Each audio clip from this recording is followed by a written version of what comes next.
Another one, here we go. How I like that? We back from another one. Here we go.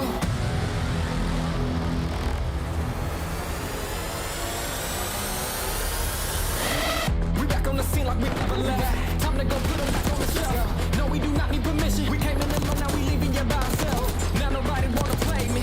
Everybody think I'm crazy. Guess I gotta live up to it, nothing but to do it. Hear me? Let's go. They know we done been there before. They know I done been there before. We gon' do it again. I think we gon' do it again. I'm ready to go for the win.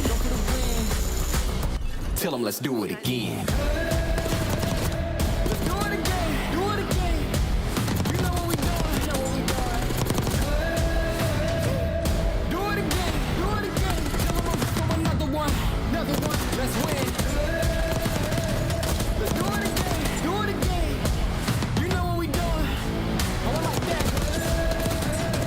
Let's do it again. You know what we doing. Oh, I like that. Do it again. Tell them I'm back for another one. Nice try, bro. Tell them let's do it again.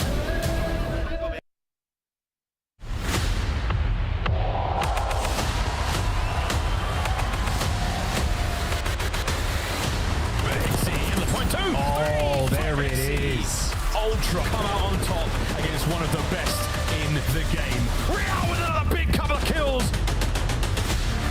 Gwen, perfection. Carolina, a masterclass here on Skyline. We are in for one hell of a season.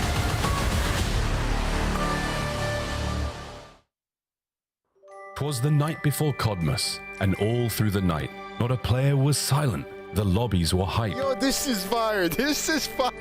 The loadouts were set with precision and care, in hopes of some score streaks soon filling the air.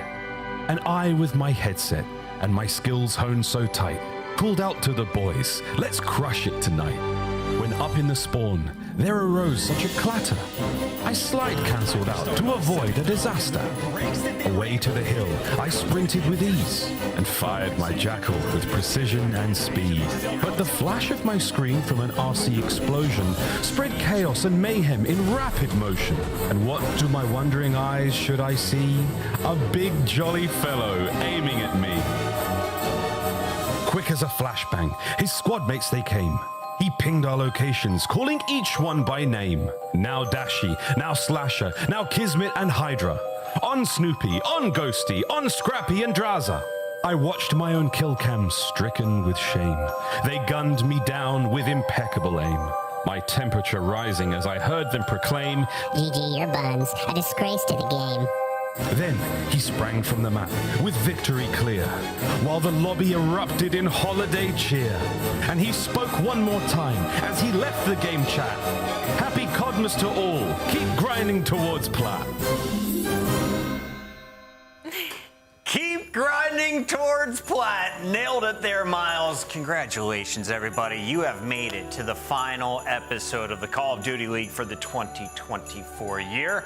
We're in the 2025 season, Alley Cat and Nameless, and things have been quite festive here in the CDL studio. How are we feeling? I'm feeling great. Honestly, the decorations have really brought up the vibes, and the interviews have been great, too. Absolutely. Nameless, we've had some upsets. You've called out some teams that you thought would have strong rosters. Those rosters have proven to be strong. Yeah. But some of our other top teams are starting to struggle, and this is their final opportunity to score some points before our first minor tournament. Yeah, that's going to be awesome going into a minor tournament, bring back the old school vibes of like a 2K bracket. We got a single elimination minor when we return in 2025. This is going to be awesome, getting those tournament-like reps. And as you can see right now, we got some people that have a bye you were not expecting. Carolina Royal Ravens look damn good. Listen, Optic Texas cannot get away from the Boston Breach. It has been their kryptonite even last year and the year before.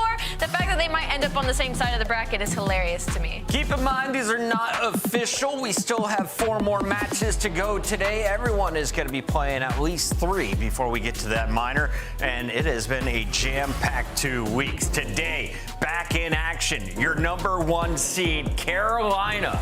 Looking fantastic after adding Slasher alongside TJ and Gwyn. Vivid, he's been silent in-game and out of game, but honestly, he's making a big impact in his objective play. Yeah, they've been unbelievable. Vivid having a huge performance, a big impact play on that protocol hardpoint map #1. And we talk about their hardpoint. They have looked the best in hardpoint so far this season, even better than LA Thieves, realistically. I mean, they 100-point club phase. They've been unscathed in every other hardpoint prior to that, and they've been growing their map pool. This team is extremely dangerous behind the leadership of Slasher. And we got to give the props to Gwyn. This was a Rookie of the Year contender last year. Now heading into his sophomore year, I mean, he has been ridiculous. You got to show this guy some respect. He has a 1.45 and a hardpoint alone on top of all of this, and a 1.63 KD in Search and Destroy, 2nd overall in the league. He has been unreal for this team. He stole the #1 spot from Shotzi. He's on top of the league's KD leaderboard, but keep your eyes on our next team. Toronto is in the #2 spot. Beans has been dropping numbers. Kleenex has been on fire. We saw Kleenex dropping an ace to get them to around 11, and of course, Toronto went on to clutch up. They looked fantastic in their most recent battle against the Vegas Falcon squad. Yeah, and they were having fun while doing so, Chris. I mean, you saw them laughing in the cams, having a little bit of fun. The going got tough in some situations, namely that Search and Destroy, and they're able to clutch up in round 11. Just some big plays, and Kleenex has looked so much better this year. I mean, at times last year, he was ridiculous, but he's just so consistent so far in their first 3 matches. This team is vibing, made some good additions, and it seems like it's paying off early. Yeah, and their Search and Destroy has been unreal. You can see it on screen right now in the lower, undefeated in S&D right now. Kleenex is leading building their squad right now with a 1.26 in search and destroy, and on average, they're at about a 60% opening duel win rate. If you don't know what that means, it means the first engagement that they get into, 60% of the time, they're gonna win it. So for Toronto Ultra, things are looking great. Looking scary on the attack. Do you expect that to change as the season continues, or is Toronto just a team that can impose their will? I think it's going to change a little bit. I will say, as far as strength of schedule goes, it hasn't been that difficult for them yet. So I'm excited to see what they show us today. Well, Toronto may be the best team in search and destroy. My favorite hardpoint team to watch is the LA Thieves. Why? Well, they play with an all new level of passion, I'll just say. Scrap was furious that they won this game against LAG. Him and Ghosty were actually furious the way that they won. It got way too hairy at the end of this skyline. I mean, both the hard points really, right? Way too close. But what I can say about this team is they're not in final form yet. I've been preaching this the last two series, and they are already ridiculous. They're able to slay with the best of them, quite possibly the best in the league at the moment. And for these guys, their search and destroy has improved over the course of these last three matches. I mean, you watched it versus FaZe, winning 2 search and destroys in a game 5 where the pressure was tough, where FaZe was rallying back. They're able to close them out. So the tenacity, the resilience, and the ice is already there. Expect them to clean up the hard point. Thieves' final match here, their 4th battle will be against Minnesota. Minnesota, a team that has 2 Game 5 Round 11 victories. That could be a long series. But here's the remaining road for LA Thieves. We've got the minor, of course. You got Rocker today, Optic on the 19th when we come back, as well as Heretics and Breach. Do they win out? Of course, I believe they went out, but I do think that Optic Texas match could give them a little bit of a run to Game 5. The of course. Yeah, the of course I like is strong. That confidence. Yeah. Strong. All right, let's go over to Atlanta FaZe, because this is a team that's always in the pole position. They're always the top dogs during the regular season. Not in Black Ops 6. I want to start here and ask about this squad. Do the players have any issues with previous Treyarch titles? What is going on in Atlanta? No, I came into the scene in Black Ops 4 and Simp and Abizi were all anybody could literally talk about. So I think for everybody, this has been a really shocking first 2 weeks of the season. I believe after break, maybe it'll be different. But like Simp and Abizi are rocking a 0.8 in hardpoint right now. I never thought I would say that. Drawza has a 0.7 in search and destroy. They just haven't figured the game out at all. We've been echoing this all weekend. Ant's been echoing this all weekend. So by the time we get back from break, I'm expecting better. But man, what is going on? And we look at their road, though. They had a loss to Toronto. They had a loss to LA Thieves. Their most recent loss came at the hands of Carolina yesterday. Is Atlanta in trouble? Where are they at right now in our I mean, they lost to the top 3 teams, right? And I've seen some people with some copium on the timeline. And I would just say this. They have been losing because they don't understand how to play this game yet. And it feels wild to say that about Atlanta FaZe, but they are clearly behind. Whenever they're preaching in practice, it's not translating to these actual matches. You don't get a 100-point club that many times, including the K-Sun tournament. I think it's 4 times in hardpoint with a roster comprised of this much talent. So sitting at 0-3, they have to get a win today, go to 1-3, and then use this break wisely, grind harder than everyone. Think they're starting at the first round of our minor bracket. This thing not official, as FaZe still has to play against Falcons tonight. But let's pretend that this is our final bracket. Allie, of our top 4 teams, who are you most confident making it all the way to a championship match? Well, that answer is easy. You have to go LA Thieves. But if I had to pick anybody outside of them, I'm going to go with Carolina or Optic. Going Carolina. All right, what about you, Nameless? Yeah, you know, looking at this, I like LA Thieves still making it all the way to the final. They just Did you look name too good. 3 teams going to I championship? did, All because right, you're LA fired. Thieves is All right, the move it. easy I'm just- answer. all right, But if you want like the not easy all right. answer. Just kidding. I respect it. Let's take a look at all of the matches on the day. I'm going to choose 3 of my favorite 4 You here, should. Allie. Look at this one at 4:30. Falcons, Atlanta FaZe, 10 versus 11. You got Carolina versus Cloud9. Always a fun showdown. And then, of course, Thieves Rocker is the one we expect to go deep. You know what? I love all 4 of them. Really? I think I Miami don't. is going to lose I another like game one of 5 them. tonight and make my predictions go wrong. It all starts right now.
With wins over Atlanta, Vancouver, and as of yesterday, Vegas, Toronto now stands at 3-0. They're in the number 2 spot, and they could be considered one of the scariest teams in the league, considering that Search and Destroy is played twice in every best of 5, Nameless. Yeah, and Search and Destroy has been their bread and butter. I mean, they go and they get Joe to Thieves and Beans, who are great respawn slayers, but also excel in the Search and Destroy game mode. It's brought the best out of Kleenex and Insight. We've seen them with some crafty strategies. We went over one that we saw in their last matchup. So these guys, they're looking strong. And if you remember last year, when they hit their lulls or when they started struggling, it was through that game mode. So that's pivotal that they've improved. On the other side of this matchup, we have Miami Heretics, a team that started off red hot in their matchup against Vegas Falcons. They went 3-0. After that, it has been a struggle as they have lost multiple game 5s. Metals, Rancor, Real, and Lucky. What have we seen from the Spaniards up to this point, Allie? We've seen some really good hard points, but their S&D just has not been there for Miami Heretics right now, and it's mostly because there's just inconsistency with a lot of these players. Lucky has a 0.7 in hard point right now. Metals has a 0.74 in S&D, so their slaying starts lacking as you push into a series, but on the bright side, Rencor's been unreal. 1.8 in hard point, 1.37 in control, 66% opening dual win rate in search. He's been unreal in all game modes. I would say their control's been great. Like Vault, they've looked good on that, which we're getting every single series, and they're 3-0 on it. And I would also say the Search and Destroy, you're clearly seeing like the result of missing Vickle. He was a search star on this team, making the play calls for them in S&D. The post-plant setups have been very bad, being getting clutched on, giving away numbers, situations just can't happen, so they're going to have to figure it out. They did go to a round 11 against Vancouver in that game 5. Most recently, though, is a 6-2 beatdown by Boston. Let's take a look at the game modes today as Miami tries to get it done in 4. If they do so, they'll get a double dose of Vault for hard point and control, red card for Search and Destroy, and then Skyline will be our second HP. Alley Cat, how do you like the map layout here for Miami? I don't feel like we've seen Miami play too much of Vault, so I am interested to see them on this map and get more comfortable 3 times in this series. But for Toronto Ultra, you're feeling great seeing that map number 3. And Nameless, we see red card early in this series for Search and Destroy. Do you like that pick? Yeah, I mean, I like it on the side of Toronto. They've been good at that map. We also see Miami, like, it got away from them in the Surge match. Remember, 04 goes behind them, flanks, gets a huge kill. So for them, they probably feel comfortable there as well. I like these call-outs. It's time to make it official, making sure our casters are ready before we lock these in. Alley Cat, I'm going to let you go first. You're going to make me go first? I'm feeling a little crazy today. I don't know. I got to catch up. You know what? Vamos. I'm going to go with Miami Heretics. I think they pull it out today. The one time I want it or don't want to go Miami, you're picking Miami. This is perfect. I'm going to go Toronto Ultra. Nameless? I'm going 3-1 Ultra. They get this one done. 3-1 Ultra? Yep. Fans, Ultra. Allie going with her heart. Don't be let down. It's time to get this match started. Casters, let's kick this party off. Absolutely, Ali, you should always follow your heart, but you never forget, sometimes your heart cuts a fart. And that is just the truth. Here we go, though, folks. Should be a fun series. Toronto Ultra still running with a hot hand, yet to be handed an L here in the opening 2 weeks of the CDL chance. Yeah, absolutely. They've been pretty on point, and especially so because when we hear them like talking about each other, they're still like figuring things out, getting used to the new dynamic. Kleenex talking about what pace he needs to play with Joe Deceives because he's also a lightning quick player. So if your team is like learning about each other and exploring, and you're still like undefeated, things are completely on point. So vibes are going to be phenomenal coming out of Toronto. Beans, maybe he's just going to cast some more spells today because he has been loving life in the cold north.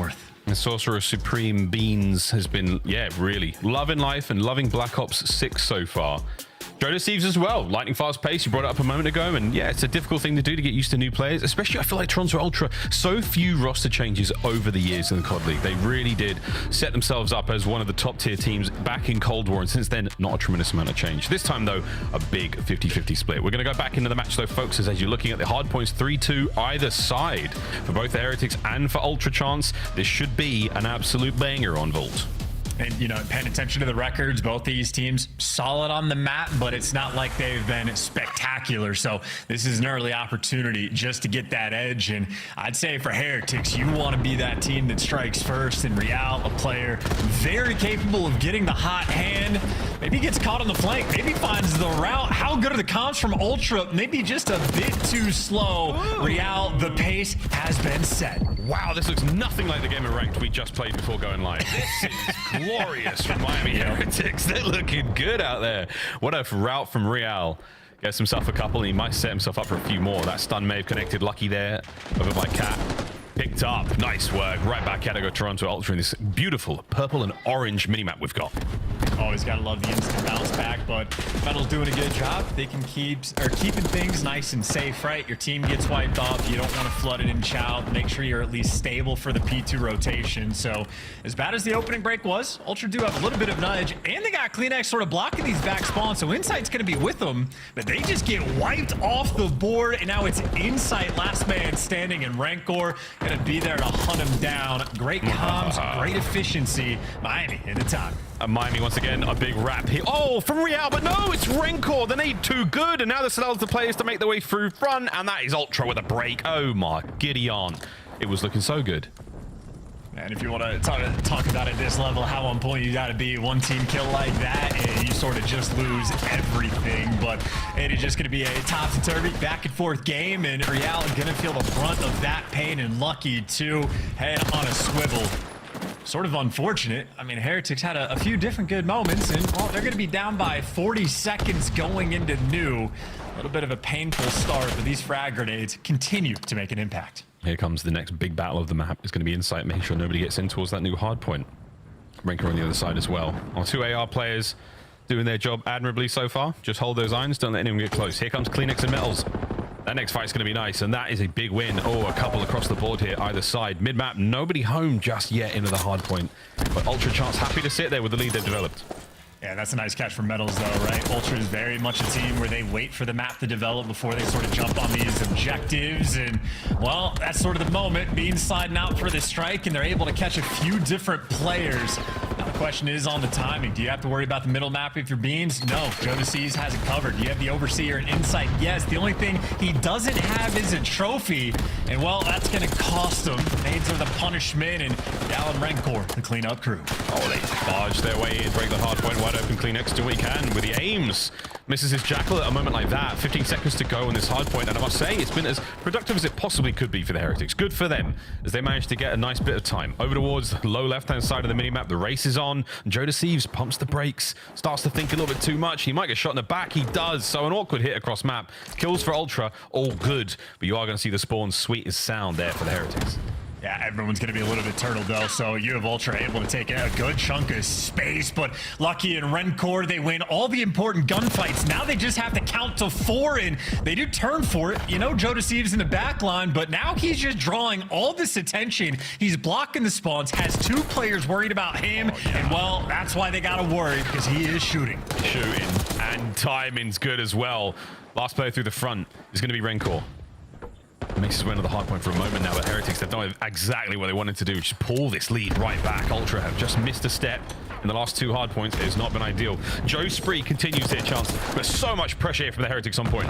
Yeah, honestly, I'd say for Joe, it's really just a great bail-out play, and that is gonna continue yelling in the player cam, and deservedly so, on a 7 spree. Heretics, all things considered, played it well, but Jodeci's just played it better. Oh no, that would have been the kill for the Hellstorm. Within the hard point, you get, what, 125 per bonus per kill. That's huge, going towards a streak of that magnitude. Shame, but no problem there for Ultra. They maintain a bit of a lead. Back over to P1 we go, and Spicy looks all around. Heretics still with a little bit of momentum, rolling into this one. Early kills going their way. A little bit of back and forth, and again, it's Real Chance. He and Rancor, the slayers for the Heretics. Yeah, old faithful, these two right now for the team, and you're able to sort of go coast to coast as well. He's on a 4 spree, and those are easy lineups on the cutoff kills. Jodeci's and Beans just completely cut off guard, and now you're just looking for one player. That's number 4. They get the white. Real, he has the hot hand. Real, the hottest of hands in the coldest of winters. Here we go, folks. A quick listen in with the Miami Heretics. Tengo el chat, dos scrap, tengo el puzzle blanco de cada uno. Jugar vida todos, jugar vida que flipeado, porfa. Dale, estoy en piscina. Espalda, Dior se me cuela. Porfa, tengo blanco yo, ese era el de Dior, Os tengo el blanco yo, ¿vale? No miréis blanco. Vale, yo bol. Vale, yo tengo blanco. Estoy pisando el cara, Blanco muerto, Falta piscina. Vale, Muerto, falta otra piscina o gol. Escucha. Es Toby Cat Close. Blanco. Vale, tengo camión close.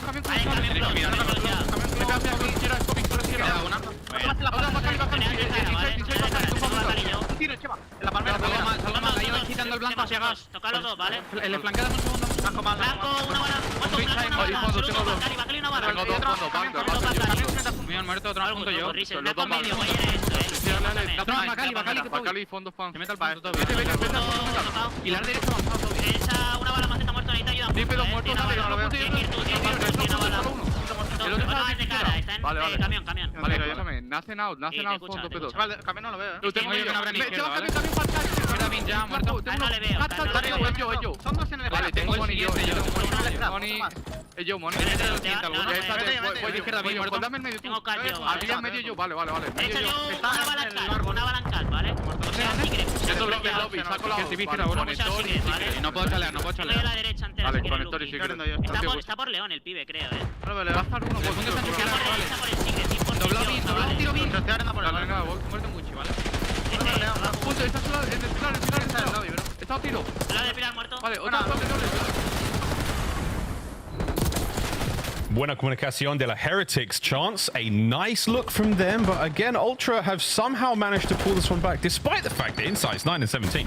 Yeah, they're just keeping it close. Well, you have pretty even like scoreboards on both sides, right? Real setting pace with Kleenex right there to match them. Metals might be struggling, and Insight sort of in the same category. Joe Thieves, though, I'd say has been the biggest.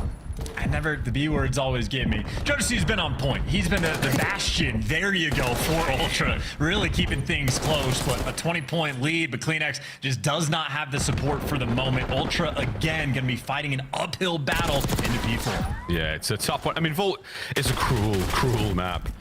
Punishing if you don't hit those rows, if you can't get the breaks. And Beans, the door is just played a bit of a foil to his attack. Yeah, Lucky walks away with a nice little moment there. COD Magic not necessarily on the Conjurer's side, though this time a bit of Kleenex in the hill. Plenty of time still left in this hard point. The war on two fronts, though, is the problem. You've got a player on the inside upstairs. Now the front door's a little bit safer. Kleenex, lovely work. You hold for Ultra. Real now through the side. Contest done. Over. 20 seconds to go. Yeah, never a moment where Kleenex is unaware, and despite the fact that Heretics have done a pretty good job of keeping control of all the different power positions, they have simply just been bullied on this money hill, and, well, Ultra happy for it. I mean, the first time it was Joe Thieves going on a 7 spree. This time it was Kleenex that just went on a 5. Superstar players lighting things up exactly when you need them to. Now Heretics, they just have to dig out of a pretty deep hole. Dig, boys. Wow, another wicked win. He is starting to roar across the map. Oh, Joe, there's a guy right behind you. Joe, Joe, that's it. Joe, they're everywhere. Joe, you walked right in the middle. You broke the setup and didn't shoot a single player. That's unbelievably bad luck. Toronto, another misstep. But is it enough to get themselves back into this hard point? They've got P2. They're starting to fall apart slowly but surely. The Heretics haven't really taken a moment chance where they've beaten them down here. But oh dear, Real again finds his 24th kill of the map. Yeah, and Lucky shows up with 2 in the feed as well. That's a big moment to strike. You get a 4-man wipe, force those spawns out, and they dug their way out of the hole. I mean, we're going to be effectively tied up going anew, except for they all just collapse immediately. How about that for a retake? And Heretics have completely dropped the ball. Metals needs to be the hero, and he might be able to get it done. Quick dip. Beans baptizes him in the fire of this hard point. Another 2. Over the 200-point mark now as well. Can Beans and Joe hold on the hard point? Joe on the cutoff plays. Real making his way through the backline, taken care of as well. Over to Lucky as Beans trying to do it all from inside the point. Another big kill for Beans. And Beans again! Absolute devastation. And the hard point still belongs to Ultra. Oh, such a confident dead call coming out from him as well. Yeah, that is a nice little flow state moment there out of Beans, and this is just a desperation hellstorm. He earned it 7 hills ago, and what impact does it have? Nada. Or maybe get the 2 guys out of the pool. Got baited by the little flares coming out on top. So Heretics again, just a game of survival. They're gonna hold on P2. And if they're able to flip the spawns, maybe have a nice little P3, the potential is there, but every single kill that Ultra gets gonna make it that much more difficult. And Rencor doing it. The man's job, holding this point solo, down and out. He can only do so much alone. Lucky here to back him up. Can Insight win a fight here? Again, wonderful pressure here from the boys of the Heretics. They're on the inside. Lucky. Oh, he'd love a jackal at this angle. Kleenex's streak in the background. Finds at least one. Real trying to cut the players off through mid. This is a good looking hold here from the Heretics. Through the front now, you do have an opening. Kleenex is in. Real brings him down. Hard point still Heretics. And 32 seconds left on this hill. There's going to be potential, but Insight picking up 2 and you need him to. I mean, right now, Heretics doing a good job of making sure Ultra don't get the time, but they still have to flip these spawns, and Jodeci is going to fall, so the middle of the map is open, and Ultra still not getting this P3 time, but you just got guys like Insight that are just ironed up, making sure the spawns don't flip, and Heretics just struggling to get past the 50-yard line, and Kleenex might have just called game. Oh, that's it. 3 in the feed.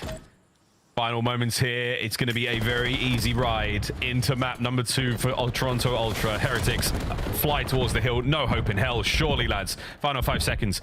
Opportunity for the contest from Metals. Will he be there for it? He does. Okay. Okay. Kleenex is there. Map number 1. Ultra throw nothing away. They take it all from the Heretics there on Vault. And Kleenex continues to be built just a little bit differently. So much so that the camera can't always capture the greatness. But 37 kills for him. And I think P4 might have just been that money hill that decides the game. Heretics won 2 out of the 3 rotations to it. Granted, the second one was a little bit mixy. But the first go around, Jodeci just absolutely pops off. The second go around, Kleenex then goes on an absolute tear and earns a Hellstorm, goes on a 5 or 6 spree, and you just can't afford on the money hill to end up losing like that. The Heretics, those sort of small but faulty mistakes gonna haunt them, and of course when Ultra got it, they locked it down to perfection. And well, frankly, not just Kleenex, 37 kills, 4,100 damage, but Beans was right there with them on the damage front, and the assists are gonna show it. That is efficiency out of all 4 members on Toronto. Hey, delightful stuff. It Beans at 30 and 25. Every time we looked in, he was just piecing. It's a Christmas miracle, Toronto Ultra fans. I say that your teams look great so far. There's nothing there. It's been a nice look in the hard points on a 3 hard point map win spree right now. Good looks across the board there from the Heretics at the start. I mean, it was a really, really nice comeback. Ultra, they came out swinging. I was hoping for a little bit more out of the Heretics in the mid game. It looked a little bit lost chance. They seemed like they just could not find any breaks. Joe, the Peace Machine as well. Multi-kill after multi-kill. And if not for Real's major efforts at times, I feel like this could have been a lot worse. And, you know, we got to look at it towards the end, right? When Metals actually was the guy that sort of got into P4, killed the guy out of time, Ultra players traded him out within a second. So that's like the most focal point on P4. If someone slips that net and gets behind you, you have to kill him sooner rather than later because he's blocking spawns. But if Kleenex was behind or Jodeci was behind, Heretics just not nearly fast enough to eliminate these players and sort of just allowing them to make the big plays. And don't get me wrong, it is infinitely easier said than done to kill players like Jodeci and Kleenex, but there's a lot of those moments for Heretics in the gameplay where they're so close to the execution, but just not quite there. Close but no cigar. 250 and 197, map number 1. The Heretics bounce back here in S&D. You're asking for it.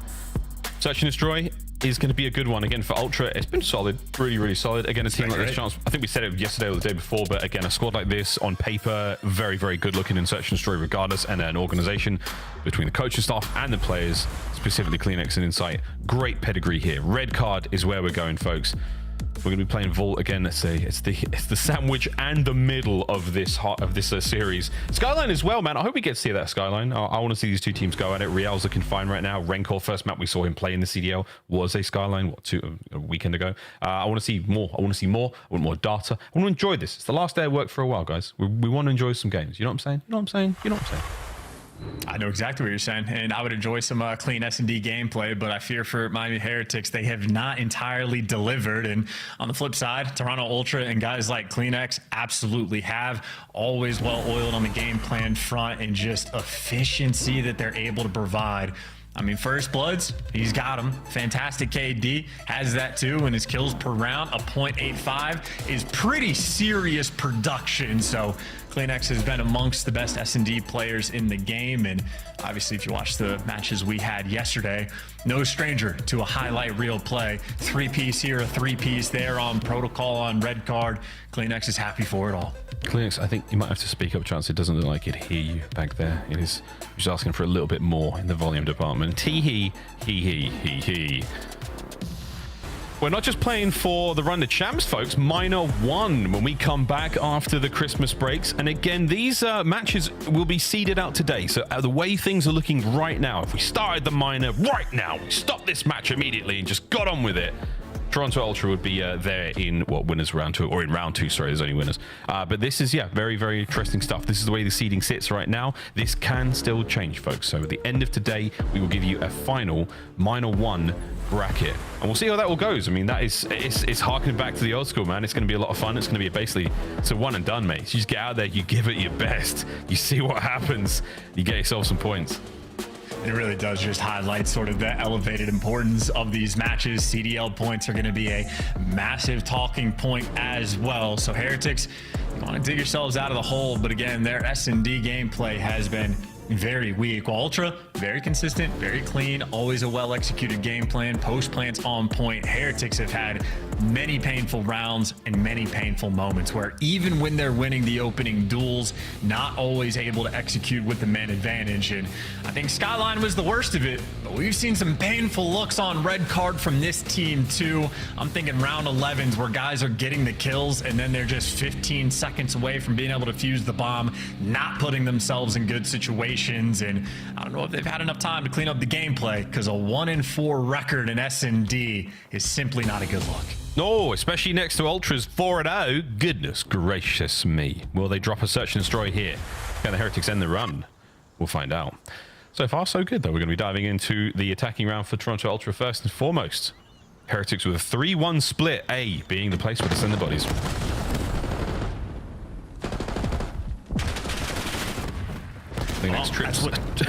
Trips over the door. That's exactly how you have to start if you're Miami, though. Like, you're going to need to winning these opening duels to make sure you put yourselves in a decent spot, because Ultra, not a stranger to making plays. Very quick reposition over to the B site, and so there's been zero noise down A Street by stage, but there's still 2 Heretics players leaning that direction. And they just gave up this bomb plant for free. You do have site control, but in a 4 versus 3, you still favor Miami. No lethals either. That's a shame. No trophies. So it's just going to be gunfights. Here we go, folks. This concussion has to be gold. And it is. Jodeci's finds the kill, though. Insight on the other side. Beans! A perfect hold. Ultra lose the man. They may win the round. And that is a perfect look at Miami Heretics S&D as well. They get the first blood, and then they don't kill a single thing. You completely give up the bomb site. And I feel like if you're going to give it up, you should have a good game plan. But even the little things, right? We're watching Lucky have a concussion. He's aiming it right at Jodeci's. Before it even lands, Jodeci's just gunned somebody. So, like, Heretics are not coordinated in this game mode, and that is a painful way to start this game. Oh, I like the look from Ultra as well. As soon as you lose that man at A, the hit towards B was immediate. They wasted no time whatsoever. We'll see what the Heretics got. Once again, the 3-1. Lucky again, Miles, the Island man. No one for Heretics is even like spot checking it from B. They're not even playing to get intel. They are not playing this game mode with any confidence. You know who is? Jodeci's, who has already won Ultra this round. Also fantastic at baseball. Wow. Look at him go. Lucky, can you find that player on the other side of the door? Nobody home just yet. Little bit of noise made there. And you're going to spot Beans. At the very least, you walk over the first. Oh, eyes on the second. The reach out was there for Lucky. Gets out with 9 HP as well, so no nade's going to land on top of him. In a spicy moment. Yeah, they had the intel, so that means Rancor got a little information over towards CleanX, but CleanX might have been able to pull the disappearing axe, so it was a close attempt. But when all is said and done, Ultra, I mean, you give them a 4v2 advantage, they're going to take care of business. Well, the superb round from Ultra. Yeah, you're not wrong, man. They're really taking care of business. It does feel very confident. It feels very, very much in control. The comms are on point. All moments like that from Kleenex. Nice timing, nice positioning, even after being put at the disadvantage. Plenty of time for the Heretics to bounce back. 2 rounds in. They've been rather confident displays from Ultra, but see if we can't get some special stuff out of our Spanish players. I'm just of the opinion that, like, at the very highest level, which granted this is week 2 of the CDL, it's going to be a long time before these teams really have ironed out every single sort of wrinkle they have in their S&D gameplay. But Ultra, I mean, a perfect record. You can't afford to make mistakes. Round 1 was already a mistake, and you have a round like that, things are just going to get worse and worse and worse. Someone from Heretics is going to have to step up and be that bailout player. Yeah, this is devastating looks. Kleenex has just hit max speed across this little pavilion. Rencor, he wants the fight. Kleenex, are you going to give it to him? No, you do not. 2v3, bomb down a B. Oh, Dios mío. I mean, you check that corner. Honestly, there's a lot of potential in the 2v2 for the retake, because Rancor eventually was able to hunt down Kleenex, but you don't check the corner. You don't feel like you had the time. And Ultra, again, on offense, they get the first blood on one section of the map, and then they just hit and attack that B site.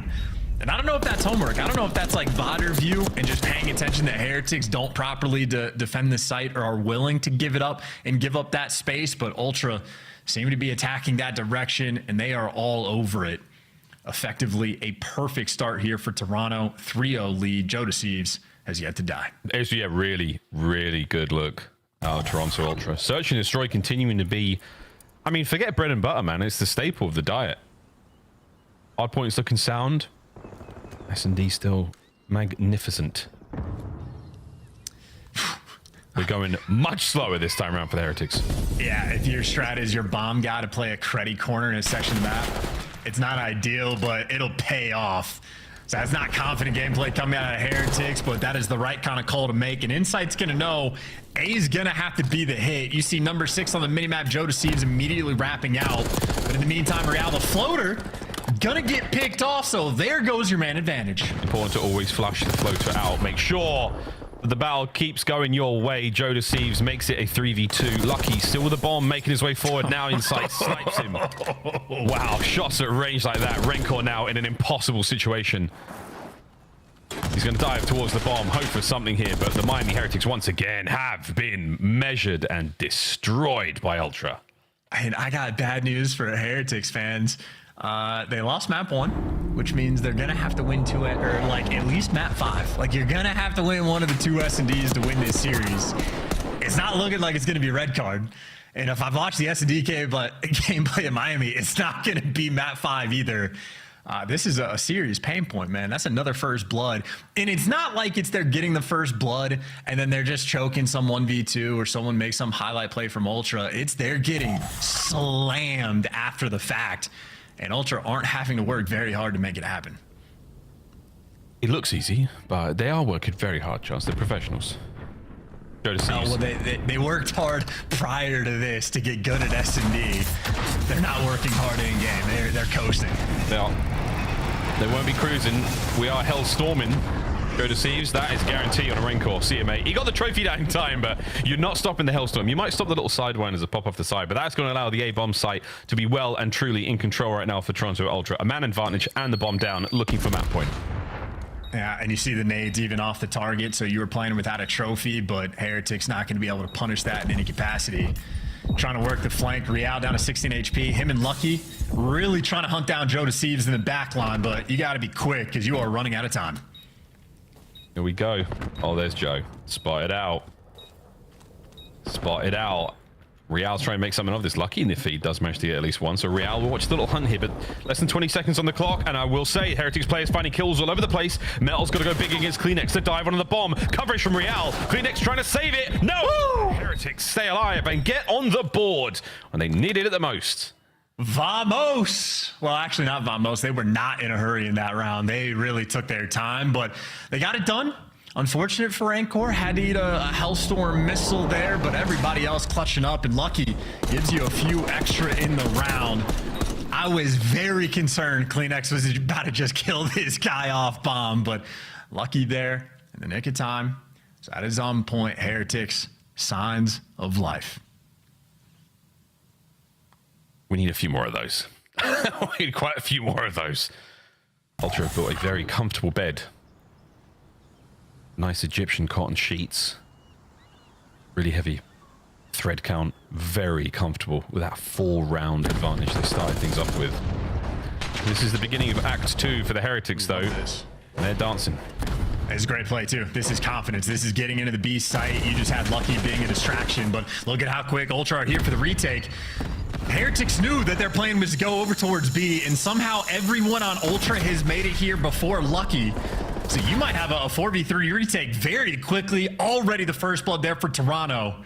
I mean, they are just swarming in position. They're well and truly in position for this one. Lucky could cause some damage, but we have to wait. Can the rest of the Heretics boys hold them in place and allow Lucky to find this pinch? I do believe the RCXD was used as well. Here comes Lucky. Timing might be fantastic. At least what? Oh. No, that is a tough one. That would have been a very important moment. However, you push them to the front. It's not over yet. Less than 30 seconds on the clock. Yeah, but look who's got the site control now. I mean, CleanX is finding himself in. Jodeci just gone on a flank. Insight's going to strike. And Jodeci gets a kill before he gets traded. Rancor, stun, tagged up, 1 HP, and nada in that round. Ultra too quick with it.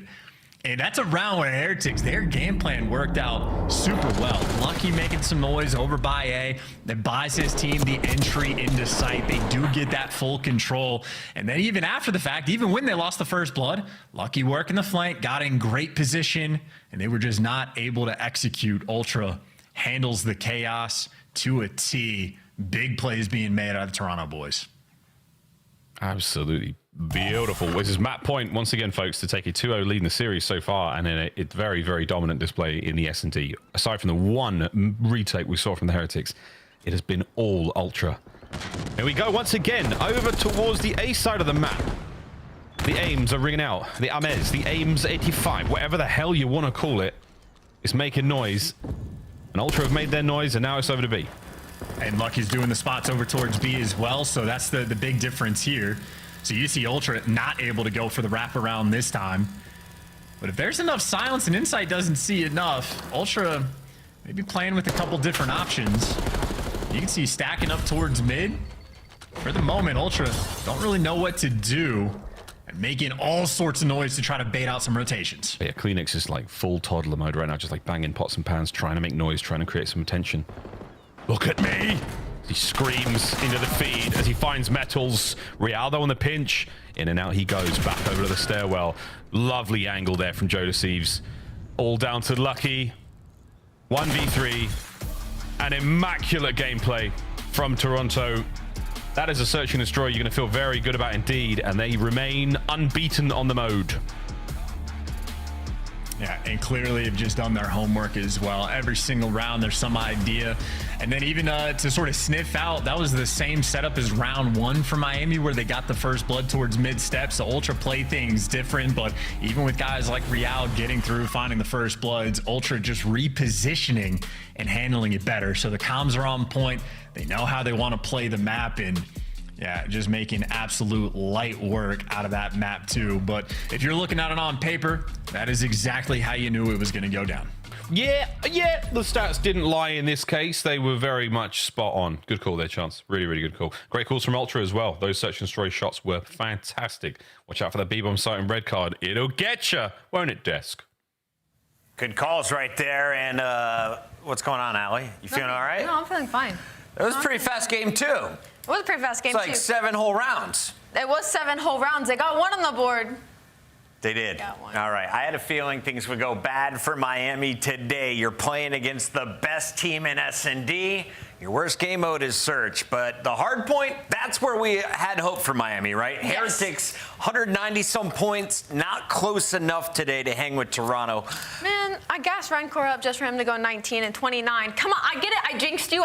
That's something on me, but after this break, when we come back to control, I need you back, Rancor. All right, we're going to dive into how Miami and Rancor are going to be bringing this series back. Before we do, though, let's talk about how Rancor and other friends can make it from the bottom to the top here at the CDL. Shift, tell me all about it. Oh, I'll tell you all about it, man.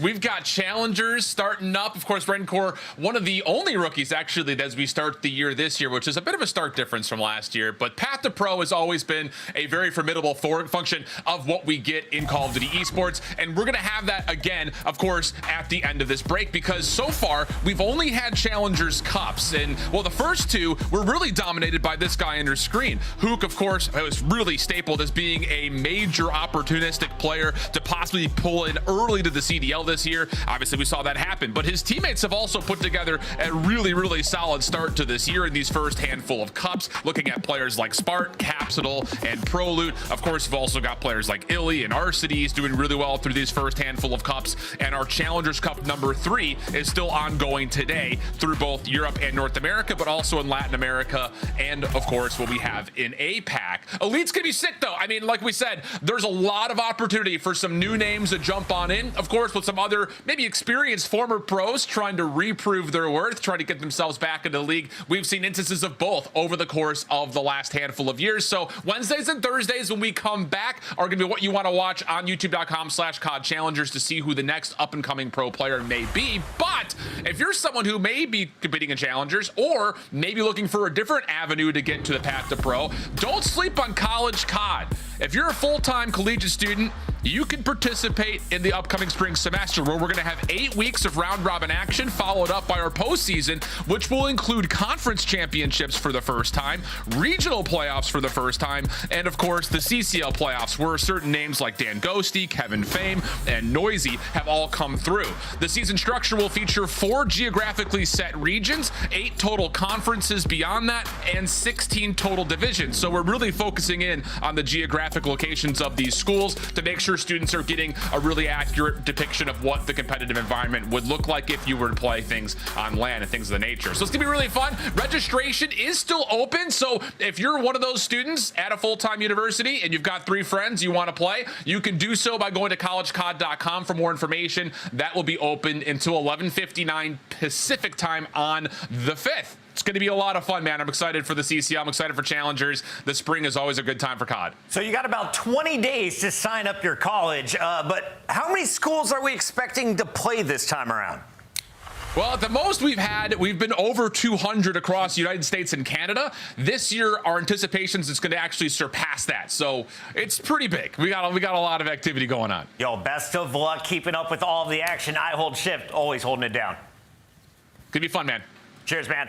That's Shift, and we got to really quickly catch everyone up on this series. We have Toronto on match point. Nameless, you called the 3-0. What's the prediction for Game 3 moving forward? Yeah, I mean, I called it 3-1, to be correct. Oh, 3-1. Sorry. And the reason being, Chris, is because Heretics on vault control have been phenomenal so far throughout this year. So they're feeling good there. And then when we get to the Game 4 Skyline, both teams unscathed. So it could get a little bit interesting. Even if we ultimately do get to that Game 5, though, Heretics have shown me nothing in Search and Destroy. Gonna need a miracle to pull this one out. Tell me about Rancor. Why do you need him to pop off here? I need him to pop off here because he came into this with a 1.08 in hard point, a 1.09 SD, and a 1.37 in control. So he's got to have the bounce back here, like Ant said, in that vault control. I have very high expectations. Skyline is always mixy. Miami and Real, always fun to watch. Will we get to a Game 5? Only time will tell. It's time to send it back over to our caster. Smiles, take it away. We will tell you what or how things are going to happen. We can't tell you what's going to happen, folks, because that is up to the players. Chance, Nameless thinks it's going to be a 3-1. Do we think the Heretics have got what it takes to keep up the form they've already got on Vault? Yeah, they absolutely do, and they have good resolve. And again, as pointed out, they have some very special players as well. I know Real has been a monster in the respawn game modes, and him and Rencor we continue to talk about. So the number 2 and number 3 KDs that we have on this map, and phenomenal kills production as well. So they're getting in the mix, and they are coming out with a ton of success. So statistical advantage certainly going the way of the Miami Heretics. Exactly the way it looked for Toronto Ultra in the S&D. So what we've got here, folks, is the numbers not necessarily lying. Will the Heretics live up to the hype on Vault Control? They need it to get themselves into that Skyline hardpoint. And if you get to that Skyline hardpoint, then you might just get another shot at doing a little better than 6-1 in Search and Destroy in Game 5. Yeah, that's to me is the biggest problem. I'd say for Miami, knowing you're down this much sort of makes it a lot more difficult to play with confidence. And of course, a very big difference. While Heretics have been fantastic, number one on attack and number one on defense, it's not like Toronto has been too shabby. Also, incredibly solid on their defensive rounds, and 7th overall, maybe not ideal for attacking rounds, but I'd say in this type of situation, you really only need one, and you're putting yourself in a good spot. So Ultra, the first team with the opportunity to do something on offense, and Joe Thieves doesn't like his teammate. He doesn't like Kleenex at all. That was such an unfortunate nade. It bounced off the little light fixture. That thing is, I mean, who built this palace? Like, what kind of megalomaniac builds this sort of thing? Every day, another one. Here we go to Insight. Holding it down alongside Kleenex, who comes out of spawn and right into the kill feed with such vigor. And time might be running out for this Heretic squad. That is a very clean A break. Insight starting off things super well. He's 4-0, and Joe Thieves already putting pressure over towards B, but he does absolutely get chopped down, not able to cross towards board. But Ultra content with getting that A zone. Beans snapping on teammates. There is snapping on absolutely everyone. Real finds the last one. Kleenex. That's the A zone. Toast. What a wonderfully explosive. 22-17 on lives, by the way. Raincore and Metals fighting out. They know what they're doing here on Vault. They've got a lot of protection over towards B. That's a solid look on the defense. Kleenex looking to poke a hole in the defense. Wow, and he's doing it. He and Insight finding their kills. 3 down. That's a big push. In the first fight that Kleenex had, he just goes and abandons Real. He's like, you can be on that side of the map. I want to be near the objective. And that's 2 players on the zone. That is a tick of progress on B. And that is a Joe Thieves behind you. Heretics, they got a lot of problems to solve. They got problems to solve. They got the player off the point for the meantime. So good job, Real. Player in the back. Done. Joe, still a problem. And he is dancing around gold. Lovely transition, and look at this. From one side of the map to the other, the oscillate is there. Joe Thieves, he is vibrating right now, folks. Damn! Yep. He can just sense it, and that is 12-8 on lives as well. So Heretics have still done a wonderful job of keeping the rest of Ultra tucked in their base, but if Ultra ever get out and can actually help Joe Thieves, might be a problem long term. But with this much time on the game clock, we might also just be playing a little bit of TDM. Every kill matters. Yeah, again, it's that classic situation you find in Vault. Yeah, your boys up front. Okay, I take it back. Your guy up front goes down, but the rest of the enemy team drops as well. So an opportunity to dive in. Here comes the capture. No trophy beans. You got to do what you can to stay alive. Insight's here as well. We're running out of frags to throw, and that's the zone. Good job, Ultra. Yeah, and we are early enough on these stats that Miami Heretics #1 defense might have already just faded away with that round. So they're still obviously very, very strong, but Ultra maybe just a little bit stronger. Either way, that is very clean and efficient work. I love the looks from Kleenex as well. It's not just the fact that he's making it to the movies, getting the 3K right there for the best play, but it's just the little things. He gets the info on Real. He's going top haul. Do I want to be on that side of the map? No. Let me reposition with my team, go through double doors, get to this objective, and he can let his AR players handle that sort of, you know, non-dirty work, lock down the lanes. They're all about their business, and everybody right now in Ultra thriving while we're watching Joe Thieves and Kleenex get the highlight reel plays. Beans was able to get 9. Well, a lovely start here from the Heretics. Real starting to look a bit more comfortable. Catch that one, Joe. Damn, he's unkillable. He's so difficult to kill right now. Second flanks are coming through. Yeah, but no one's watching double doors. Kleenex multi-kill machine. Lucky. Nice shots, and he's on a 4 spree. You just assume he might get traded out, but once again, it's Kleenex, so he's just making moves all over the map. Look at how difficult he could be to hunt down. He just did a 360 as he dropped down. Whoa, he's still here. Kleenex, you are so annoying. No, don't. Lucky, he's going to jump up. He's a problem. He hit you with a nade. He's so slippery. You captured the A zone. 2 minutes now to play. 23 lives either side. And here comes Kleenex again, dude. That's the longest battle. And yeah, we saw it in the feed. Kleenex took a 30 seconds to get the best of it, but as soon as he does, Ultra, everybody in perfect position. Joe Thieves is pushed out gold and yet not blocking the spawns. Oh, dude. But his headset works, so he's chilling. Thump, thump, thump, thump, thump, thump, thump. Headset works. Even while stunned. Headset works. Jackal works. 16 lives for the Heretics remaining. Ultra looking very good on defense. I mean, how many players is it going to take to actually root him out? Yeah, 3 finally different players shooting at Joe Deceives before he falls. But Heretics, at the very least, they've cleared out their spawn. You can start pushing forward. Metals certainly has. He's nearly towards line. 2 players down the street as well. But Kleenex, unfortunately for Miami, sort of cutting off some of these reinforcements. But Metals is down low in Art, and he's able to catch Beans. So this is the moment for Miami. They got the right players in the right spot. Jump on this B zone. We have Trophy as well. That's the next question. And Insight, my least favorite submachine gun player of all time, but a fantastic AR, is now in a great spot to get at least one. Wait a minute, the fade away. Oh, Insight, you're just as difficult to kill as Kleenex. Look at this race. Real has been juked, and the time ticking away, as are the lives of the Heretics. You got him in the end. Finally, yeah, there you go. That's nice. And as you pointed out, 15v10 is a big problem, but that's all the kills flowing their way. Metals, once again, has made it towards Art. This is still Heretics putting on a ton of pressure in this round. This is big for Metals. Oh, you got to get the kill, though. He does. And the slip slide cross up. No, Insight, though, with the aims up close and personal gets it done. 2 players now on a B. Lucky holding it down. Here we go. Last contest. Lucky's in, and you're good. Man, what a round. Dang, that's a hell of a round, too. That was like a sort of masterclass-esque as well. I mean, they were in a spawn trap, had Joe Deceives top gold, killing you, forcing your back, but they battled their way out. Clean looks as well, and nice shots from Lucky. Second one getting the headshot, but that is just consistent pressure. They're able to lay down the law of B Street. Miami fighting back. That's a really good fight back as well. I mean, start to finish, that felt very decisive. I mean, the A capture was great. A couple of moments from the Toronto players there. I mean, starting to overflow with confidence against the Heretics. But 1-1. Heretics back where they want to be on the defensive round. Can Ultra win another attack?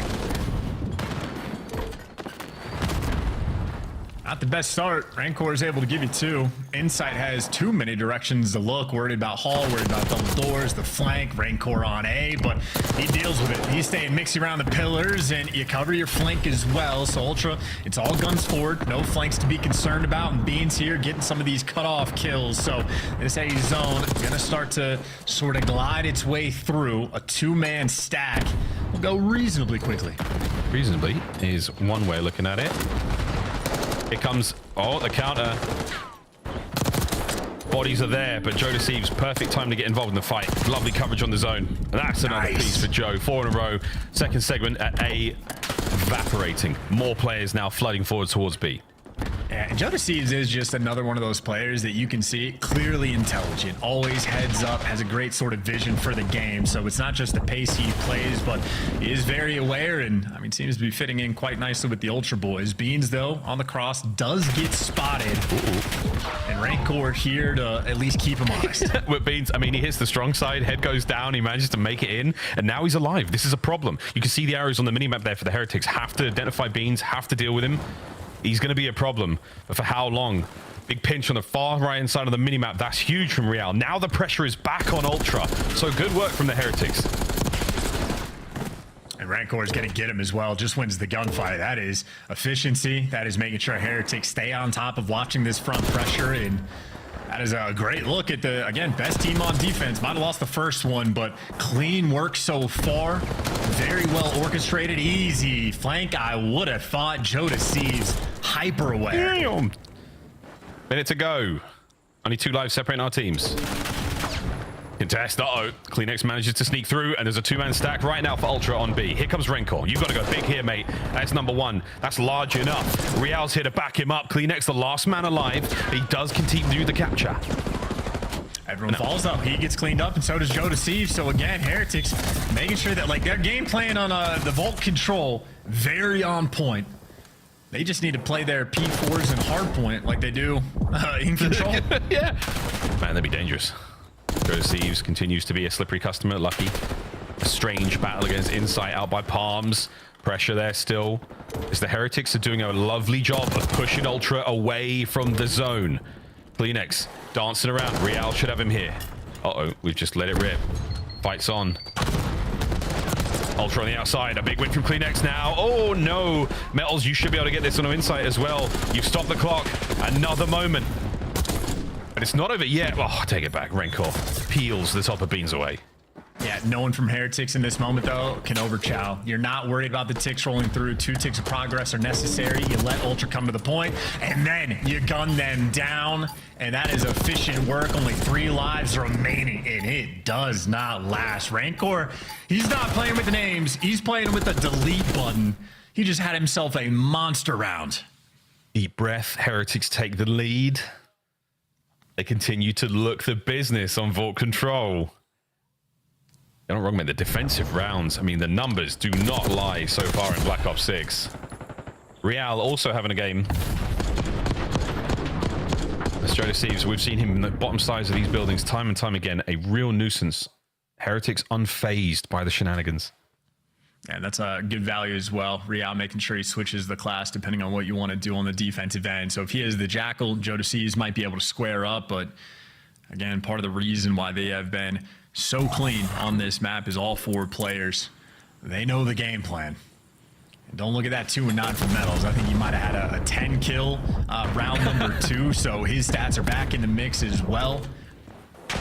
Right now, Ultra just looking to clutch up on defense. You can see Ultra, it's a 4-tick advantage. So Heretics need at least 4 to match it and then force it to kills. Although admittedly, maybe they can just win another offensive round. Yeah, it's on the cards as well, definitely. Big spree from CleanX now, starting to get roaring. Nice timing, nice shots. The second, oh my, Real was a single bullet, and it's all he needed. Oh, it's a great Dane.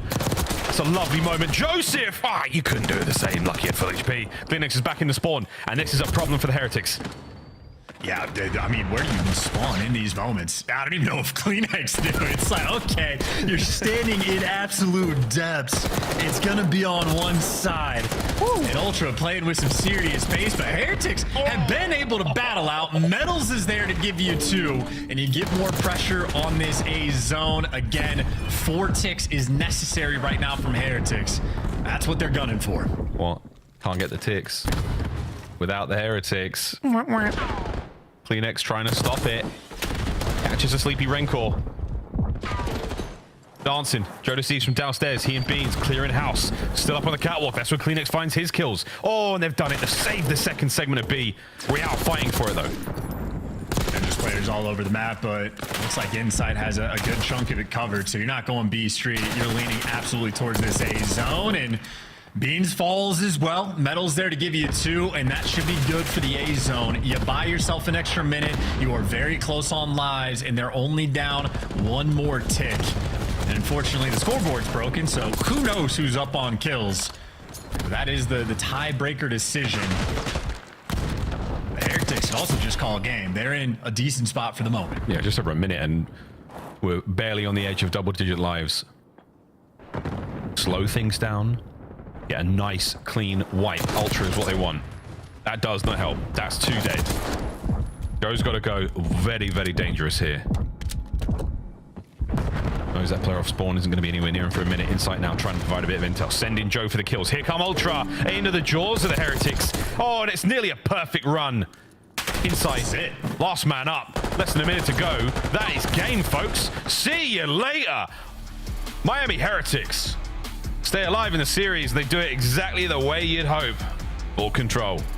And this might actually be the team to learn from of how you play your offensive rounds, right? Because, like, if they have the opportunity to go for the spawn kills, they're taking them. But, like, we're watching teams like, you know, Gorillas, mate, where it's just an endless flood, just desperation to get to the spawns, play with that sort of pressure. But Heretics are pretty consistent about just working B Street, like getting guys in the right spots, getting players out of palm, have someone like over down the street, making sure you're pre-aim and top art, and just leave one guy on the zone, have him cover one thing, like watch your own vault flank, and I mean, you just play for the kills around it. You set up a little mini round of S&D, and then you just have to execute on this strat. So Heretics really showing off the goods in that game. Super efficient 3-1 win. It's the Heretics highlights here, folks, of that game of Control.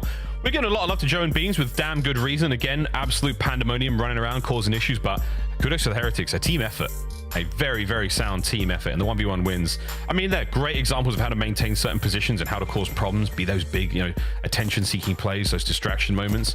But at the end of the day, Heretics, they're playing Vault Control better than anyone.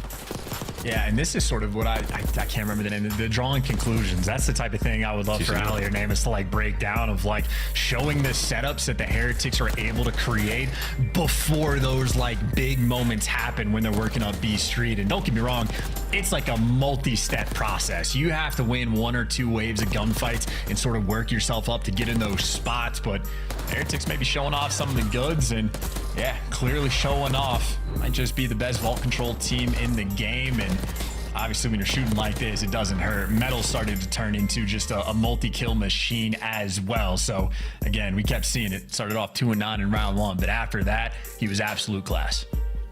Pure class. Our first 2 maps all ultra now. Heretics, they're back on the menu and they're eating. We'll all be eating in a moment when Skyline rolls around, because this is going to be fast, exciting hardpoint map. No doubt about it. High engagements, folks. Absolute cinema potential. The question is, though, is can the Heretics find the win? Is the Game 5 looking good? No. But they can get there. It is possible for them to get there. But if they get their chance, no. Yeah, just so much more to prove in Search and Destroy. That is my big fear. And obviously, if they pull this off, I mean, maybe just get some extra confidence before you go into the break. But I would say maybe good news for this team that the respawn does look super solid across the board. Obviously, have a handle on control. And you get those extra few weeks to really hammer out S&D. But that's obviously a long-term talking point. Short-term, it's Skyline. And this guy's like Lucky and Metals getting ready to fry. Oh, yeah, baby.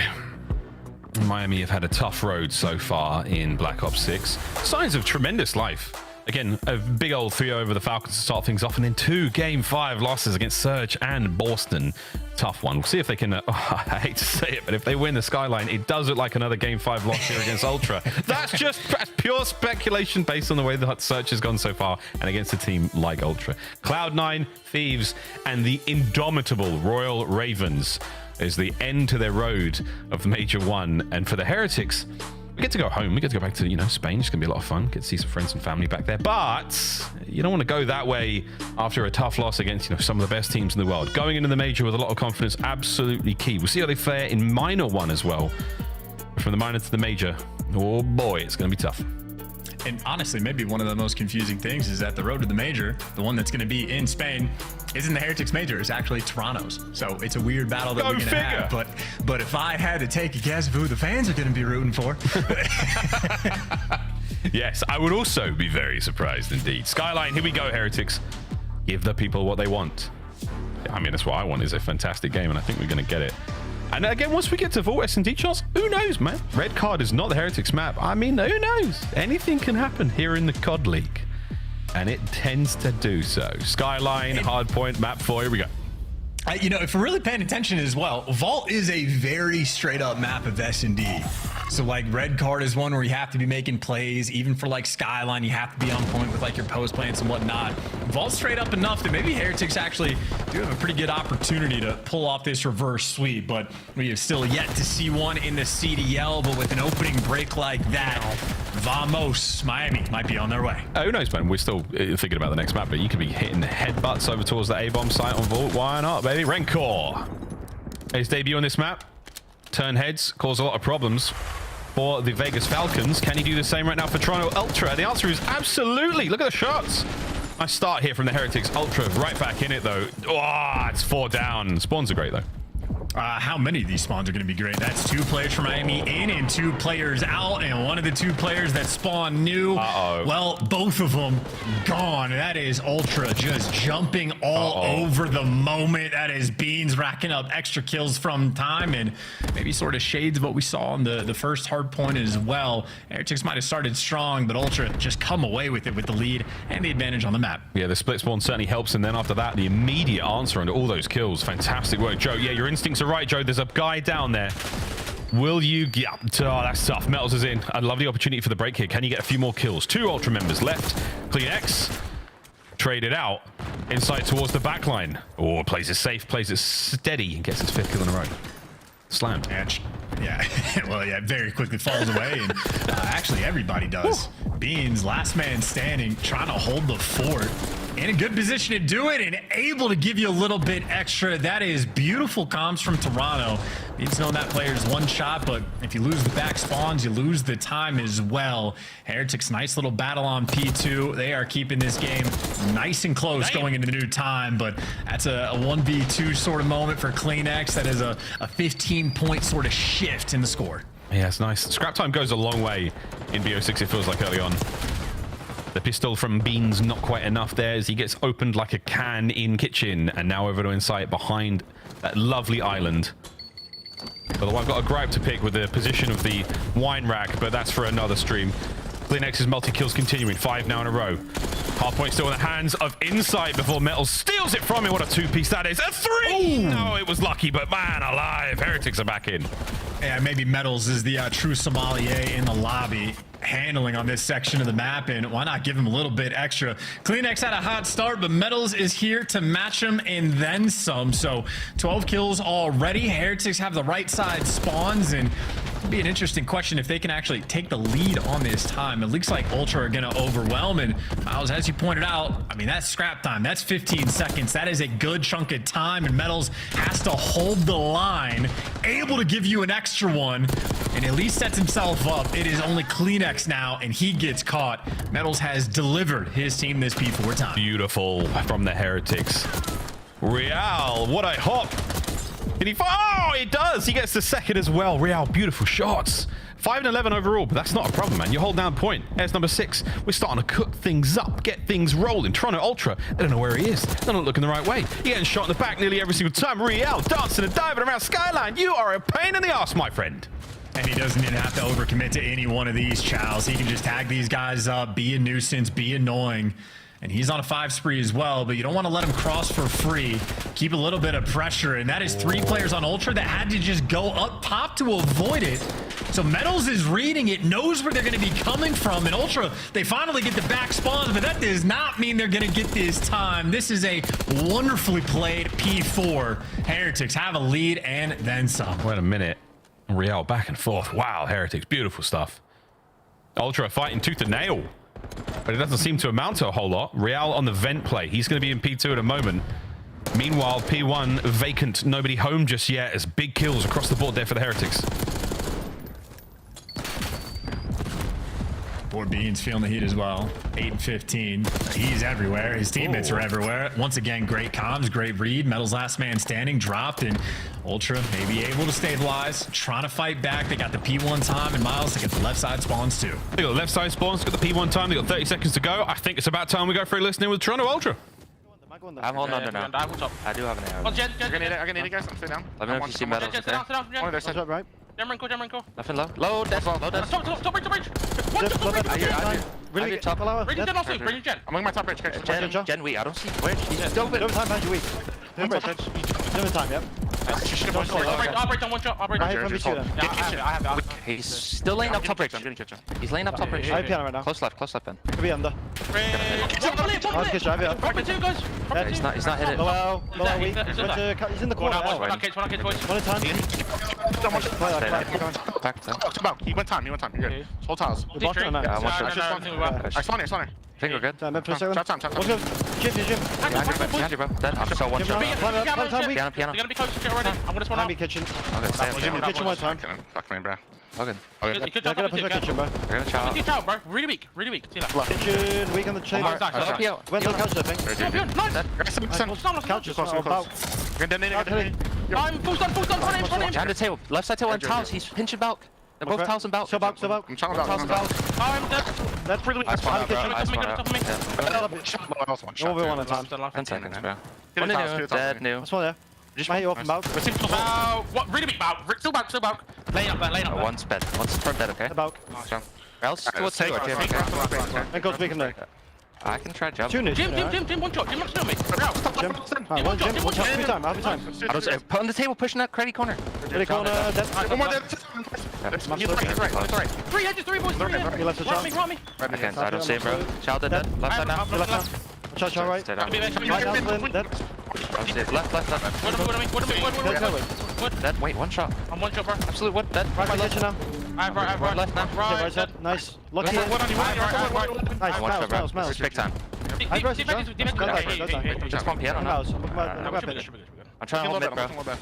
At the gym, what the fuck? Nice shot. Lead change, Ultra now in charge. Dude, that was a wild sequence, man. Bean's doing a great job staying alive on the desk. Metal's doing a great job just finding the route to get a 2-piece, and he's got another one as well. 29 kills right now. Again, the multi-kill machine. He's been frying. Brian, Metal's going to fry so much. Real picks up a few once again back over towards the bathroom. This has been a great hard point for the Heretics. Oh, up close and personal. Rencor and Real. What a duo that is. Pushing the lead forward. Big hit now from Ultra. Most of them up high. Metals might be eating good in a moment. This has just been a P4 blunder, though. They got a near full 60 the last go around, and it's not looking like it's going to be the same. They didn't have the pressure up on the map. They were forced to have a bit of a turtled setup in Ultra. This time, able to get through. Now we get to see if they can actually hold on to it, because it's not like they have a ton of space on the map as well. CleanX making Metals look every direction, but where CleanX falls, Metals for the contest. Nice shots, good read. Pick a corner, see if you can stay alive, or if the lack of trophy is gonna cost you. It has been a mixy P4 in a very tight game. Still good. Whoa, Rencor in and out he goes. With a hop, shoot, and a jump. Hard point back in the hands of Ultra. They're not going to be able to change the lead here, but they do have a bit of P1 love now for the Heretics. Rencor. The cleanup kills on the way out of the hard point. Insight still with the high ground. Do what you can to keep those boys down and out. CleanX and Bean, so they wipe the board. They force the Heretics to spawn towards P2. Now, can you get any more out of this life, Beans? Massive opportunity here for both teams. Got everything covered. There's another 2K. It doesn't quite give you the third, but he was close to spinning on it. But Insight, he's got the trophy in the right spot at the right time. He has been able to just be a statue in the hill, but where his teammates fall, the play has collapsed, and Heretics are now back in the driver's seat. We're driving. They're roaring. Joe, you are fighting for your life here. His teammates are backing him up as best they can, and he's looking for spawns as well. A major 20-second hardpoint opportunity here at P1, though, still for the Heretics. Spawns good for Ultra. Hardpoint good for the Heretics.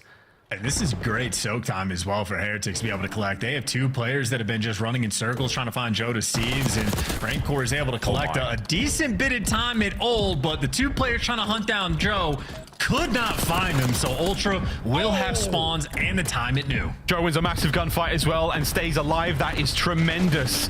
Insight now alone on the point. Here comes Joe once again. 3 in a row, trying to keep the play alive. Get the hard point back as Rencor now gets involved. Massive attempt now from the Heretics to get the break, and they might just get it done there. CleanX, you gotta go God mode.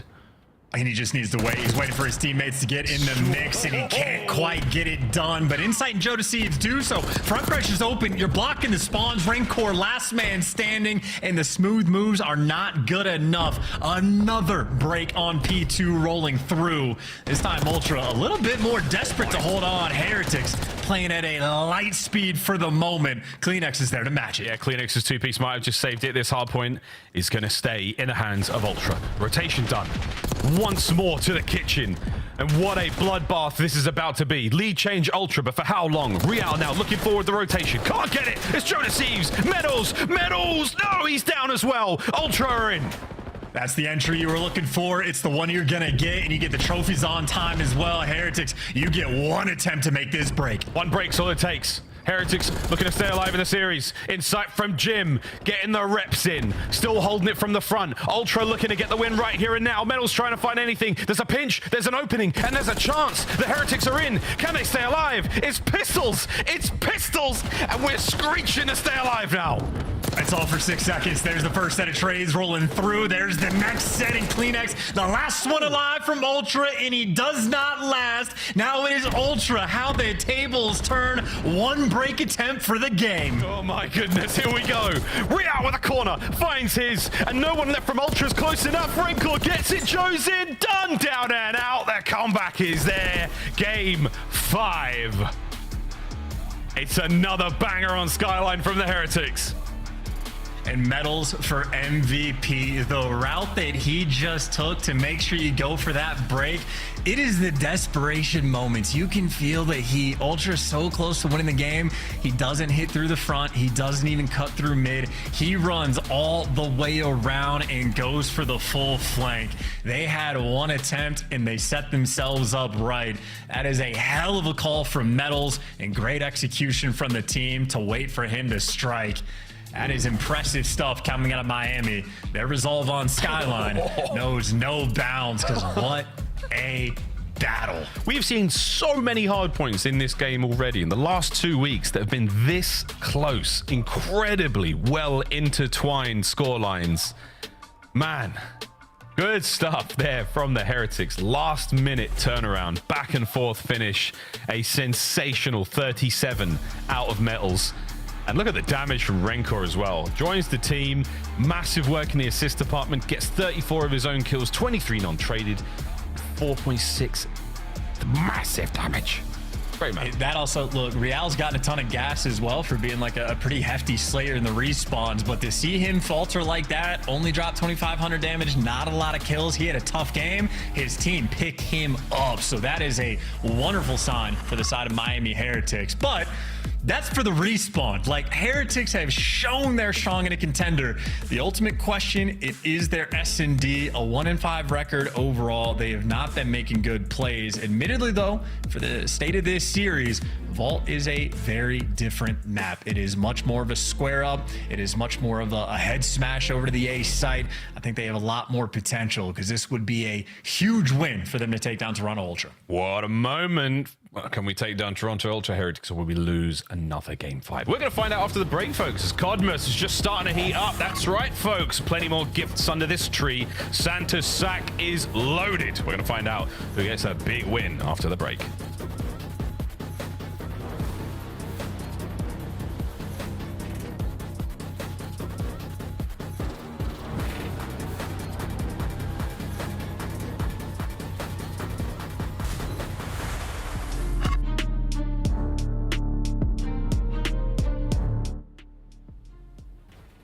Upgrade your game with the Scuff, the official controller of the Call of Duty League.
talking about S&D.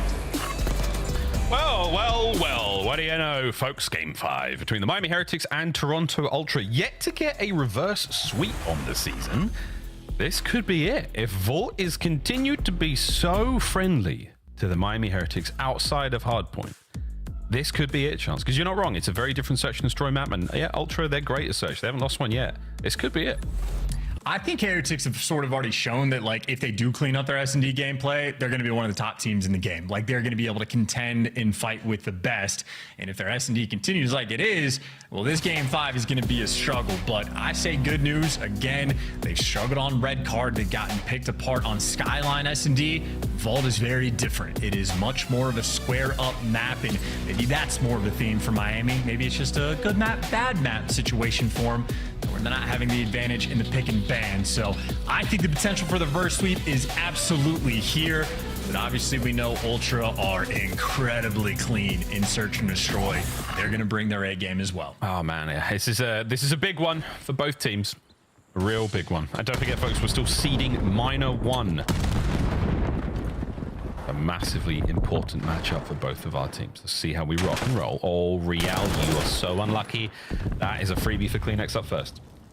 Call of Duty timing at its finest, not an ideal start. You certainly need a little bit of luck on your side, but get a try their hand at a 3v4 hold. Rancor has every single flank, but you can still go pull effectively for free. So those two players down low, they're going to be surrounded. Yeah, CleanX is going to check this out. He doesn't have a huge amount of time to do so, and now you know Rancor's there. Nothing left to throw. It's a gunfight. And it's over. Ultra 20 seconds. 20 seconds. Beans through the front side as well. Oh boy, okay, Lucky. Last man up. Last man up, Lucky. Woo, good shots. Joe's on the bomb. There's the defuse. Are we able to get something here? Nice shots from Lucky, but too many mans down low on the bomb. Ultra retake. Yeah, and how about that for a retake as well? Just sending everybody towards the back spawn to take care of Rancor. So again, on the game plan front, Toronto are completely on point. Because it wasn't just like 1 or 2 players. They sent 3 there to make sure Rancor isn't able to make a huge play. So Ultra doing the little things, right? Beautiful way to start it. And again, a little bit of help for that free first blood. You know, if the timing goes a little bit differently, Heretics might have been okay for that round, but Ultra will take it and they will capitalize. See what happens in round number 2. Ultra on the attack, and that bomb is actually leaning towards B. And this is one of those sites, man. Like, A is always the favored because it's so easy to get the plant down. But if you successfully get a B plant off, the retakes on this site, in my opinion, are very close to impossible. Let's find out. Joe's covering that door with his life. Hadouken, they fly through. Metals actually gets first blood. Crazy, crazy opener. Over to the P3 side door. Rancor's still trying to keep a presence here on the bomb. If he pokes this at the right time, he's going to be able to catch a few out here. Oh, the stun is going to absolutely sing. My man might have streaks after that. He's on the defuse. And that is it. Gone. Toronto Ultra. You gamble on the B-bomb site plant and it pays off. And listen, the reason why the retakes on that side are so difficult, depending on the plant spot you get, you can check it from Art, you can check it from P4, you can check it from like Gold or Useless Street, you can watch it from anywhere, from like Vault, and of course, there's a giant exploding van right next to it. So not ideal. Plants on the B site are very, very scary, and Ultra on their first offensive round, they have already planted that seed in the back of Heretic's mind. Ultra looking good so far in search. Yeah, 2 rounds. At least with good looks out the Heretics, they're still fighting. We'll see if they can make something of it. Oh, that's a frag that hits Metals. So he's a little bit banged up. He's still going to get the plant down. 2-2 split here from Ultra. Joe's gone down low. He versus Real. Nice. Got clean. Easy first blood. So gonna clean. 4v3 bomb down. This is Heretics round to lose. Pull sides now to go open it up. Lucky. Time this right, you're all good. Maybe not. Check the back end. The battle's still going downstairs, so the vault is full of bodies right now. Inside is about to get a free one. Now it's a 2v2. CleanX. Check the corners. Metals wins another. Nice win. Another for Metals. No, inside. Oh! Jamie Craven! Retake complete. Oh, and a 3v4. That is brutal. Insight and CleanX, the longtime duo, able to get it done. I mean, they were crossing paths in the depths of Heretic's spawn, and by the time they cleaned it out, there was only 20 seconds left. But the coordination on point. Oh, man. Well, Rencor, welcome to the league. Insight has done that to many a pro player. You know, after he's like, yeah, nice, got him, yeah, nice, yeah. On the defuse, yeah, good run, boys. Yeah, nice. I honestly, by the way, that's the type of round like that. That's kind of GG right there. Like, Heretics needed that. I think Rencor had a Jackal as well, so he was absolutely ready for that fight. 3-0. Ultra.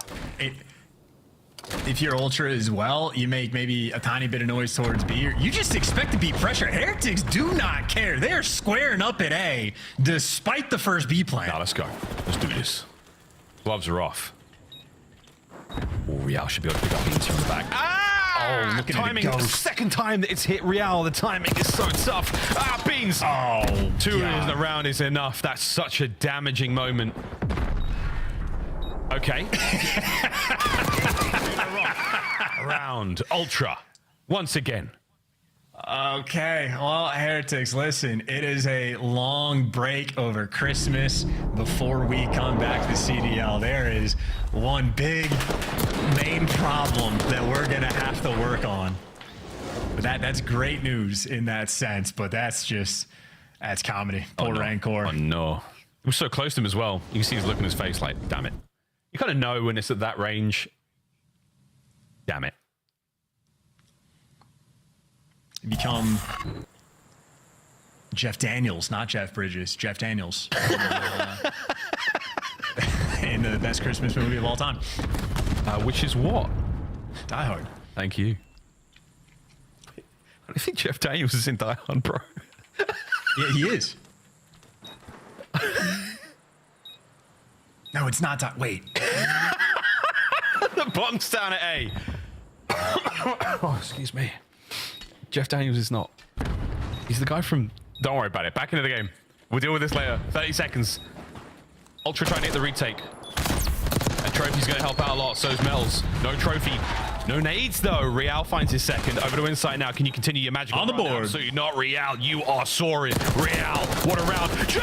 Oh, my goodness. He's got the damage. He's got both. 2 more to go. 10 seconds. Surely not. The shots were ideal. Absolutely love it. Beautiful round. I mean, you bang out the A site, get the bomb planted, get the first blood, and the second blood. That's all you need. First blood's not good enough for Miami and Search, but if you get the first 2, they clutch their 4v2s. It is Jeff Daniels, where he's a SWAT guy, where he just knows that he's going to die. He accepts his fate, and his face just drops. It's an iconic scene. Jeff Daniels does a great job. I know he's the guy from Dumb and Dumber, and that was Rencor when the RC car got too close. You're just like, damn, like that's it. That's my life. I think you're talking about the movie Speed. Yes, Speed. Thank you. Love Keanu Reeves. You're so much smarter than I am, Miles. So I also have Google next to me because I was like, Jeff Daniels was never in Die Hard. I've seen that film a million times. Anyway, you're my favorite person. You are my favorite person. You have a wife. Shh, she's not watching right now. She can't hear this. Just take it. Heretics on the board. A little bit of magic like that. Stacking up. I mean, not even Joe on an absolute heater can change it. Rencor! Oh, he gets at least 1 damage in. Lucky could save it. He does. Stops the bomb plant. This is such an awkward round. This is a 2v2 where they know that Joe is just trapped over towards B, but I think Lucky might have let him out. And this is plenty of time for Ultra to work with, and it looks like the idea, Joe's getting back towards his boy, and they're going to be working it together. Insight 8-2, by the way, having a great game, and you have intel. 1 player is over by P2. The other guy's double door. So Ultra, they found every man. What's the call gonna be? Towards this A site they go, and keep in mind for Insight, he had a Jackal in hand as well. They isolated Lucky. Metals needs this 1v2. I mean, this is the most important part of the map, the vault itself. Whoa, okay. Nice job from Ultra. When you go to B or you go to A, you've got that highway down the bottom side of the map. It's so important. Decisions are yours to be made. If you've got bomb and you've got a man on either end, Metals did not stand a chance here. Go to Thieves, instant plant, instant kill, all good for Ultra, and they are happy. 1 round away.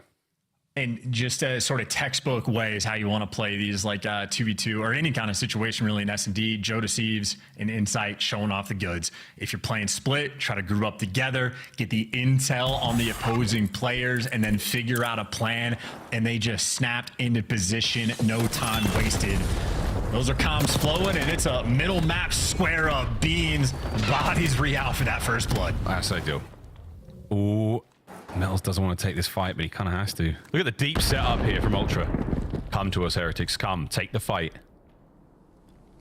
This is what they want. You've got eyes on the B-bomb site at the very least, and you can retake A with the numbers. Yeah, Heretics, though, is a team that needs to play at pace. If you keep the buffs above 55, you're going to be okay. But when the rounds slow down, Ultra, they'll just blow it up. They'll blow it up.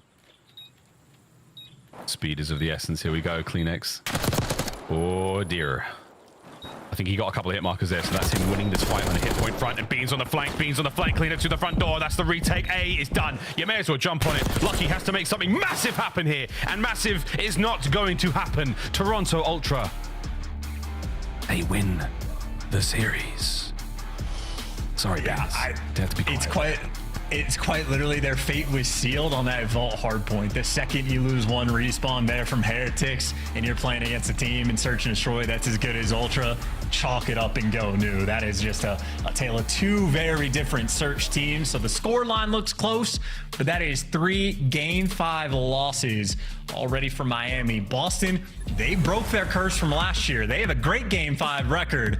Heretics might have gotten bit by that bug. I know, it's their 3rd Game 5 loss in a row for the Miami Heretics, and 6-1, oh, it's just the cursed number. Again, it's more testament to the fact that Ultra are so good at Search and Destroy right now. I mean, you've got arguably the best control team in the game in the form of the Heretics, best S&D team in the form of Toronto Ultra. This was a treat, a sight to behold for many. And yeah, you're not wrong, Charles. Keep that bus above 55 miles per hour. What's the car you have to get to 88 miles an hour before it does what it does? Can you think of that? Ah, the DeLorean. Come That's on, what I'm easy talking questions. about, baby. That's my duo right there. That's my duo. That's my duo. Jess, take it away. Turret today. Hey, Miles, guess how many rounds Miami won in Search and Destroy this week? Oh, this week? I don't know. This there week. was DOS today. 6. 6? Yeah, they got played 6-2, 4 6-2, games. 6-1, They 6-1. won 6 rounds. That's 1.5 rounds a game. I'll let you marinate with that. Why are we doing math? Sucks to suck. Get us out of here. All right. Let's move on here and talk about Allie's prediction. Allie, you thought it was possible.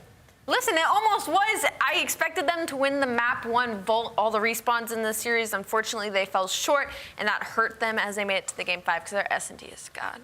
I didn't want to. We got a map 5 highlight package, and I don't know if we have anything for Miami in this.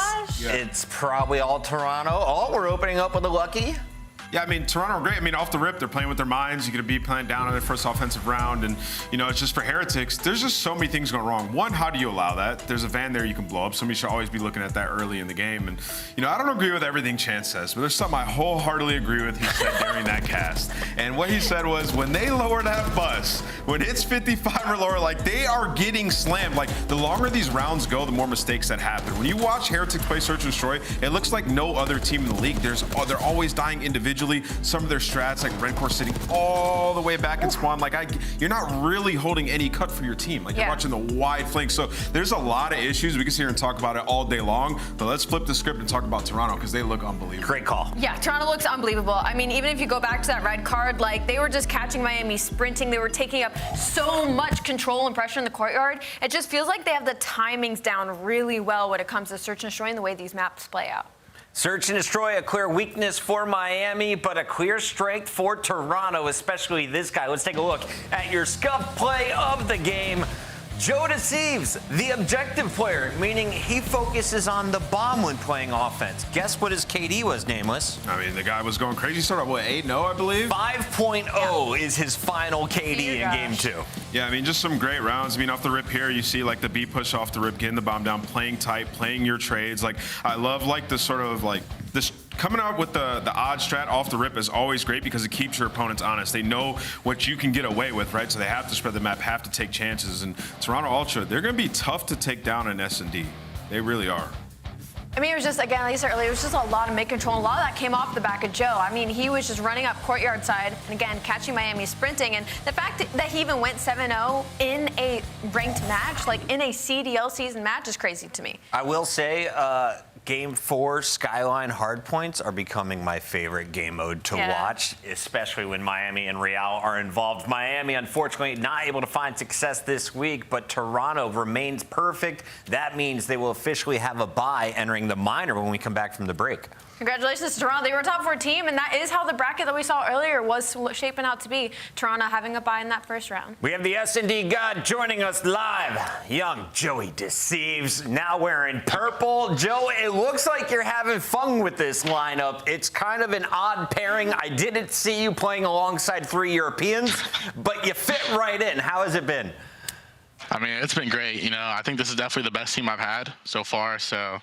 I mean, I don't know. Every day I come in with the biggest smile on my face. You know, they're great personalities, great teammates, even better players. So that's awesome to hear. And you know what, Joe, pat yourself on the back too, because you're a great player too, and I'm sure they're very lucky playing alongside you. A lot of emotions in this series from you and your player cam. It was we were on cloud 9 and then we were at the bottom. What is it like being on Toronto Ultra and kind of keeping the vibes up? And who's kind of the vibe setter for the team right now?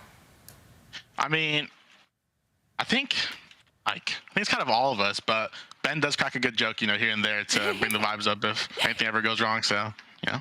Here and there. I want to ask you, in Search and Destroy, you guys seem to have the answer for everything today versus them. Was there something you saw in maybe the VOD research? Because there's a lot of lanes on red card, and anytime we thought one of them slipped behind you, you guys picked it up almost immediately. So what did you guys see that allowed you to dominate? I mean, we definitely saw a couple of things when we watched our VOD back, but I also think it's just like a testament to like how good we are at S&D. You know, I think we're all individually good S&D players, and I mean, I feel like it's been showing, and we're just like, we don't really restrain like one another. So, you know, makes you feel free on the map. All right, Joe, you guys are arguably the best S&D team in the game. A lot of other squads battling for that crown, but internally, if you had a 1v1 battle, who would be the champion in Toronto? Well, like an S&D or just in general? S&D. Who do you trust with round 11, game 5? I'd say Jamie. Jamie? Yeah, that's the best choice, icy. man. Yeah. He is historically icy. Icy insight. Love the call out. Joe Deceives, congrats on a perfect start here to the new season. Appreciate that. Toronto Ultra, Joe Deceives strike first here to start our day, but we have 4 matches, and when we come back, Alley Cat, guess who's playing? Best match of the day. Guess who's playing? It actually is. Atlanta and Falcons. We'll catch you after this. 0-6 combined. One of them gets a win. Atlanta desperate.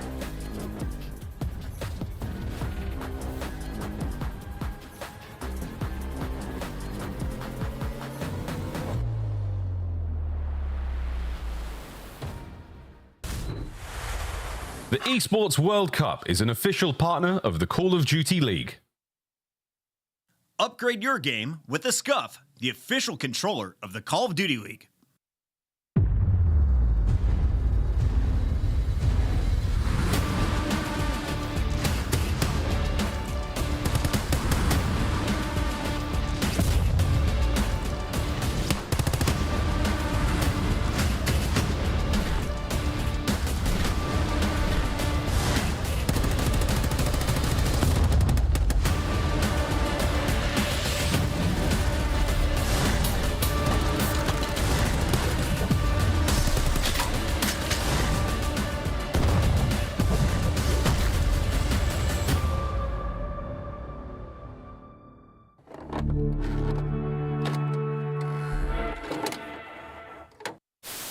In honor of our Father's Day, we're going to have a friendly competition amongst the dads on this show. How many dad jokes can we fit in? Well, I have the opportunity to go first. So, Allie, let's take the lead right now. Why can't bikes stand up on their own? Why? Because they're too tired. Got her! All right, let's keep this moving, Nameless, because we got a lot to talk about. Starting here with the standings.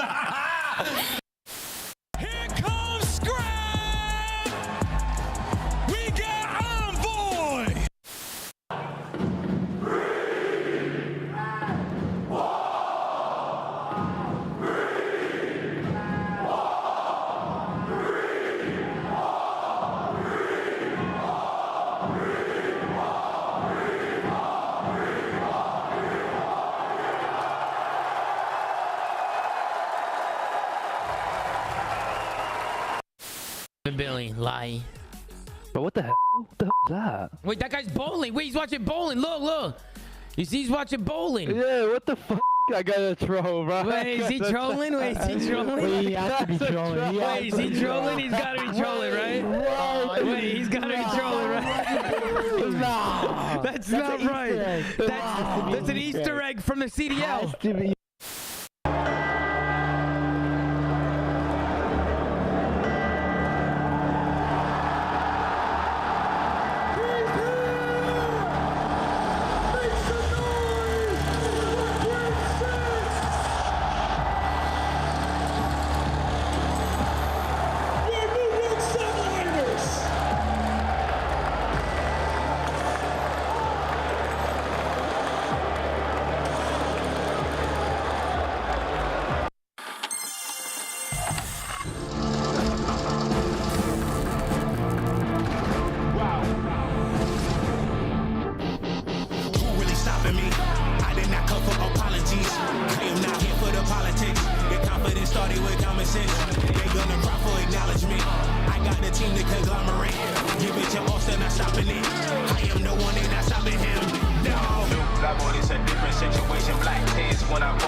Welcome back, everybody. It's the Falcons taking on FaZe, Atlanta versus Vegas, and this should be a fun one. I want to start with our Vegas Falcons. This is the new franchise, a brand new roster coming over from Saudi Arabia. They had a tough start in week number 1, still looking to find their footing, but they looked maybe at their best most recently against Toronto. I mean, 186 and a round 11 in your first 2 games. Yeah, I thought it was great. I thought the search and destroy was actually phenomenal. I mean, there were some great retakes that they had. You saw King getting very aggressive, and even when we get down to that round 11, a great play was made. Just got a little unlucky. I don't know if he meant to jump down off of the zip line, but he gets caught by Joe Deceives. Yeah. Right. Could have been a completely different series if they're able to pull off that protocol S&D win. And then in the HP, they keep taking stabs at Skyline, which we're going to see once again in this one, but they're blowing it, like getting broken at the very end, but they're keeping it pretty tight, so maybe they just feel comfortable with their development on that map. All these maps have been really competitive for them, save for control every once in a while. So for me,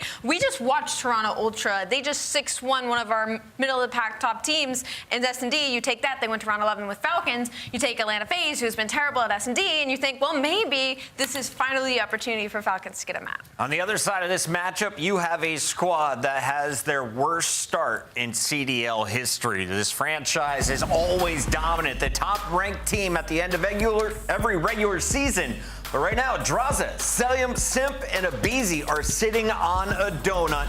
They've fallen in some Game 5s. They've fallen in some Game 4s. Most recently, though, they got swept for the first time in almost 2 years. That was at the hands of Carolina yesterday. Which is insane, because it's like a question of, is it the fundamentals and the foundation? Is it the gun skill? Like, we're watching Abizi and Simp dropping .9s, Draza having a .7. Like, these are numbers that we aren't to expect from an Atlanta FaZe. It's not the gun skill. They just need to figure out how to play this game. And to be fair to them, they have lost to the 3 best teams in the game currently, who are undefeated. Carolina, LA Thieves, right? It's been a tough road for them up until this point, but still, it looks like they don't understand how to play hardpoint in this game. It's the only reason you would get a 100-point club in 2 of your hardpoints that you've had. So for Atlanta FaZe, this is a pivotal win. They need to come out and dominate this team going into the holiday break. All right, it's time to claim your spot higher on the leaderboard. Winner will do so. Let's take a look at their maps and modes for the best of 5. Alley Cat, we have a triple dose of Vault to close things out. But we start on Skyline. That's good news if you're Vegas. Vegas, right?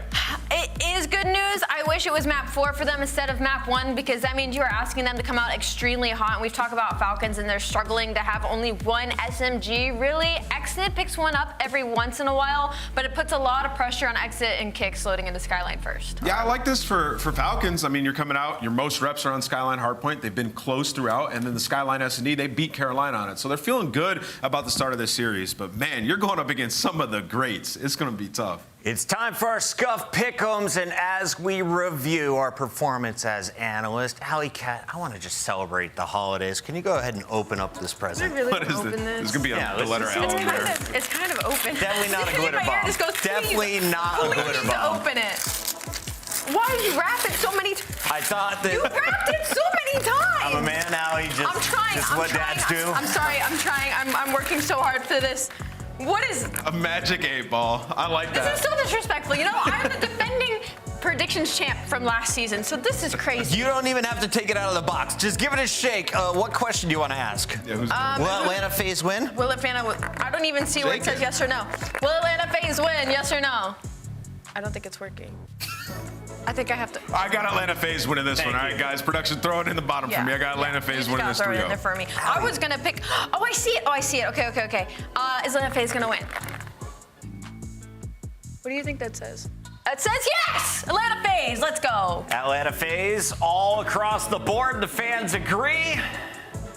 Let's send it over to Shift and Study for the first win in Falcon history. Could be. Hey, like Ant said, this is not a bad map series layout, Jay, for the Falcons. They've got a lot of reps on their hard point. They've got a lot of reps on the search and destroy, and maybe there's a chance. Maybe there's a chance. Yeah, the only thing that's really going to grind my gears about this series is the fact that Atlanta FaZe lost 3 in a row. You heard Chris talk on it. Their worst start in CDL history. And when you look at these players of this caliber, you got world champions from left to right. They know exactly what they need to do, but then Nameless brought up a good point that they played against the 3 top teams that we currently have after the first 2 weeks in the CDL. So if you are Atlanta FaZe, you're really looking for like a confidence booster series. And unfortunately for Vegas Falcons, this might be it for them. Yeah, no, I totally agree with you. I mean, I think the thing about this, you know, kind of spinning it on both sides, for Atlanta, worst team in search and destroy right now in the league, 0-4, but they also lose by an average of over 2 rounds. They also currently hold the worst average point differential on hard point, losing by an average almost 60 points. So again, not a lot to speak of in terms of the Falcons when it comes to overall positivity, only a single map win in a search and destroy. So again, we're still looking to see what the identity of this team is going to be, but I think you're right here, Jay. Atlanta FaZe need to come out here and dominate, because I think they're like on the fringe of, you know, feeling like some Call of Duty yips if they just feel like they just cannot get over this hurdle. But it's a good start to open up 2 for 1 pitch from King of Booth, trying to get around the back, but shut down by Abizi.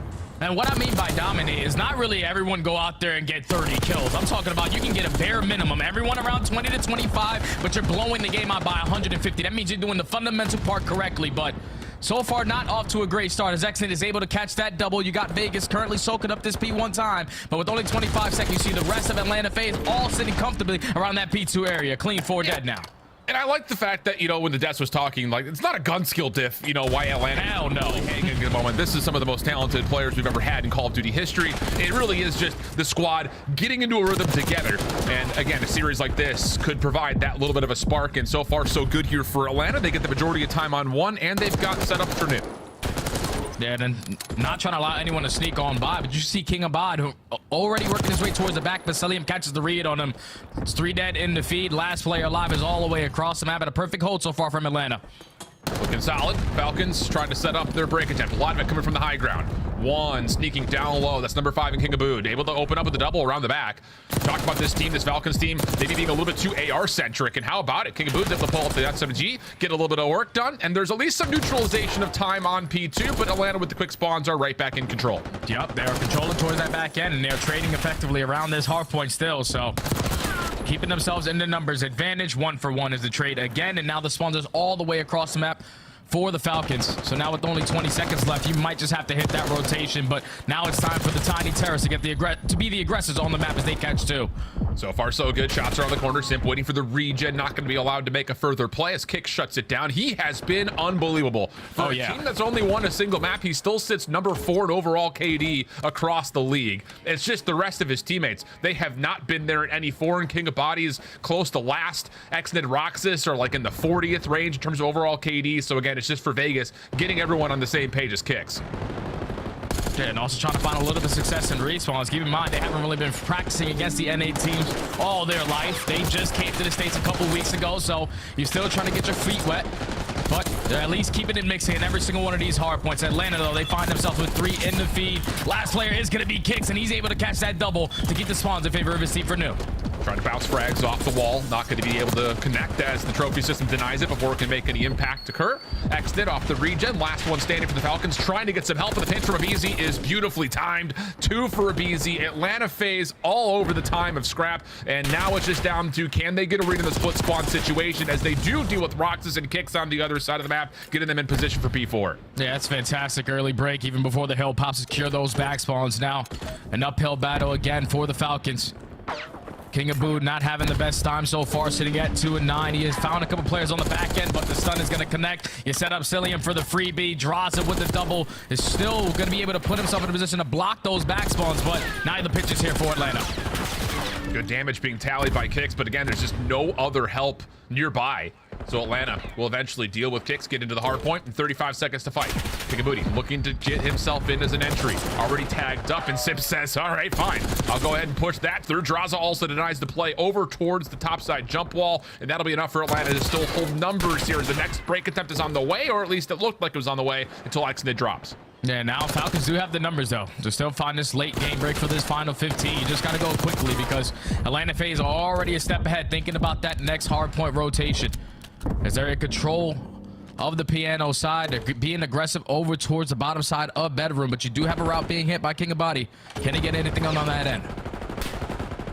Roxas gets the opener up top. Oh, Cell, you see it from the third person perspective. He was tagged out for the first gunfight, still deals with the second, and with that, Vegas will all fall. So now you got 125 to 50. Nades over the top will land for Vegas. Simp, the next line of defense, as Drazo to Beezy help him out, and that's going to be enough for another 3-man feed, and Atlanta once more just sweep through the kill feed. And you can see on your minimap, look what Selim is doing. He's just simply blocking spawns. Every time Simp decides to pass up through that bedroom area, Selim has to back up so they don't have a free pinch spawn.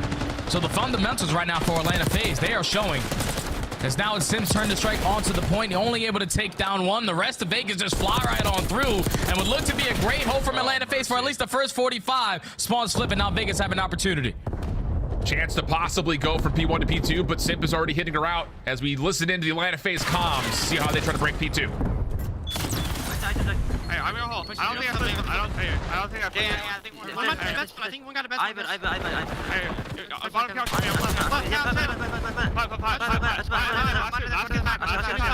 Full flip. I'm gonna play for someone. I see my plot. Still missing one. Item.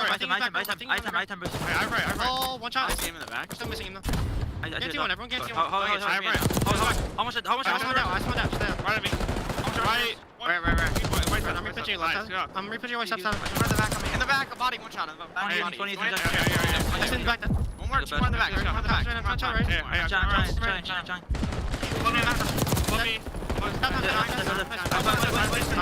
Nice. I got time. Good time. Yeah, I got time. Freeze one. I'm watching my low left.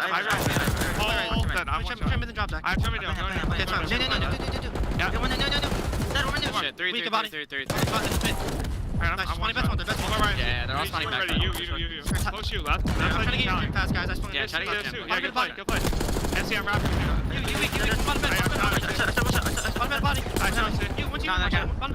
Bottom bed, body dead. Nice. What's you stuff? Deep right box. I'm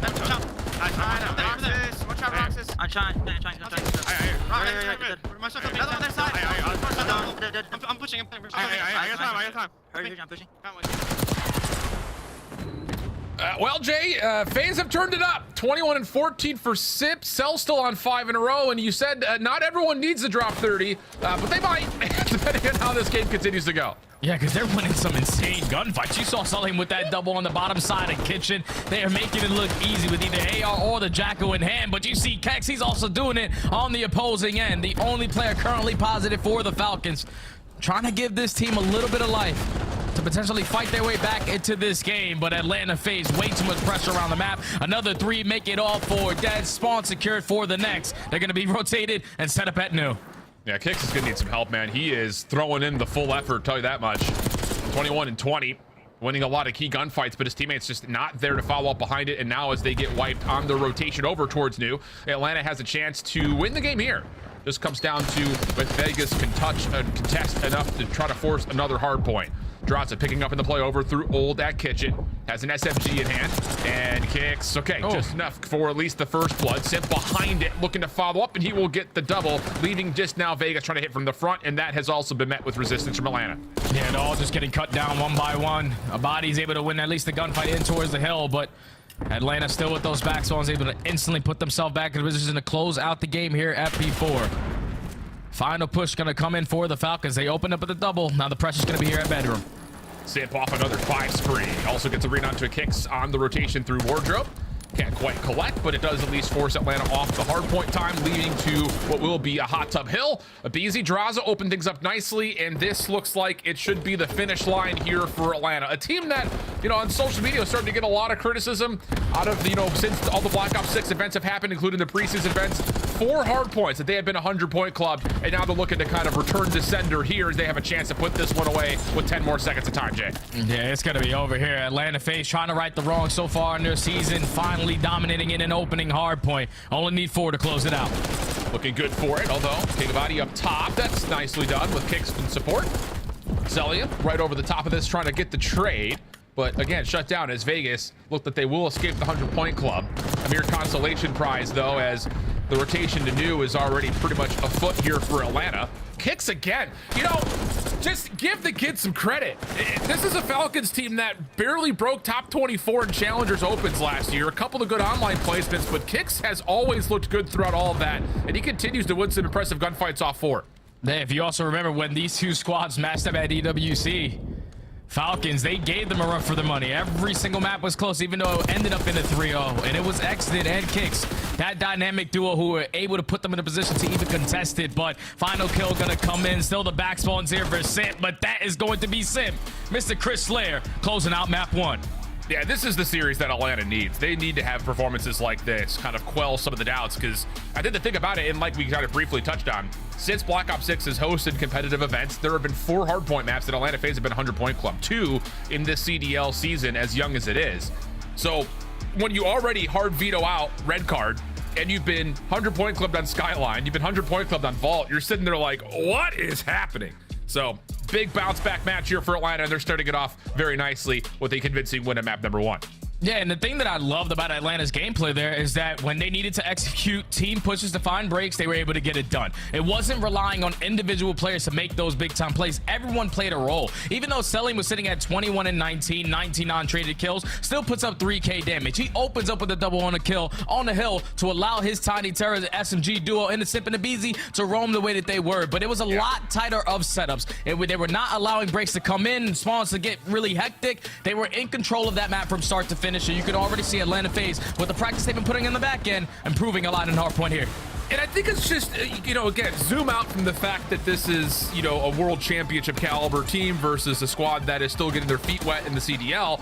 But the thing about it is the flow on the map just felt so much more like we would expect it for Atlanta. I mean, 64 and 40 combined for the double SMGs, the Tiny Terrors. But I think it's just more impressively so. You've got Cell, who's just continuing to either make early rotations happen, or he's locking down old time to make sure the exits for the Falcons are always tested. Draz is also in a good rotational position. He did well to kind of get himself on the hard point early and often. It just, that felt more like what we would have expected from Atlanta from day 1. Yeah, because they used their raw talent to bombard their way through a majority of these hills here. Because if you think about the beginning of that game, Vegas put themselves in a position to win the rotation over towards P3, win the rotation over towards P4. But then when you come down, when you talk about the setups, and when you're relying on that one-on-one gunfight off the rotation and you lose it, that's when you're spawning all the way across the map. And that's when Atlanta FaZe tend to start to run away with these games, when a BZ and Sip are clutching up in those one-on-one gunfights. So Vegas, unfortunately, cannot secure their very first respawn of the entire season in that map number 1. But now they're going into a bread and butter Skyline S&D where they at least do have one victory there. Yeah, indeed the case. And you can kind of see where a lot of the damage had been dealt. A lot of it comes on the money hills. P1 to P2, big gap already opened up at the beginning of the game. You saw that again happen from 3 to 4 near the end of the game. So yeah, really good stuff from Atlanta. Kind of able to soak up and get a wealth of time from a number of different locations on Skyline. That's going to be good to go back and VOD review for them to say, okay, this is good, this is bad. We can kind of polish up from here. But we're going to stay on Skyline here, Jay, and go to the search and destroy where, again, it's kind of a puzzling thing to say. Atlanta is currently, by the metrics, the worst search and destroy team in the game. Now, again, the caveat comes off of the fact that as we look at hindsight, their first 3 matches were versus our top 3 teams in the league. Yeah. So there's got to be some sort of all right, let's not, throw the red flag yet. Not only is the top 3 teams, I'm pretty sure some of the best teams that we have in the search and destroy game mode. Like Carolina, they are great. Toronto's great. And then LAT, they just have a Hydra and a scrap, so they can win whatever the hell they want.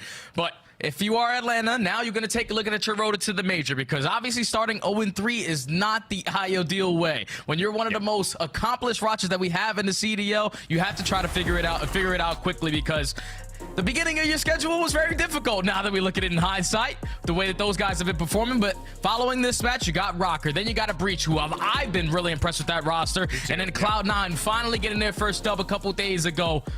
So they have an opportunity to potentially still work their way to a 4-3 record.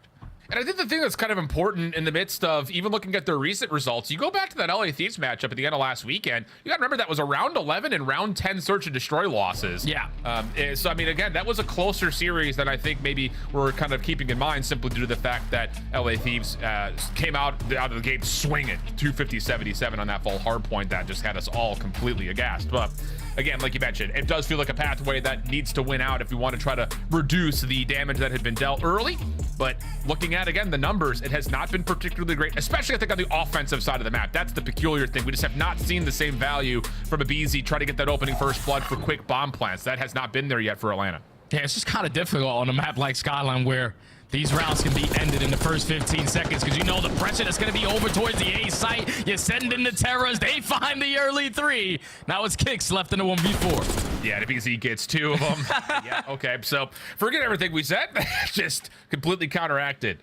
And again, it does feel like one of those series where for FaZe, this is going to be one of those, we can outgun them, we can outskill them. But at the same rate, hopefully the work that's been done over the last couple of hours since they had recently played up against Carolina will also show up here, and they can feel good about their playbook. And that was 100% a 15-second round. We're getting word from our ops in the back. So let us know Atlanta FaZe are really setting the tone early on, and I think that's not going to play into the hand of Falcons, because if you think about the time that Falcons won this map, it was about slow and steady wins the race, catching these other teams off guard, especially Carolina when they played them. So can they find early success on their attacks at that A site, because they'd love to work that bomb quickly. Well, Vegas are going to take a bit of a beat here, trying to see if they can maybe bait FaZe in. So nicely, Kikabooty able to find the first blood. Knows he's got a second nearby and elects to challenge. Simp right there at full HP, happy to follow up for the trade, and we'll go 3v3 early. And Simp is going to just get out, regroup with his teammates to rotate their way on back. Cellium somehow, some ways, able to at least get one before falling. Instantly going to turn it into a 2v2, and look at how fast Simp and Draws are on the map already. Excellent gets the read. Not really an opportunity to play through Kitchen, and that's actually enough for Exon and Roxas both kind of together to start taking their attention back over towards the hot tub side of the map. This is a difficult cross. You want to try to get the B in a 2v2. You don't have any presence towards Kitchen. It'd be difficult. Oh, how about this? Some initiation here from Atlanta. Exon, good read. Heads to the prone position. Roxas with them, and Roxas will take both. Okay, solid read there, and that'll get an opportunity for a 1-1 count. And that's the slow and steady wins the race. You can see Atlanta FaZe, they were not prepared for it, but they still got to laugh those kinds of rounds off, because it was a perfect bait and switch out of Exton and Roxas. The setup to double from Roxas to clutch up in that round. Tie the game up at 1, but you can already see on the side of Atlanta FaZe how they are deciding to play this with the aggression. They're sending in the Tiny Terrors to find early success, but that time they just get a little bit too impatient there, and Vegas are able to compromise them.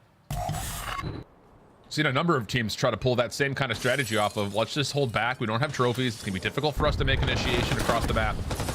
Not enough, though, for Simp and BZ, who are all over this play. Last player left is Roxas over towards the A defense. That will not work out.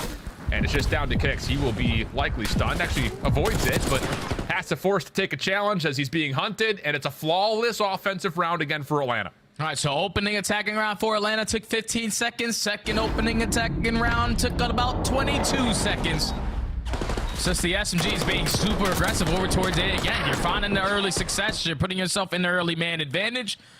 And then in the 4v1, you simply stand no chance when you have full bar control. So if you are Vegas, you probably want to change up your defensive strat a little bit.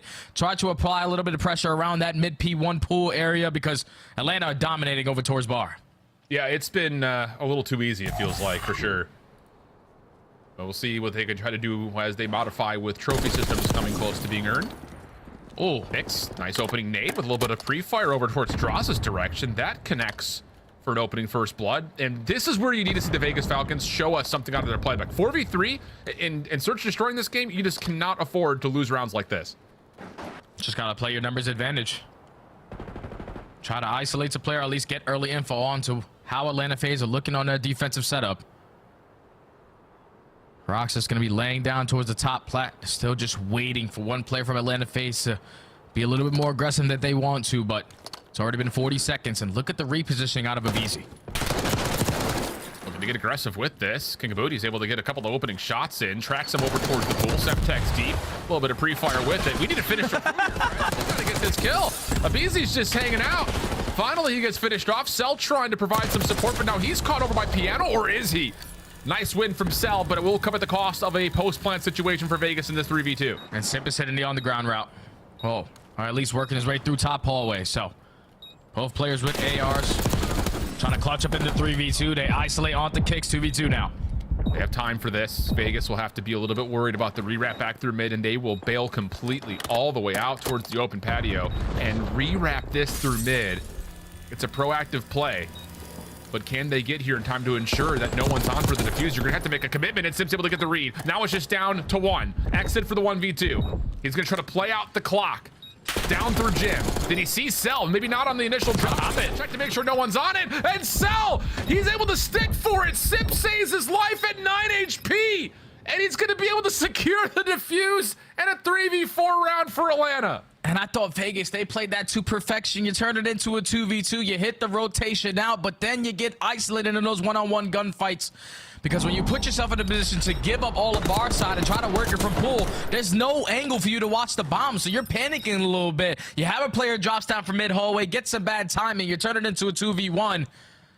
But then all you have to do is just eliminate Selling because you had no awareness of where Simp was. Thankfully, you're able to keep your teammate alive. Only 9 HP as Celium stuck that defuse. Atlanta FaZe clutch up on the round. Heartbreak right there for Vegas. It looked like they had made the right read. But now Simp, he is turning this into a World Star Series right now at 6-1, 4 in a row. Cell connects off his opening nade towards the backside at Jim, or up top actually, pardon me, on the piano steps.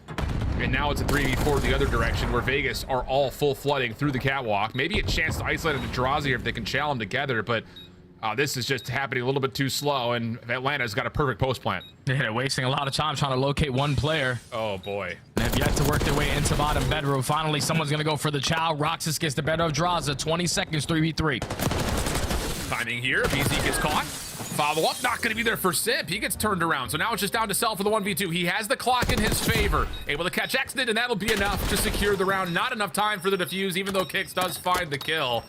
So again, it just takes too long. And I think the thing about it, Jay, and I want to kind of hear your perspective. We heard this kind of be floated around, whether it be on the flank or on the desk of, this team, this Vegas squad, they're shooting, they're hanging, but it's the decision making that's really been costing them. Hey, and the decision making is what's going to probably cost them for a little bit because these guys haven't been playing against the best competition their entire life, like the rest of the guys from North America and Canada. It's just very difficult when you're not practicing versus the top competition. These decisions, these situations that are happening, you have never seen them before. You have not been able to handle it versus the caliber of players that you're going up against. So it's just not going to get easy. We're playing some of the best players in the world.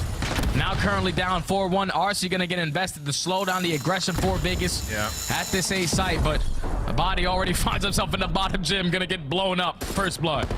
And this is going to lead to, again, Atlanta getting Draza super far forward with a jackal in hand. A little dicey from this position, top halls. Vegas, do they have an idea that he's here? Oh, they did, but can't quite find the first. Draza nearly slips away, but Roxas kicks, able to cut a couple. That will put us to a 2v2, but a easy, sneaky. Through secret.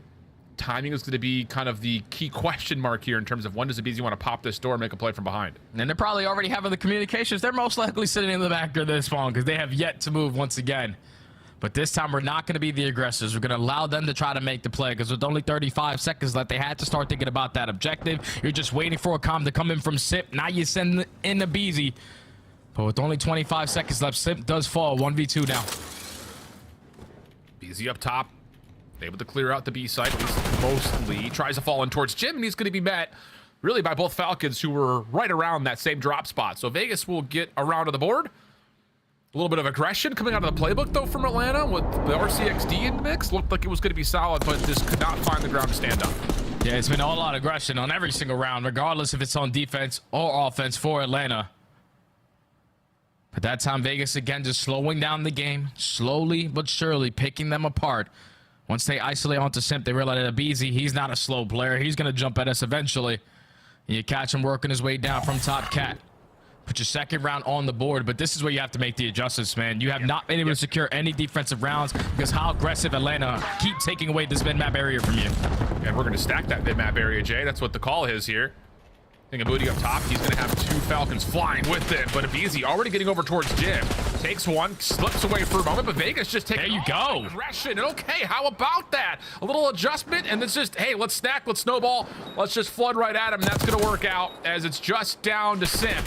1v3 opportunity and gets a look at kicks, but cannot finish it off, leading now to a 1-round difference with the defuse coming through. An adjustment comes in for Falcons. They said we're sick and tired of giving them mid-map and at the same time also giving up A. So this time, we're going to send everybody through top cat, dominate their top plat area, and then even though a body was first blooded there, everyone in position to play that trade. So Vegas now with 2 rounds in a row, finally securing their first defense of the map. Keeping their dreams alive of trying to tie the series up at 1. Yeah. Okay. Can we start to work with that if you're Vegas? I think on the other front here for Atlanta, lots of confidence off the first 3-4 rounds, just kind of flooding, diving, trying to just outskill your opponent. Now all of a sudden, you get to pay a little bit of respect to the fact that things have started to change.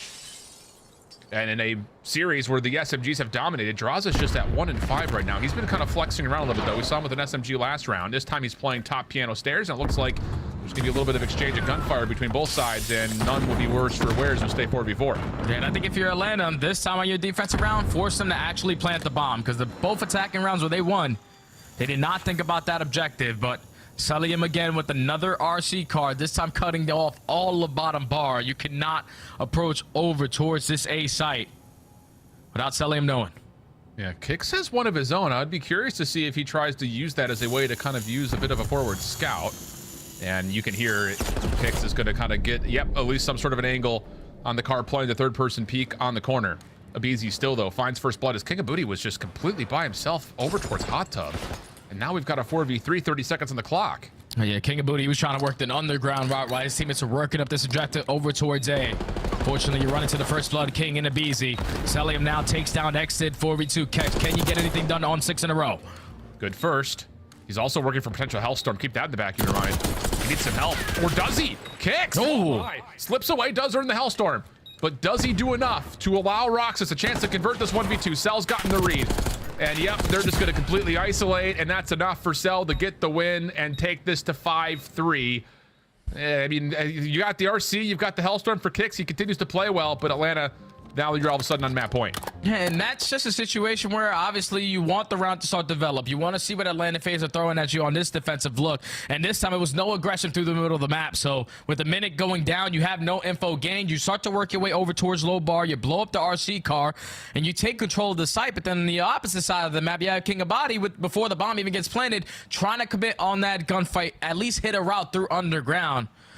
But once he falls, it's just very difficult because you probably want to wait for that bomb to go down before you decide to make that play to potentially catch a Beezy running into you instead of you running into a Beezy. But now that puts Atlanta FaZe at game point. Decisions to be made here for Kicks in terms of what does he want to do with these score streaks. Quick play through the front side at the pool at middle.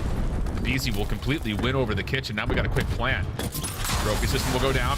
Hellstorm being called in. And I mean, the damage has already been dealt. Bombs are all right, you've got some opportunity here to at least work back through the middle of the map with the Hellstorm covering you, but do they get any information? I mean, they're trying to find Draza.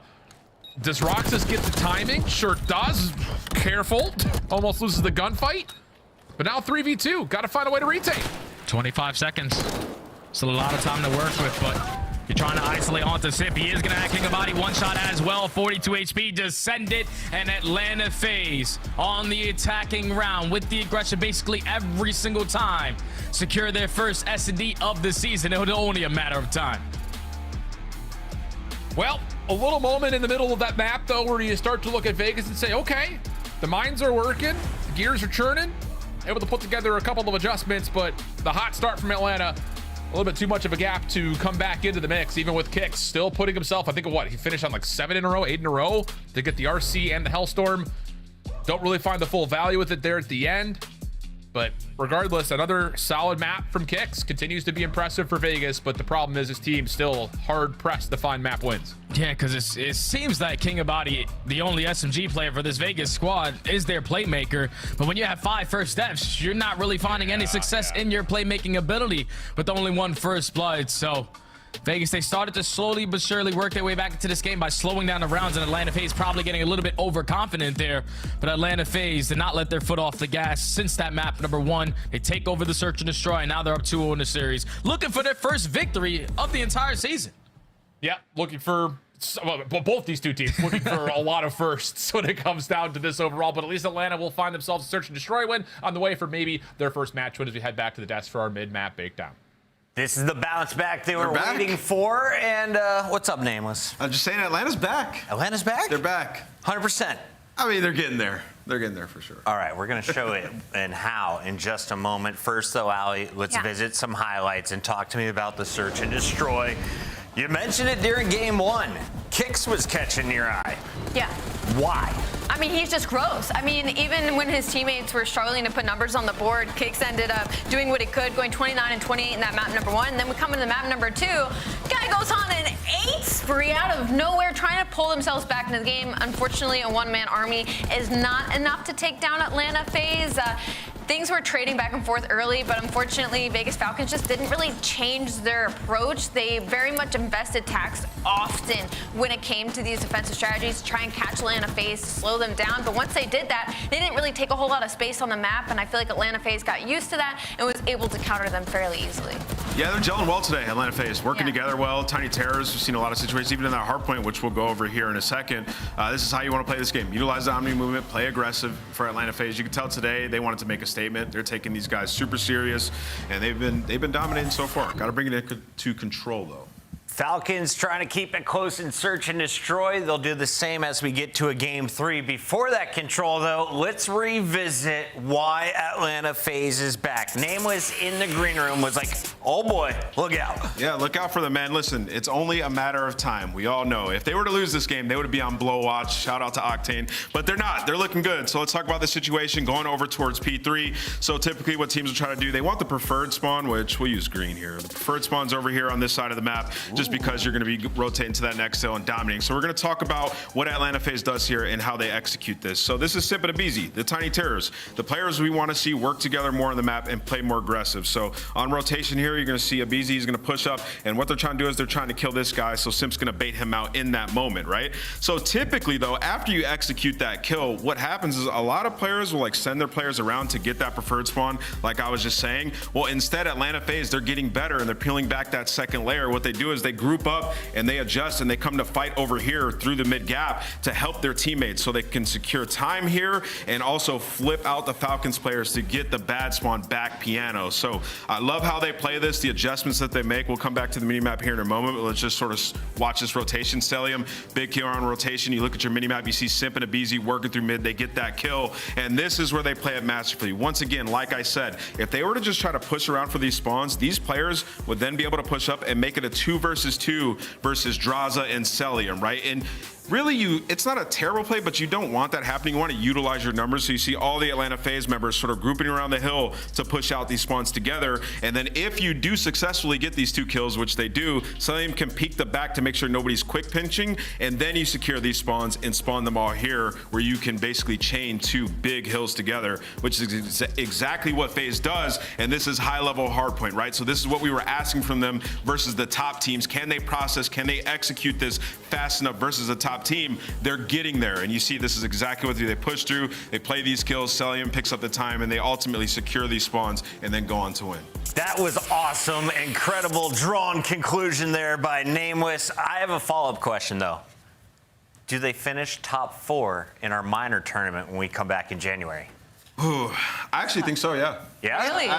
I think they're going to make huge improvements in this month off that we have before the minor. I think they're going to come back stronger than ever. All right, Falcons looking to win 3 doses of Vault as we have the games coming up. In fact, Game 3 is ready right now. Let's send it over. Shift and Study, take it away. Yeah, I'm really glad that Ant got a chance to do that breakdown in particular, because those are the moments that we really hadn't seen from Atlanta in the Respawn in particular, where it just looked like everyone was kind of doing their own thing. But yeah, the teamwork element really come to light on the opening hardpoint. And now we're looking to see if that can be replicated here, Jay, on the Vault control. I think they can definitely do it, because right now you can see Vegas Falcons, they are just simply struggling in the slaying department. The playmakers are making the plays. The only one finding success in that slaying department is Kick. So someone needs to try to assist them, because you're going up against some of the best players in the world. You need to be able to kill them. Yeah, we'll take a look to see how the control has shaken up to this point. Again, the records for both these 2 teams have not been particularly great. However, Sip has still looked really good in this mode. A 1.14 definitely launched him towards the top of the overall control kills leaderboard. Plus, of course, his kills per minute are also way up there. So, yeah, he's been really good for Atlanta, even though the mode itself has not been particularly great. I mean, they had a 3-2 win when they did play up against Thieves. That kind of catapulted them back into the series, I think, for a lot of people in that particular matchup. But they did just come off of a round 5 loss to Carolina recently on this map as well, Jay. And I think I want to put a lot more focus on a player like Draza, who we thought is the perfect fit for this core 3 of Atlanta FaZe. But so far since the beginning of the season, a guy who basically never gets off the game hasn't really been able to find a lot of success in Search and Destroy alongside Control. And we're talking about maps playing like Protocol, like Vault, where your ARs need to be felt. He's sitting at a 0.7. So even with Sip at a 1.18, you need one of your ARs to at least perform a little bit better. So I'm really looking at Draza try to step up here. I like the call. I think a lot of it could be just down to finding the right tempo as well. And in a map where we've seen a lot of AR presence really kind of turn the tides in terms of tight moments, both offensively and defensively, could be a player to look out for. Here are, again, the overall records. Not bad. For a 1-2 record, again, Atlanta's been in a lot of the matches that they've played so far. Good win percentages across both the offense and the defense. It'll be Vegas starting off on the attack first and foremost. And it's going to be a hard, heavy hit up top. And if Easy is right there waiting for it, I don't even know if they stunned or naded it at all. Roxas will get one, but the offense has to wait for respawns. Yeah, that's not the ideal break off that you want there. For both of the players to get taken down over towards Top Cat, but it happen now. The rest of Vegas just back up, stabilize the map a little bit to allow their teammates to work their way back on out. But effective trades around that middle of the map. You have XNID already pushed up towards Top Cat, trying to catch another spawner as that leads to 2 dead. And now Vegas with a little bit of mid-map control. Yeah, good top balls control. XNID now turns that into a little bit of a pincher on the back. This will work out to get on and stop the clock with a couple of members already stacked up on towards A. Atlanta off their respawn, down towards the bottom left of the minimap, looking like they're trying to recover through balcony side.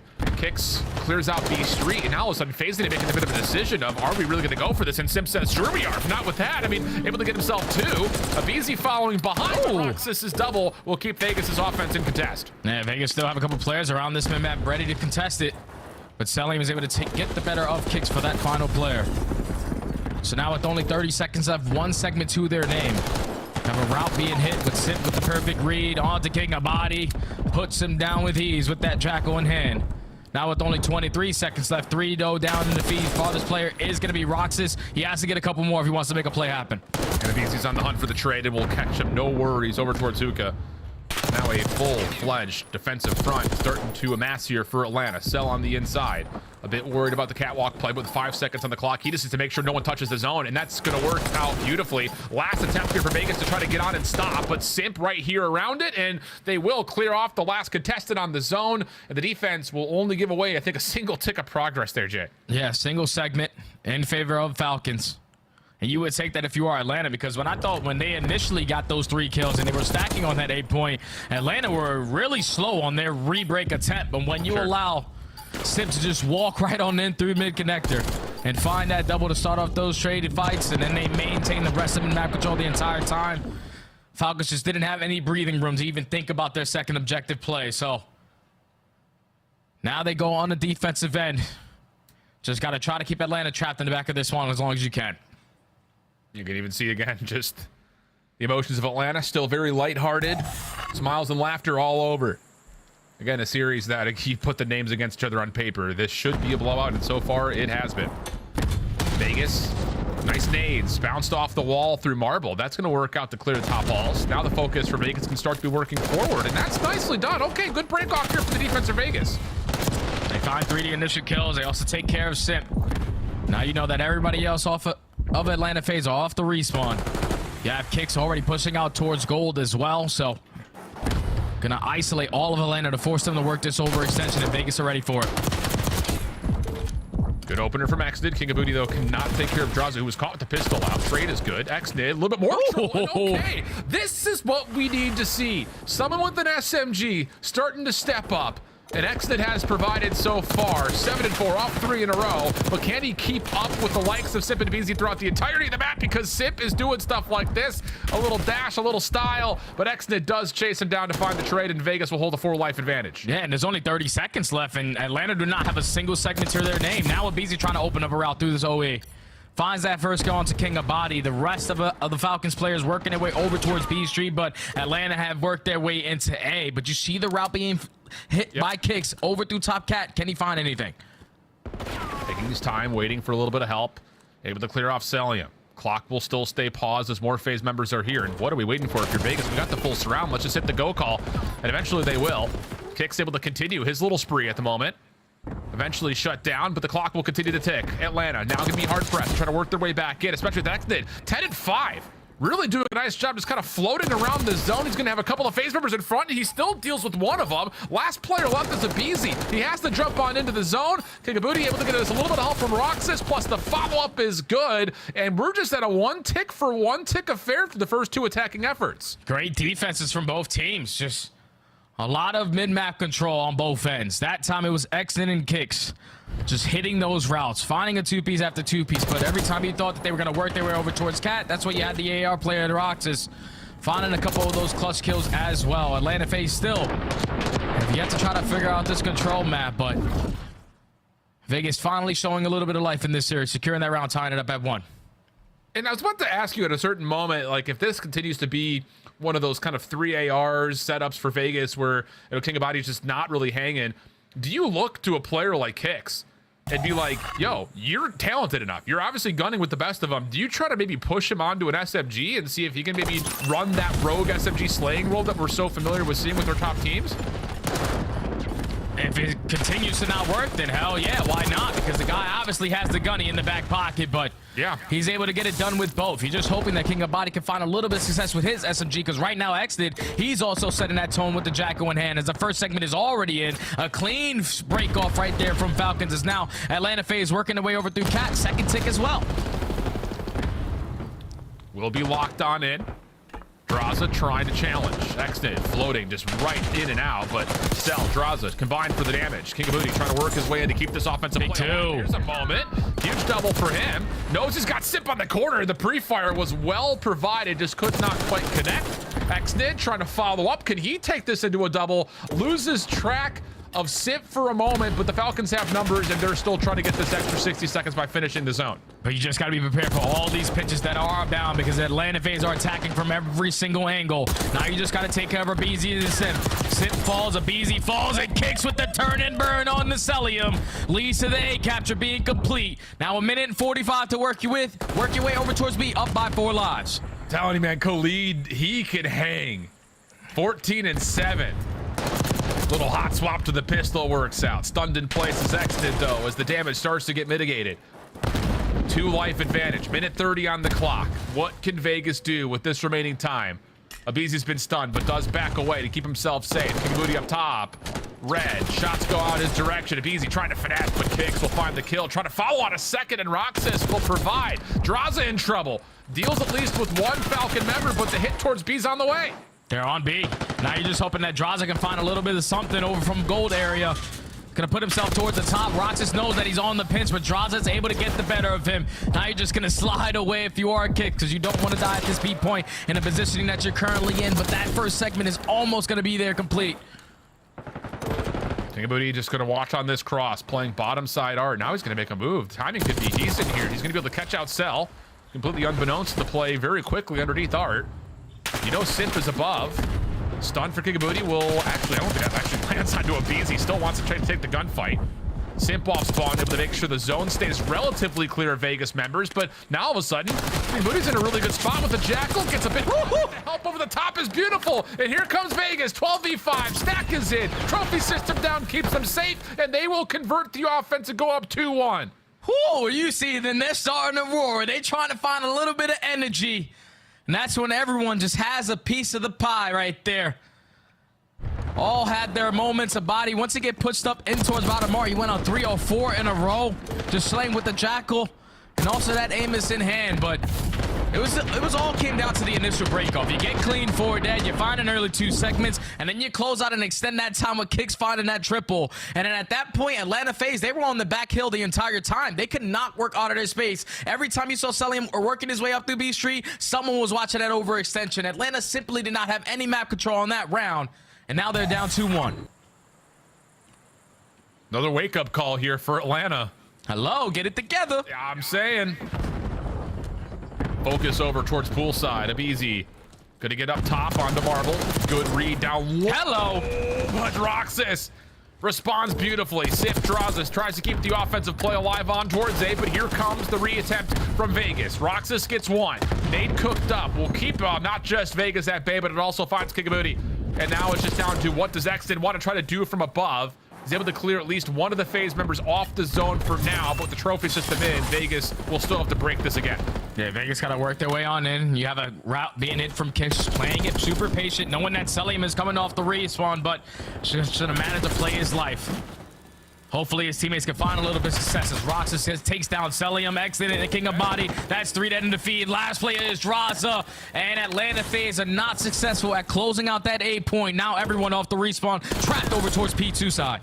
I was gonna say Vegas, they've got a really solid read on this. Kicks blocking the top right side of the mini-map means that everyone has to spawn towards what P2 would normally look like, but FaZe do break through the setup and now get right back on towards the A zone. Kicks try to follow up behind this to try to keep this life lead in play for the defenders, but an extra 60 seconds has been tallied, and even though it's been messy, FaZe have a lot of time to work with here in this offense.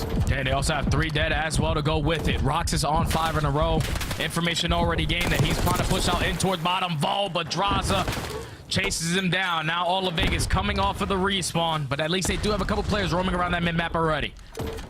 Clock will stay paused at a minute 34. FaZe trying to hang on. Kingabooty will clear the zone, but the kills still turn up in favor of FaZe. Tough gunfight here for Roxas as he's got 1 in front of him and then more a little bit deeper. But the shots are decent. Damage has been tallied, but FaZe quick off to B Street respawn. Right on over. Keeps the clock paused, and they even get a lot of progress done here on the second tick. Roxas feels the pressure to try to challenge, kind of caught in no man's land. Exton trying to keep this offense limited, but FaZe will stay on the zone. Second segment does get complete. Now it's going to turn into a 1-on-1. The body gets the better of Draza. Exton also takes down Celium, so now you can have a little bit of breathing room. So you have R control, you have a little bit of B Street control as well. You're also dominating in towards bottom vault, so now you're going to force the rest of Atlanta FaZe to try to work this overextension, try to push their way through mid-line. Sip opens up with the first. This route has to find success. Exton on one side, Kingabooty on the other, but neither will find any success. Third tick being worked on, 12v9. Nice shots. This clears off backside palms, and in the same breath, Exit from vault doors will clear off the rest of FaZe. That's another 4-man feed. Here we go. This could be the first respawn win for Vegas.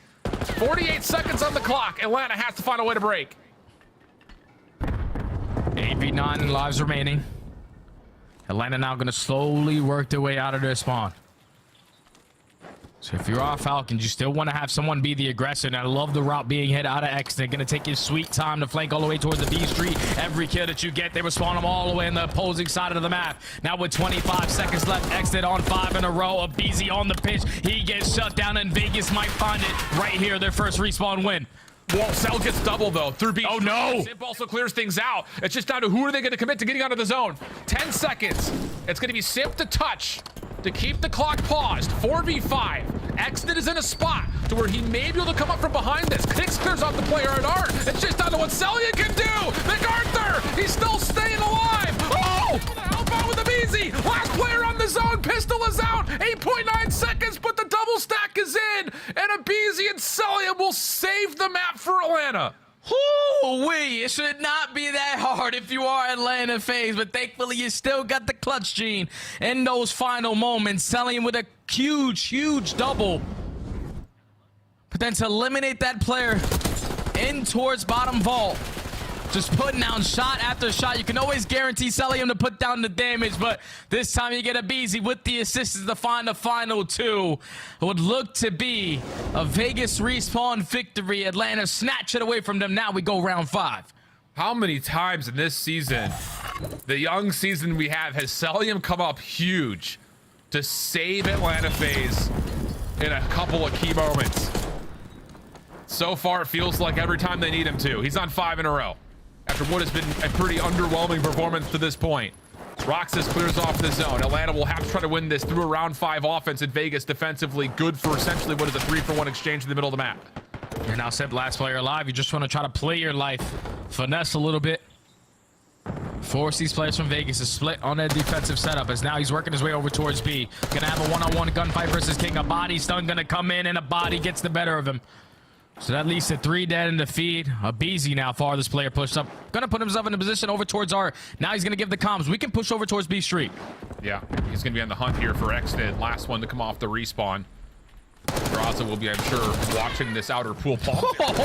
Just completely. Oh! Abizi away, and then he deals with Simp as well.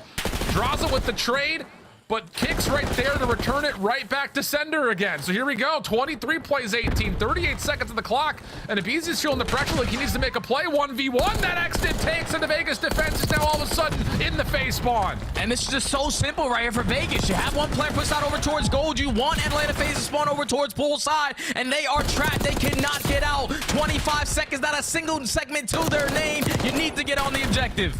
A little shimmy, a little shake here from Abizi, King of Booty. Oh, he needs the help, and he actually gets the Semtex to connect. FaZe, a little bit more freedom off the spawn towards pool. Still need to break through this setup as Xnid gets his 36th elimination. Put a sub in this kid's hand forever. Wow, Roxas and Kicks shut down stuff from the middle, and now it's just down to the last handful of moments. And I imagine the smiles for FaZe are going to be completely wiped from their faces as Vegas get a control win versus Atlanta FaZe to extend the series. Damn, that was beautifully played, man. I don't think we saw, what, 3 defensive rounds out of both teams and then 2 attacking rounds to obviously get us to the round number 5. But just the pressure, the slaying right there out of Vegas from start to finish of that map. This is what they need to do. You can tell that they showed the improvements because they really struggled. You talk about playing your life in certain situations, making the game a lot easier, but you're seeing nothing at B Street. Let's just take it away from them, spawn them over towards poolside, and that made it very difficult for Atlanta because no one was wrapping back. They didn't want to waste their time on that gunfight on the back end. They just continuously pushed on forward, and when you got players like Exid, Roxas, and Kicks just putting up the numbers that they did, how many times did we see Exid clutch up in multiple gunfights with that Jackal versus the likes of Simp and Abizi, who usually don't win, lose those up and close personal gunfights with that Jackal? He was getting it done. Vegas Falcons now showing a little bit of confidence versus the team in Atlanta FaZe. Unreal stuff. 23 non-traded of the 30 plus from Xnid. And I'm sure the questions are going to be now answered in terms of who's going to pull out a solid second sub for Vegas.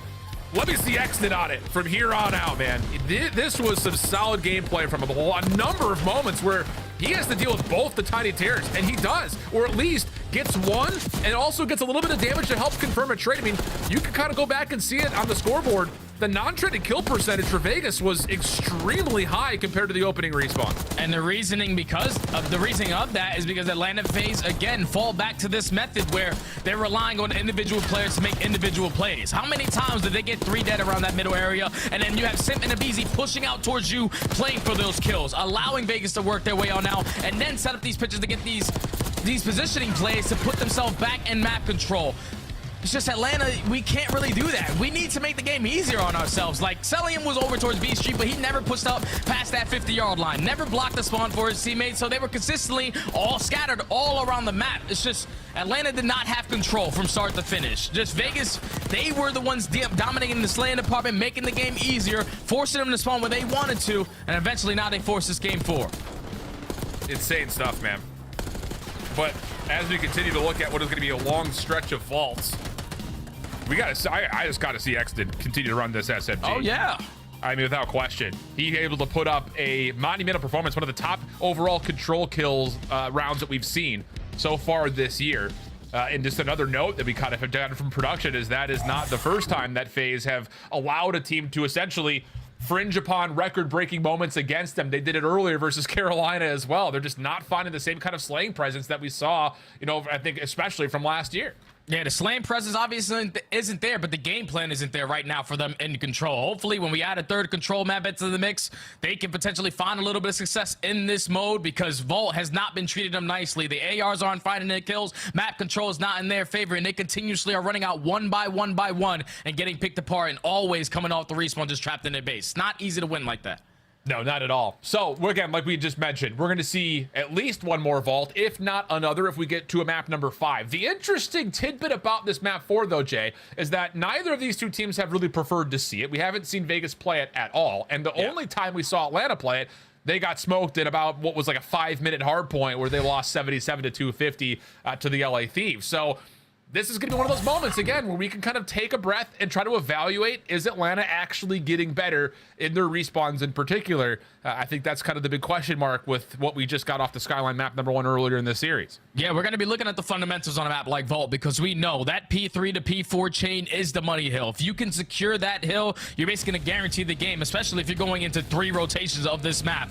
Because we see it usually go all the way down to the end. P1s are scrappy, P2s are scrappy. But that P3 to P4 chain, even if you don't find a lot of time on P3, just keeping them off it and guaranteeing those spawns for that P4 is going to be for your avenue of success if you want to win this map. All right, well, here we go. Is there going to be enough adjustment here?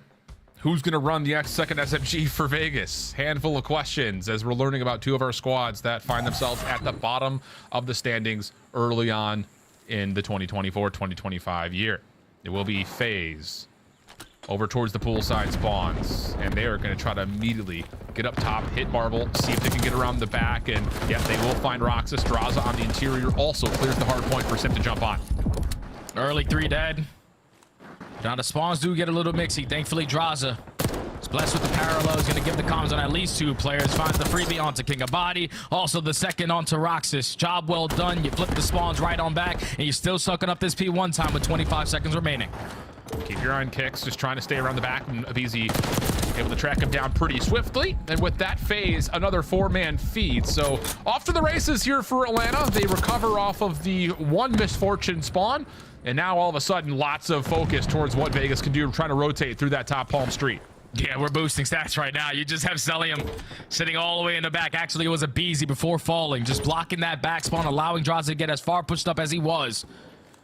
And off the rotation, Atlanta FaZe are going to win it towards P2. Draza's now set to strike. Finds another double through the front end. Now you know the pressure's going to be on the backside. Still going to be a split spawn, but here comes Celium. Yeah, the timing of this hit was just not ideal here for Vegas. You had 2 players working around the back, 2 from the front. It was just like, are you guys going to go first? Are we going to go first? And in that breath, Atlanta deal with just about everything at the same time. Kicks trying to salvage, and he does well, catches a couple. Draza still trying to lock down at least a block of the spawns, but that backside patio spawn will still be available for a moment for Vegas. Abizi working on it. Lots of damage towards Exton, and the pre-fire will get him a second, leaving Kicks by himself. Spawn still closed for Vegas, but Atlanta have cleanly broken from the front. Yeah, you don't really want this to have those back spawns for that next hill because there's only 10 seconds left. You want to try to fight this all the way to the very end.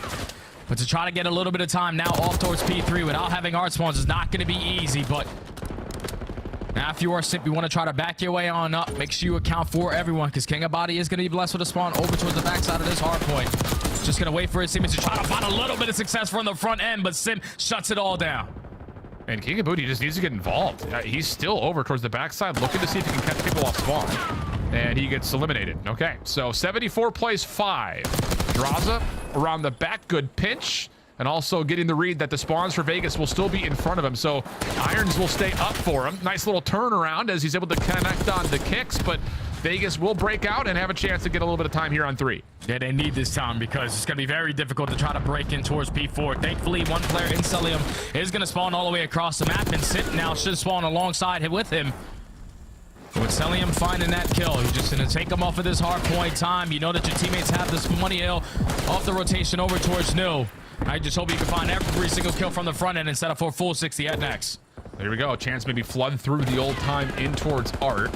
You got Celium up top trying to hold off the Vegas Falcons, but Exnid actually wins a really tough gunfight from right in front of him. So now you've got a wrap around the back here for Vegas. FaZe will spawn out. But the timing of them trying to make their way back through street is working out pretty darn nicely. Draza is still holding a position over the top of P4. Now it's just down to can they isolate? A couple of key eliminations coming through, and now we're going to finally get a status of the spawns where Atlanta could spawn close. Yeah, Atlanta at least going to get one player to spawn in from the back, and now you have Simp set up for a free pinch through that front end. Nabeezy just throwing shoulders left and right, slide, slippery slide. Trying to stall time for your teammates to get into the play. You get into the hill, but you get taken down by Kicks. Again, another masterful two-piece out of him, giving his team moments to now finally secure this final 25. I mean, it's not even just the fact that Kicks is dealing with, you know, a couple of 1v2 moments. He's valuing his life really nicely. I mean, everything you want in terms of checking individual boxes, Kicks has provided. Tough gunfight there for Abesis. He tried to push forward to King of Booty's direction.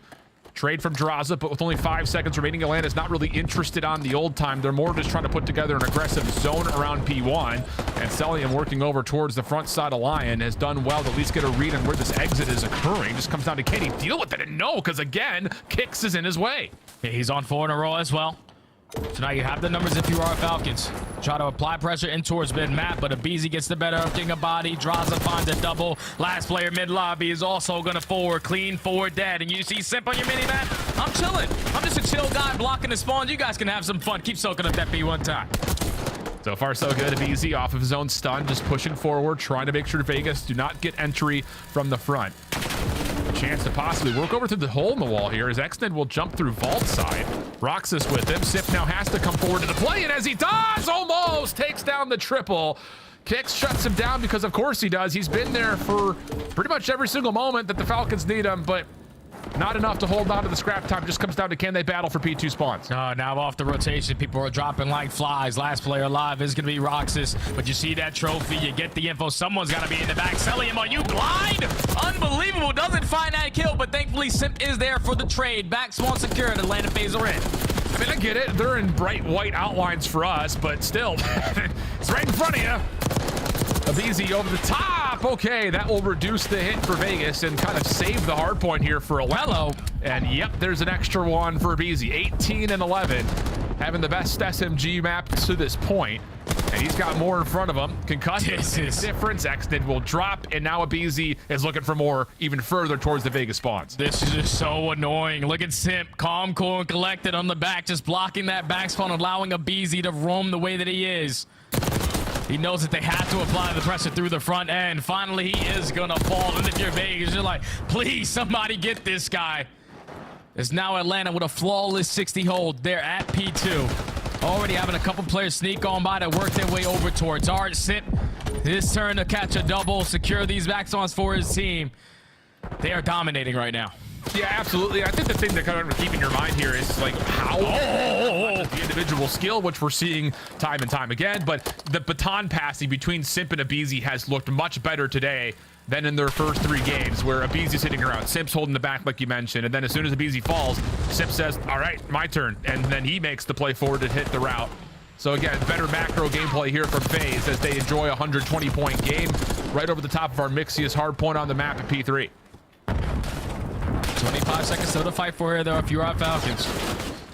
Last time around, you were able to work your way with a bunch of kills in your favor up through that B street to keep that P4 a little bit scrappy, but can already see Atlanta FaZe starting to play it a little bit safe. Back on up. Make sure to secure the spawns over towards next. But Falcons might have just stripped that away from them. Can you find anything more? They got at least one player towards the back in King of Body. Yeah, indeed the case. 2 players now here. Exit and King of Body both. Opening shots from Exton. Knows that there's a threat nearby. King of Booty nicely done as he finds Sip trying to break through the front, and that's going to be enough for now the Vegas Falcons to spawn immediately right behind the hard point. Big win for Roxas. Not having a great map, but that's a key elimination to try to help Vegas get back into this game. The back spawn's now here for Atlanta. 3 go dead in the feed for Falcons. King of Body. Can he get anything done? At least takes down one before falling, but still a lot of time to fight for here if you are Atlanta. You got all your bases being watched. Draws are watching the cross. And the rest of Atlanta just waiting for the pressure to develop for this final 25. Nice angle here from Abizi. Knows he's got players over towards Art. Doesn't quite catch the timing on the Exton's challenge. Draza following up. Is able to go 1 for 1. Leaving Celium to try to fight as much as he can for this scrap time. 1v2 moment, and he will eventually be overwhelmed. But again, that's fine for FaZe. They stay just short of the 200-point threshold, but they are fully set up and ready to go for the new hill. For our Falcons, you need to find a break and find it quickly. Atlanta going to be able to breach that 200-point mark. You know the SMGs are going to be right in your face, ready for these gunfights. As soon as you work your way out of that old hard point, but Kex gets the better of Rabizi. Sip strikes for 2. Now this is going to slow down the rest of Falcons because you cannot clutch up in a 2v3. Yeah, Sip knows that there's a player towards bottom vault. Trying to calm that out, but I don't think they realized that that player was Exton who tried to go over towards poolside. Yeah, Draza gets caught by surprise. That's a fully healthy Vegas Falcons member up top, and now here comes the hit from the front. Sip dealing with the initial. Where's the follow-up here for Vegas? Timing of these breaks are just not coordinated. Not at all.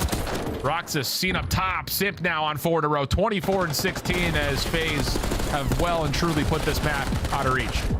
Yeah, they cannot win it here at P1, but it's basically a GG if they continue to hold down the spawns the way that they have been. So in this P1 to P2 chain for Atlanta that has blown this game wide open. Abizi still not slowing down. Hey, buddy, I see you over towards pool, and I also see your teammate. I'm picking up, switching left and right. He's going to commit on the gunfight, and he's able to get the better of him. Atlanta FaZe going to get their first dub of the season. You could just see Abizi like, give me that, give me that. And, well, it's an interesting map because, like we said, Abizi and Simp, nice little back and forth between them. I'm sure Cell is going to be like, I hope you guys had fun because he soaked up about 3 minutes of hill time. I think he finished like 12 and 12. So just kind of chilling as the Vegas Falcons will stay at the bottom of our scoreboard and standings. They do tally another map win. Better effort on the control overall, but the hard point still a major worry here for Vegas Falcons fans. Yeah, the hard points are going to be a struggle for quite some time if you are the Falcons, because you can already see they have a lot of issues that they need to work on. Slaying being one of them, rotations, at least winning your rotations in certain situations being another, not dying off rotations and spawning all the way across the map in the final 10 seconds is another big thing. But just also these team fights. It looks like they're relying on a lot of one-on-one gunfights to try to make these plays happen. That's why we see kicks popping 2-piece after 2-piece. But every single time that they're not finding those kills, they just keep on allowing the game to get away from them. It's so difficult when you have the team in Atlanta FaZe just playing fundamentally sound, blocking those back spawns, making it easier for the SMGs to continue to roam and slay their way on the opposing side of the map, knowing that they're going to guarantee spawns still at that old hill if they fall short. But just a clean series for Atlanta FaZe. Obviously, besides that control, you definitely want to work on that, but happy that they finally got their first victory on the season. Absolutely the case. Non-traded kill percentage is great across the board. And yes, Cell 12 and 13, 1900 damage, but nearly 3 minutes in the hill, averaging about a third of it every time we rotate somewhere. So he's just hanging out. The SMGs having a masterclass performance throughout this one as Atlanta will get their first win in the CDL, leaving Vegas still searching for theirs as we head back to the desk. 500 to 202 points. That is the hard point differential. Atlanta FaZe dominant when it came to HP. But my question is, what did we see in game 3? Control went to the Falcons. They take their first control. I mean, the slaying just completely turned over for the side of Falcons. Not only was Kix and Exodus doing what we've kind of seen them do in previous weeks, but even Roxas got into the building, 25 and 19. So they finally get a respawn win. They get it on control. It wasn't clean, but they got it done in the end. After that, it was all FaZe. Let's take a look at some of the highlights. Game number 4. Walk me through what you saw from the front line here, Nameless. Yeah, I just want to touch on that control for a second, just for the Vegas fans who might be a little down on themselves right now. When they had a good thesis on how to play the defense on that map, like pushing out gold and just slamming them coming out of P2, like these guys are talented, so when they play the right way, they're able to find the kills, right? So there's not like a huge gap in terms of skill from them and the rest of the league. They just need to figure out their hard point. They're getting broken a little bit too easy, leaving gaps wide open, and when it's their turn to try and break, they got players who are sometimes they're not on the same pace, right? And what that means is like they got a guy who'll be hard ironing a cut, and then another one who just wants to slam and play for the spawns, right? So they have to get on the same page. That's going to come with the coaching staff in time. In terms of Atlanta FaZe, I think they're in a drawn conclusion segment. We talked about it a little bit. Like they're processing things a little bit faster now in hardpoint, like identifying exactly how they want to approach a situation, and then just sort of pouncing on it and utilizing their teamwork. The Tiny Terrorists today worked together way better than in their first 3 matches. I think they figured it out. Cell just has to be a hill kitten. I mean, I even wrote it down. At one point, he was 6 and 8, while Abe and Simp were double positive with 2 minutes in hill. I was like, I have never seen this before in my life. Cell is just chilling on the hill, soaking the time. But on a more serious note, Abizi and Simp showed up today in maps 1 and in map 4, specifically in the respawns. And this is kind of what we've been wanting, but the ARs versus the rest of the league need to be stepping it up if they want to contend for a top spot. We were talking about it with Maven in the green room yesterday. Isn't that the ideal setup game theory-wise? Yes. You want your main AR in the back soaking up that hill time while everyone else pushes out? Yeah, you want basically your main AR to be picking up objective kills in a ton of time, right? So ideally, they went over a lot. Obviously, this is versus Vegas, who's trying to catch up, and Atlanta FaZe some of the greatest players of all time. This month is so important for them headed into the minor. We'll see the adjustments that they make, because they're definitely not there just yet. Absolutely. They have a holiday break to work out right now, though. We got to bring in Mr. Simp. Chris Lair, welcome back, my guy. MVP from 2024, off to a slow start for the 2025 season. What's going on here in Black Ops 6? I mean, I feel like honestly, the biggest thing is our scrims haven't translated to matches. I feel like we've looked a lot better in scrims generally, but, you know, we still have a lot to work on. I mean, we've been 100 point club more times than I can count in my career, so definitely got to work on some things. Yeah, it is a rough start, but I don't think anybody doesn't expect you guys to have it figured out by the time we get back. Simp, I want to ask, though, as we do head into this break, you know, there's been some struggle in every game mode. What do you think is going to be y'all's main focus while we take a couple weeks off? Just general teamwork stuff. I feel like I said, I feel like in scrims, we look a lot better than we have in matches so far, and I feel like part of that's teamwork, but part of that is just translating, so I feel like just trusting our process and just keep it going and just play with more confidence. Simp, I want to ask you, you know, we got a lot of talking heads in the community, and myself included, wondering why you guys don't push the limit and see what you can get away with in hardpoint. Like, we see all these other SMGs, you and Abizi, you guys aren't pushing out to that second layer in hardpoint. What has been the issue there, and why do you think your practice hasn't translated to the matches? I think it's partly just playing with a little bit more confidence. I think today we did a good job of just challenging anything we wanted, feeling like we were on top of the world. Right. And I feel like we can do a way better job of that just in matches in general. And so I feel like today was a good start. Love it. I have a super fan who would like to come cheerlead for Atlanta FaZe. Can we make that happen in 2025? I mean, we'll have to see. We'll have to see. All right, they may be in my family. We'll talk about it later, Chris. I promise they're safe. Or Maven. Yeah, I'll hit you up later. I'll hit you up later. It might be Maven. All right, thank you very much, Chris. Congrats on your winning ways after a tough loss to Carolina. You guys bounced back with a 3-0. All right, I appreciate it, guys. That is Simp. Atlanta FaZe gets the job done with a 3-1 over Vegas. Let's take a look at our Scuff play of the game. We couldn't pick one from Simp, so we just got a little montage here. Let's take a look, Alley Cat. I love when we just have a montage of a player going off in a series, because you're right, there isn't just one play that he made that was detrimental. It was the entirety of this series. This is a Chris Lair that we're kind of more used to seeing take over the maps. I literally wrote down in my notes that Abizi and Simp were putting him on a mixtape. Yeah, you know, we asked him about it in the interview just now. He said he wants to play more free, and in practice, it's not translating over to matches. Maybe they were just overthinking situations in hardpoint. You have to be almost instant. In this series, that's what they did, playing with confidence. So look for that to be the solve for them going forward. Atlanta starts in the first round of the minor. They will have to work their way all the way through to the grand finals. Amos says they're getting at least to the top 4, right? Yeah, I believe so. I think this month is huge, man. They're going to improve rapidly. When we come back, we have 2 other teams we expect to be fighting for top 4. Carolina Royal Ravens put their undefeated record on the line against New York Cloud9. Mac has been surging. Stay tuned for that one.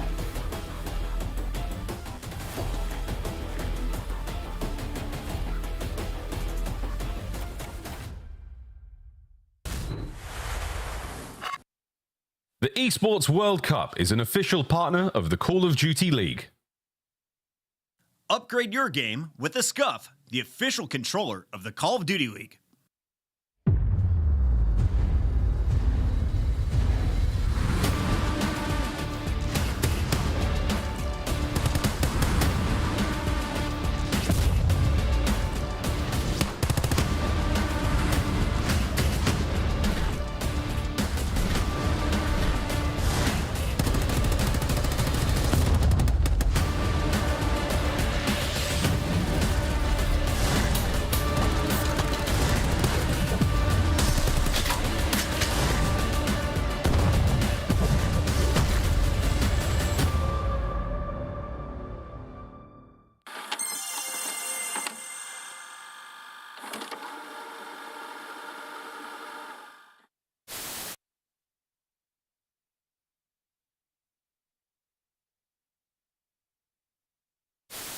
Steals the record for most kills dropped in a single match. It's 115, and it's Gwyn. On the collapse, he gets the angle, he gets the kill. His series continues. Gwyn's here. And yeah, this is his place. A double headshot, 7 in a row. He is taking over. Maybe just trying to end the Rookie of the Year conversation. Just put himself back in front with just a dominant performance here. Time to go. TJ gonna drop. One has fallen. Second will drop as well. They collapse. Oh, on Gwyn! Of course it's on Gwyn! One player left. Hunts it, finds it. Gwyn seals the deal with a record-setting series for Gwyn. Gwyn is different. Crazy.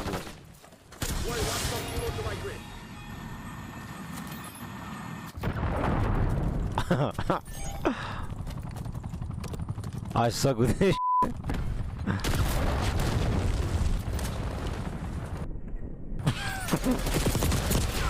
Bruh. I'm not using that shit ever again. This shit out. That might be it, folks. That is all she wrote. Heretics 3-0 on Control.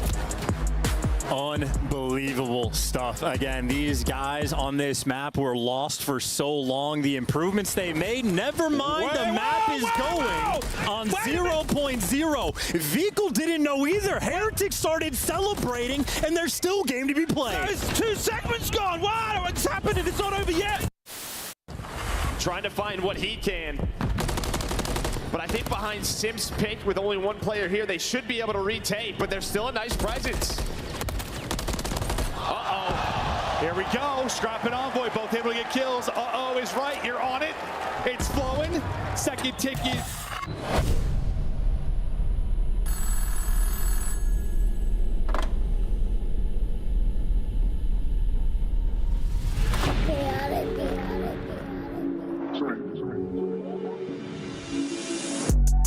Nah, for real. They be talking tough, but they won't get up in that field. ARPs and 223s get hit up in your grill. Iron on me like I'm Tony, like an orange eye pill. Come and get your shorty, cause she tryna cop a feel. She know look chaotic, keep it hot before the deal. And you steady talking out your neck, it's never real. So I say nah for real. So I say nah for real. Nah for real. Yeah.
Welcome back, everybody. It's the holiday season, and things are heating up here in this studio. Alley Cat and Nameless right behind me in the pick'ems. Just kidding. I'm almost catching up to Nameless. You've been a front runner since day one, where we all started off slow.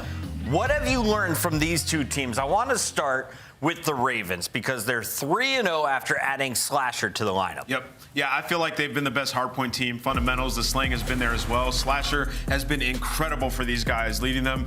And when you look at Gwyn, his development from year 1 to 2, he still looks like that guy on the map, able to pick up the kills when you need it. Carolina, I don't see a glaring weakness on this team anywhere. They're just trying to continuously improve, and this is a big statement match for them.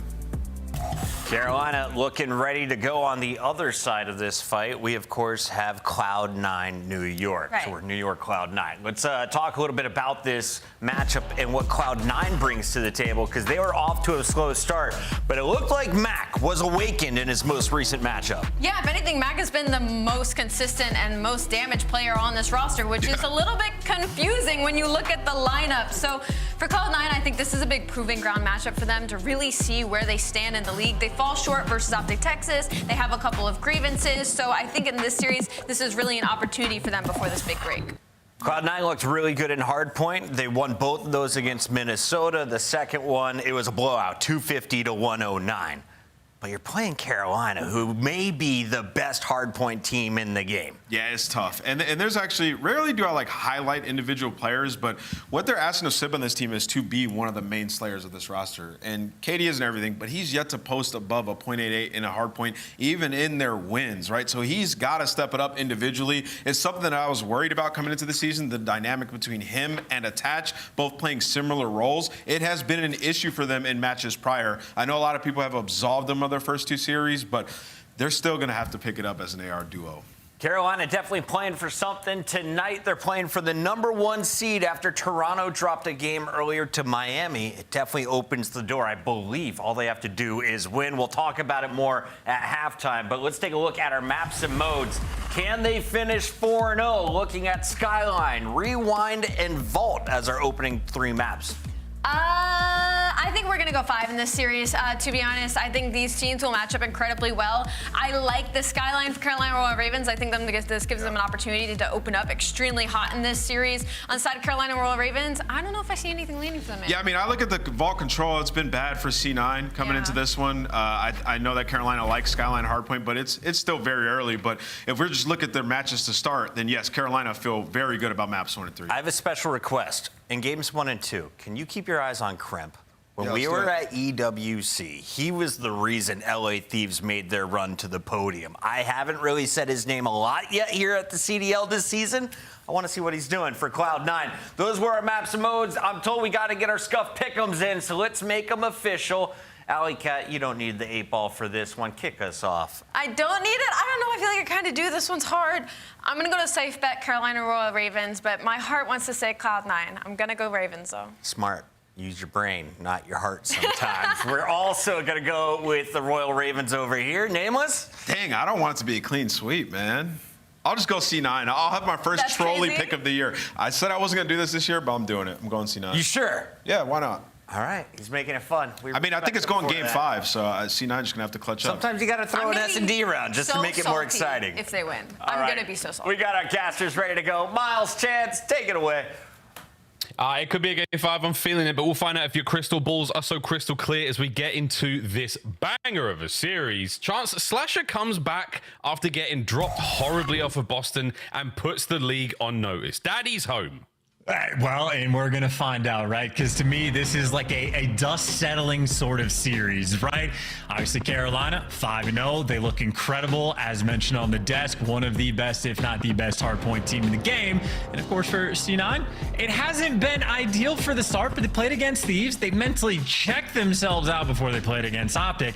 Then they got on the board. So I have a lot of faith. I think this is going to be a very competitive series, but you got to tip the respect to Slasher. He has been completely on point, but I think we're going to be in for an absolute grueler between these two teams. What a better place to start it than Skyline, you know what I'm saying? And we're already in. And TJ, who another player who's been sensationally, let's say, consistent and enjoyed himself so far in the game, is on a 3 spree when all the odds were against him. Yeah, TJ's been he's been one of my favorite players to watch for the past 2 years. He's sort of like evolved, and maybe evolved in just death from Vivid, but has been quite a bit of fun. So check the cookie order, place your bets, do what you got to do as C9 just collecting all the time. Got the left side spawns, and Mac starts off 4-0, so anything Tej can do, Mac can do better. We're staying on board with Tej though as he goes deep undercover behind it.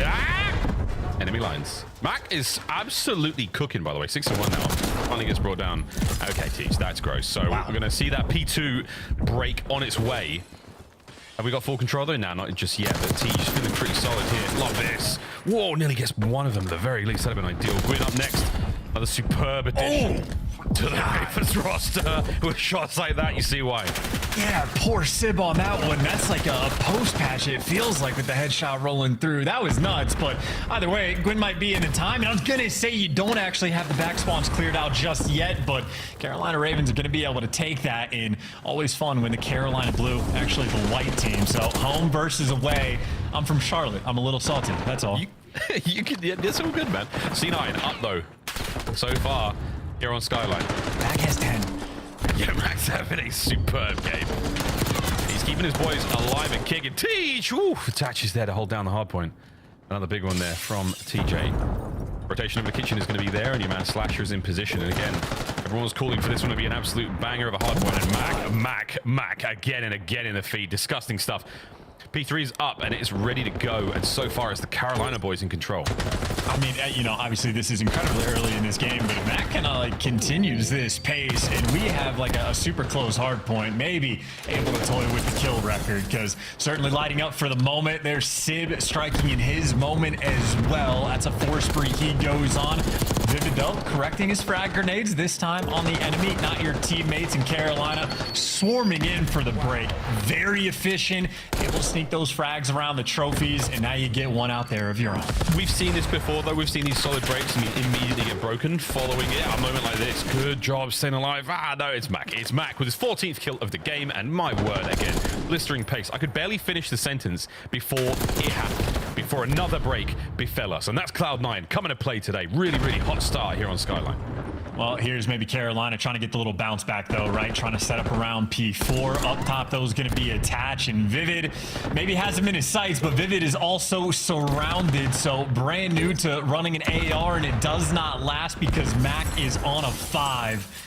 And frankly, I think we just never watch Mac because we're going to jinx him. Like, we finally go on his POV, but no, it's bad news.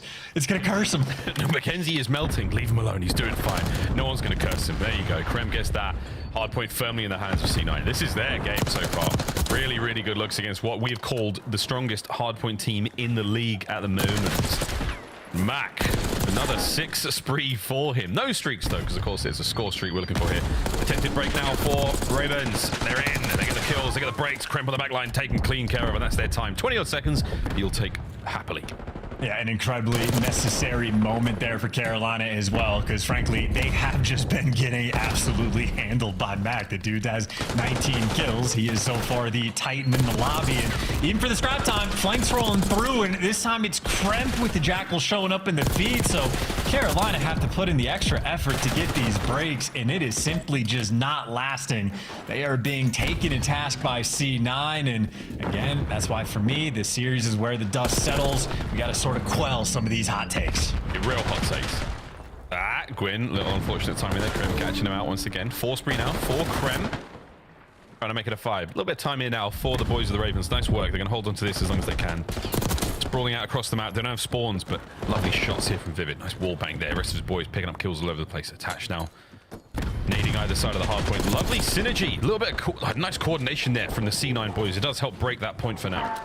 And now we're taking the old cookie flank, trying to see if you can flip those spawns for new. But while he's taking all this time to do that, a lot of his teammates have fallen, but that is the perfect timing for TJ to hit that flank. He gets his teammates to spawn on the left side, and that is a beautiful play coming out of Tej, trying to set up his team long term. But obviously, Miles, they have a long way to go. It is a 70-point game. C9 still have the lead. Yeah, C9 with the lead now. C9 on the attempted break. Let's go for a listen in and hear how it goes out.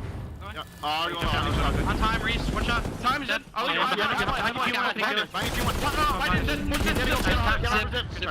Where is he?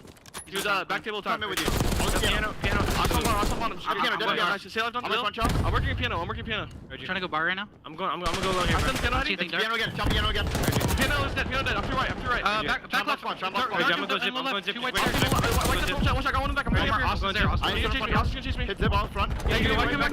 Zip again. Zip. Back door. Zip weak. Zip and back door. Nice. Killer, Mac. Play new on spawn as well. Get top mid. I spawned deep right. Still hitting They're gonna be new. When all dead. On you. Vivid. There's two old. Awesome. White's in new. I'm top mid. I want to see him time mid. I'm waiting. Good for you guys. I'm at jacuzzi. Let's far. I'm sending you. One stop off. Let's do it. One shot. Table it. Top mid. Let's go. Yeah, he's not going for you. One shot down. I'll go. He's still on one shot with me. Hot one shot. Hot one shot. 3 mid. He's outer still, do. 3 mid. You done? Stun you. And small, close small. Close small. Close small. There's short down. I'm gonna play here. I'm hitting a white pin. Yeah. Slow play front. Block us one outer. Inner and outer. I'm waiting you still. It's one white. We're gonna flip. Jump, no show. Good news, C9 still have the lead and the comms sound good. Bad news, Gwyn is starting to heat up slowly, Chance. That's a bad thing. The lead is trickling away. Great 20 seconds, though. Like a wonderful scrap to be able to bait. And Carolina maybe a little bit fearful. They do not want to overcommit. So you're happy for this scrap, but maybe long-term, Carolina just wants a strong P4 hold, and they're hoping they'll be right back into this game. And that is the wipe that Carolina we're looking for. Kremp, though, opportunity to make an impact. Gwyn handles him. How do you win a fight like that? Good stuff, Gwyn. Mac. Man has been winning fights all map long. Can he win this one? Get his boys access through the roof. He just holding downstairs. Mac loses another one. There we go. Gwyn holding down with an iron fist. Trey's there. Slasher appears from bottom bed. Lovely shots. Still, the hard point in the hands of the Ravens. A Sib nearly able to pick up another one there. Mac again the roof. We're not stopping hitting the roof for Gwyn. He must have been asleep or something. And that is a huge opener from Mackenzie Melts. There you go. You get it. Just overwhelming pressure through the top. Carolina never able to push anything out. And that is exactly what Kremp is able to do. On this hill, you get someone towards the hot tub. You are just able to fry. So 20 seconds left on P4. And I'm going to go ahead and make a guess. Carolina, it's going to be tough for them to actually drop them. But as I do it, it's just a caster curse. They walk on through and keep it to about a 40-point difference between these two teams. C9, though, they have been holding on. But Gwyn is still alive. Finally, Sib finds him. Bedroom to the jacuzzi. We now go. The game calls it gym, but that's just wrong, let's face it. Vivid, soaking time in the sun here on Skyline. Lovely work there from Carolina. 3 in the feed. This is what you're looking at for the comeback, folks. Slasher watching the flank diligently. That is a vet play. Don't let Kremp through. That's a problem for the next hard point. And now we get to test his instincts as well. As soon as Kremp shows up in the feed, you think Slasher's going to turn and move towards the hill. And Kremp, the man that Slasher was watching the entire time, now just plays with them. That is a masterful break in a moment where C9 certainly needed it, and players are starting to push out towards new. Carolina catches them, and the spawn's maybe going to get a little bit weird. Back to slow down just a touch. Carolina, I mean, this was like a 70-point deficit they're working from. They continue to make it close, but they are not there yet. Oof, not yet. Spawns are bad now. Tej is not going to be involved in this hardpoint defense for a while. Nor will Vivid. 2 key pieces of the Ravens puzzle. Slasher holding it down though on the backline alone. There's Gwyn, help him out also. My good God, what a work from the Ravens. Sib, he's got a lot to do now alone. Banged up, down and out. Next wave of attacks going to be Kremp. Ravens holding still. C9 looking for the break. It's just so hard to hold this hill. And yeah, Mac just takes it from you. The stamp on that push. C9, they have done everything to get the P2 break, and technically they can win it here. Yeah, it's gonna be game. Gotta get going. Oh, but Gwyn finds 2 from nowhere. Eyes on. Uh-oh, Slasher. All right, up Main Street. Attach finds a weak spot. The game will not end here. And it's Big Dill doing his thing in the point. 15 seconds to go on this point. And Slasher's holding it down. Rotation's good as well for the Ravens. This hard point could go the distance. This is huge scrap time, though, right? They're going to put themselves, it's going to be a 10-point game. Carolina, they're going to be forced to just make perfect play after perfect play, and Mac already pinches. He's putting pressure on the flank. He picks up 2, and now Carolina, it is a desperation effort. Gwyn, hold the front down. My word, they've still got it. Another wave of kills. Here they go. Slasher finding his. Push out by the space. Do what you can to take care of the next wave of C9 attackers.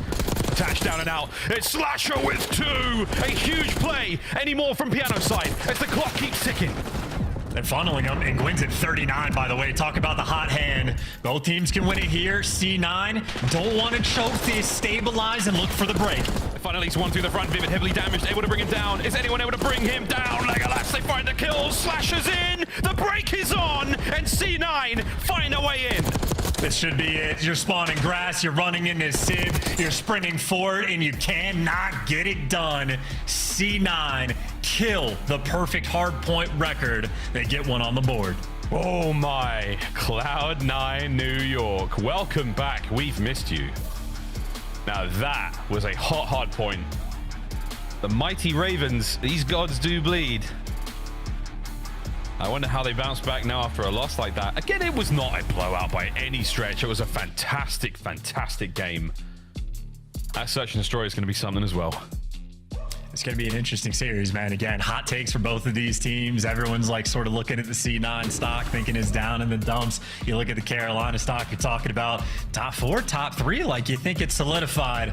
No, no, no. We have a lot of Call of Duty left to play in stage 1. We got minor tournaments and so much more to see. But what we saw that game is just a lead that was effectively insurmountable. And it was Mac that off the rip just built it for C9. And obviously the team was able to hold on to it, but he finished with 36. I'm impressed that Slasher and Gwyn caught him, because the way he started that game, godless killing machine, he had doubled up everyone else in the lobby's total kills.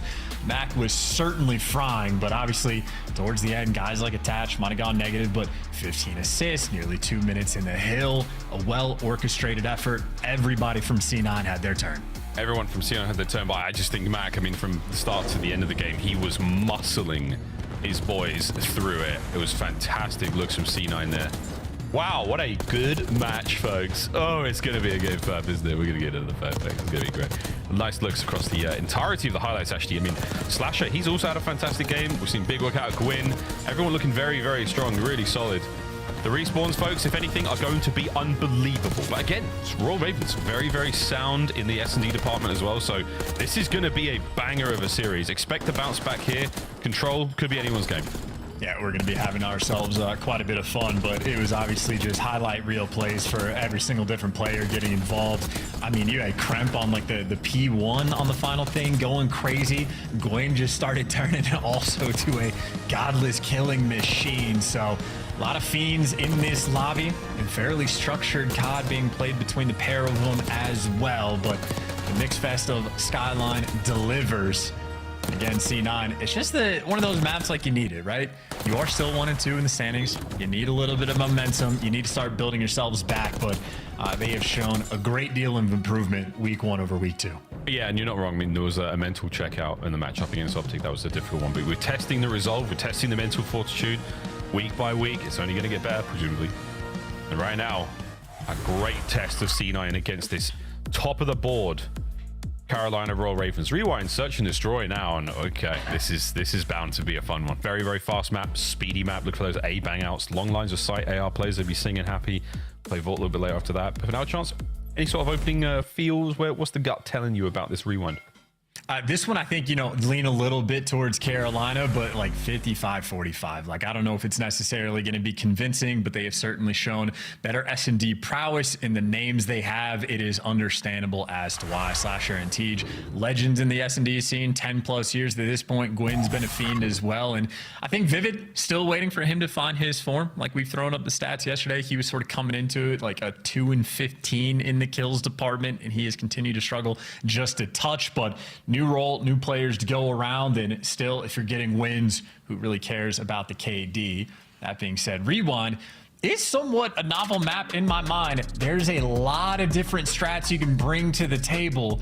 Whatever strats C9 have, you got to make sure it is to counter Gwen, because where Vivid has struggled, Gwen has thrived. Yeah, that's a 1.63 in S&D. That's a lot. The team's at 2-1. Opening doors though for C9. They are the first blood reapers. I'll see if they can keep that going. This should be a good one, folks.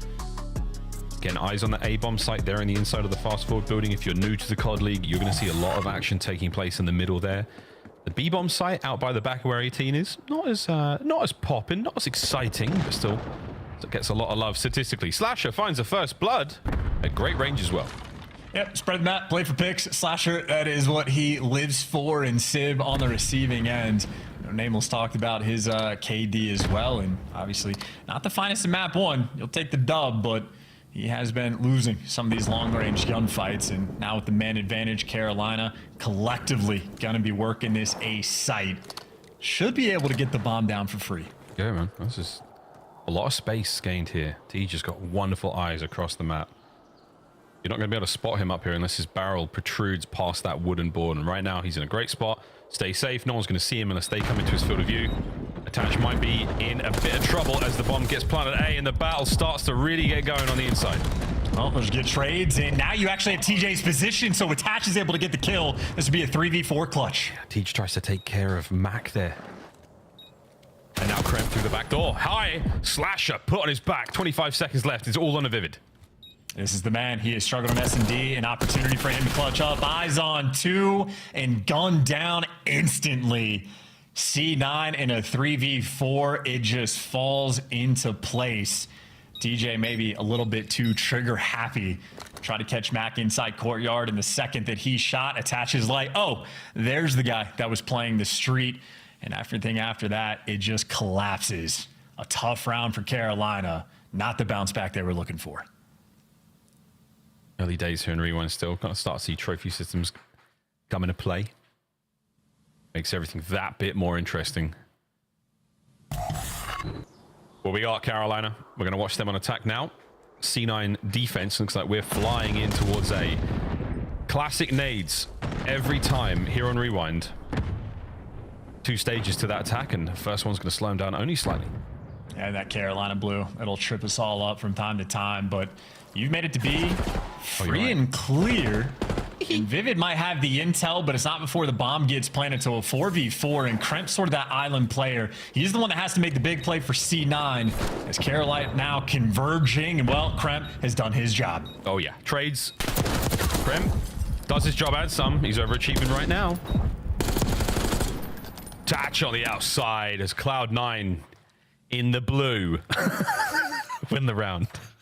Yeah, very efficient work as well. Kremp, you saw at the start of the round that cheeky little spot playing outside of that blue hall in P2. Just need to make sure your island players getting good intel from the teammates, and I think the play just comes to him. He delivers, and Mac, one of those players, obviously missed him last year, but prior to it, one of the best in the game at just getting the bomb down. He will set up his teammates time and time again, and if he gets the bomb down without dying, make no mistake, he's a force on the map as well. Made that round 2 look easy. Zoom, zoom. Trump's got no one in home here on the B side. Yeah, long gone. Good shots at range there. I think it was either Slasher or Gwyn. Takes care of that. Nades up. Oh, wow. The nades are great from the Ravens. Hand delivered. Mac's in trouble now, but he has managed to creep in through the back. That door bang, though, gives away a hell of a lot. Uh-oh. Did it give away anything? Yeah, he's been spotted out now. Surely, there we go. Right, Ravens are on the board. Yeah, there's the bounce back you're looking for. I'm still not a fan of RC cars. Granted, we have seen quite a few successful uses of them, but I think you just don't have any pressure over towards the B site. The RC car gets the intel, and it's, yeah, they're here. And now they've already pushed up, and of course, Carolina on the flip side, just fantastic nade usage. You get clearance on B. You know players are going to be inside a courtyard. You know someone's going to be deep street. And you let them calculate. It's a team that should execute more often than not. And at the very least, they have stopped the bleeding. It's going to get applied. Bandages up next. And before you know it, they'll be on the field again. Sib down at 20. Tej wants it. Tej still full pockets as well. Slashes there for it. Now space to play with. TJ can now back on up. Do whatever he wants. He has no idea Attach is there. Now he does. Whoa, but so does Attach. Nice snap. Attach is so good, but yeah, he was still left 1 HP, and he had a good stun. It does connect, but doesn't make a difference. Slasher, 3 kills in the round. And Kremp, though, for the 1v2. I mean, he split the defense, and never mind, someone got the intel. Doesn't matter. Doesn't matter. Vivid, you got to bring him down still. Vivid. Oh, no. You got to bring him down still. He's alive and kicking, and Kremp is an issue. Yeah, nobody puts Kremp in a corner, apparently. That's a painful moment, an opportunity. This is a huge round. Oh, Vivid, he takes the outside route. You might have seen him on the cross. They didn't see each other, so now back over towards the B-bomb site. Lay it. Wow, he's hard to kill. Kremp. He might have pulled a muscle doing that. Ooh, Kremp might outthink himself here. Comes the bomb plant. Vivid. Hasn't gone for it just yet. He's just checked the B-bomb site with a nade. Game on.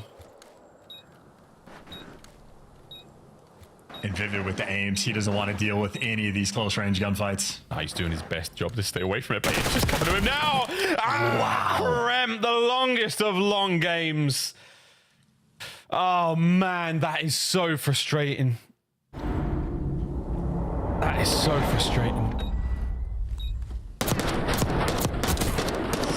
That is a 3, yeah. Kremp as well, man. Wow. A 3-kill round from Slasher. That turns into a clutch from Kremp. That is so much pain. Puckett, he asked for it. What is Kremp doing on the minimap? It is making plays like that. Had him trapped in a corner, dead to rights. And he just wins a huge gunfight. And Vivid, I mean, still in S&D, just doesn't quite have it. 1 and 3 for he and Gwyn in this 3-1 round count for C9. Siege, the old S&D master at work. SA old, you know what I'm saying? Dumps the corner check. Nobody home, but the trophy gives away a whole lot. And attached there on the far right-hand side wing. Could be a big deal for Tej in a moment if he bangs through that door again. And it's trying to make noise. Ouch, Gwyn, ow, run. The battle on. Perfect bait and switch. Max first blood certainly helps. Running out of time, though. 45 seconds is still a decent chunk to work with, but I don't know what the play call is going to be. You've had Attach, by the way, just playing by those crates. Finally, he makes a little bit of noise. And it's pressure. They're trying to isolate Attach, but that's a tough man to take down. And they finally do get it. Max steps up to pick up anyone who pushes a little past that. You do have to worry about the bomb as well. The bomb is down. It has been spotted. ID'd. Mac guesses wrong. That's bad news. Over to Sib. Can he get on the board? And not only that, save the round for his boys. Check the bomb. Kill number 1. Slasher gets away. Oh, let her do. Gets away. Is C9 faded? What was that play? Like, they had bomb down and Mac just put himself in an angle. It would have been perfect if he just scooched over and watched the only place that they could have pushed from. Instead, he just let him crawl up for free. That's awkward. And then Sib just lets him out. And by the time he figured it out, it was too late. Just poor angles being chosen there by C9. And again, maybe just thinking a little bit too hard, maybe too smart for their own good, but Slasher able to deliver in a necessary round for Carolina to be able to get. And credit to Vivid as well. Did pick up a few kills in that round. We're doing it again. Get the door open. Yeah, good job. Both sides of the door. Yeah, good job. Nice driving. Not great driving. Might be time to pump the brakes and camp it out with this RC car. We'll come back to Kremp in a moment. Meanwhile, that bomb's getting fired. See you later. I'm down 4v4 though. TJ's taking a decent bit of space up Burger Street. Carolina though, retake's gonna be coming in through glass. Here we go. McGuinn, fearless, he's going in. It's all for Slasher to get the first blood. Can Slasher find another? Nah, Mac gets 2, no 3 though. 2v2, Vivid on the back door. Ah, what a win from Kremp, that is unbelievable. Tej gets gunned as well, and C9 locked down the Rewind video store. Too clean with it, man. And shout out to Mac for the 2-piece as well. Attached there for the ice in the end. Good reads on Tej, but that's Mac giving you 2. Gwyn just a little bit too big of a slide, and Mac just shreds him, and then Kremp as well. I mean, the Jackal right now, just the hot hand. Good positioning, and then again, just unfortunate for Vivid. I mean, he had the perfect read and just gets slammed. Disgusting. Nice work. 4-2. C9. So it's going to be a very closely contested S&D, and it really is. The round counts. Just that little bit of magic there from Krem, able to get his boys up and about. Now we're going to hit the flank real fast here. That's a very loud door. Yep. That was, whoa! That was the old peek. Screw it. Send it. Vivid and Gwyn are down. Tej sends it, trying to find a kill of his own. Can he get one? Yeah. Can he get Mac? Very close. They're trying to isolate. Tej is in between 2. They've just taken space. Slasher's finally gotten back in the mix. They know one is in Zig, but they have no eyes on Slasher. You got to do something. You got to do it quick. And Attach trying to make that play. He's making it. He's making it. Here comes Slasher. Slammed. Absolutely slammed. Attach with a big 2 and the defuse. Damn. That's some confidence in the player cam there from Attach as well. He is chirping, letting them know. And these stocks for Carolina might be falling. We gassed them up. They had a perfect record in the hard point. They get handled on Skyline, and now they are just being, I mean, outclassed so far on Rewind. I hope that like really Kremp is just going. He's just like one note. He's just holding it, and everyone's looking at him like, nice man. Let's go. He's still going. Incredible lung capacity. What's his thing with doors too? Everyone he goes for the peak. Bang. Nobody home. Bang. Bang. TJ down. Kremp first blood. Yeah, chalk it up, man. This is brutal. Kremp, nice little 10 kills already. That's a one and done spot for Gwyn. So there you go. Yeah. Mac was there for it. 3v2 for C9. Mac was there for it. We've seen players get knifed in that position as well. Raincore remembers that one. Okay, Krem, you are loving this round, mate. Snap 3 boys and girls playing Vault Control. We'll see you there. The Ravens, they did not show up on Rewind. If Vivid gets a 1v3 here, I'll be very surprised because, man, it has been tough. C9, New York, 2-0 in the series. Yeah, nah, GG, not even particularly close. Absolute handling round after round. There was like the early ones were close, and there was just some beautiful clutches coming in from C9. Just the fact that they set the tone from round 1. You get blooded, you're thinking Carolina's getting back in the mix, and they clutch a 3v4, and it was just the little things that were going right, and then the little things turned into Kremp. Doesn't need the cam. Whatever he was singing in choir, he had the COD gods on his side because he was just unstoppable on that Rewind. I mean, like, it was so many moments we saw Kremp. I mean, 11 and 3 is one thing, but the 3 deaths, that's the more impressive thing for me. I mean, how hard he was to track down and just kill him. You can't. It was so hard to kill Kremp. I'd love to see how much damage he took overall. I would imagine it was more than his teammates. He was taking hits, hitting the regens, and escaping with his life every time. Massive work. GG's. Big time GG's. And yeah, 2-0 to C9. The Ravens. What's going on here?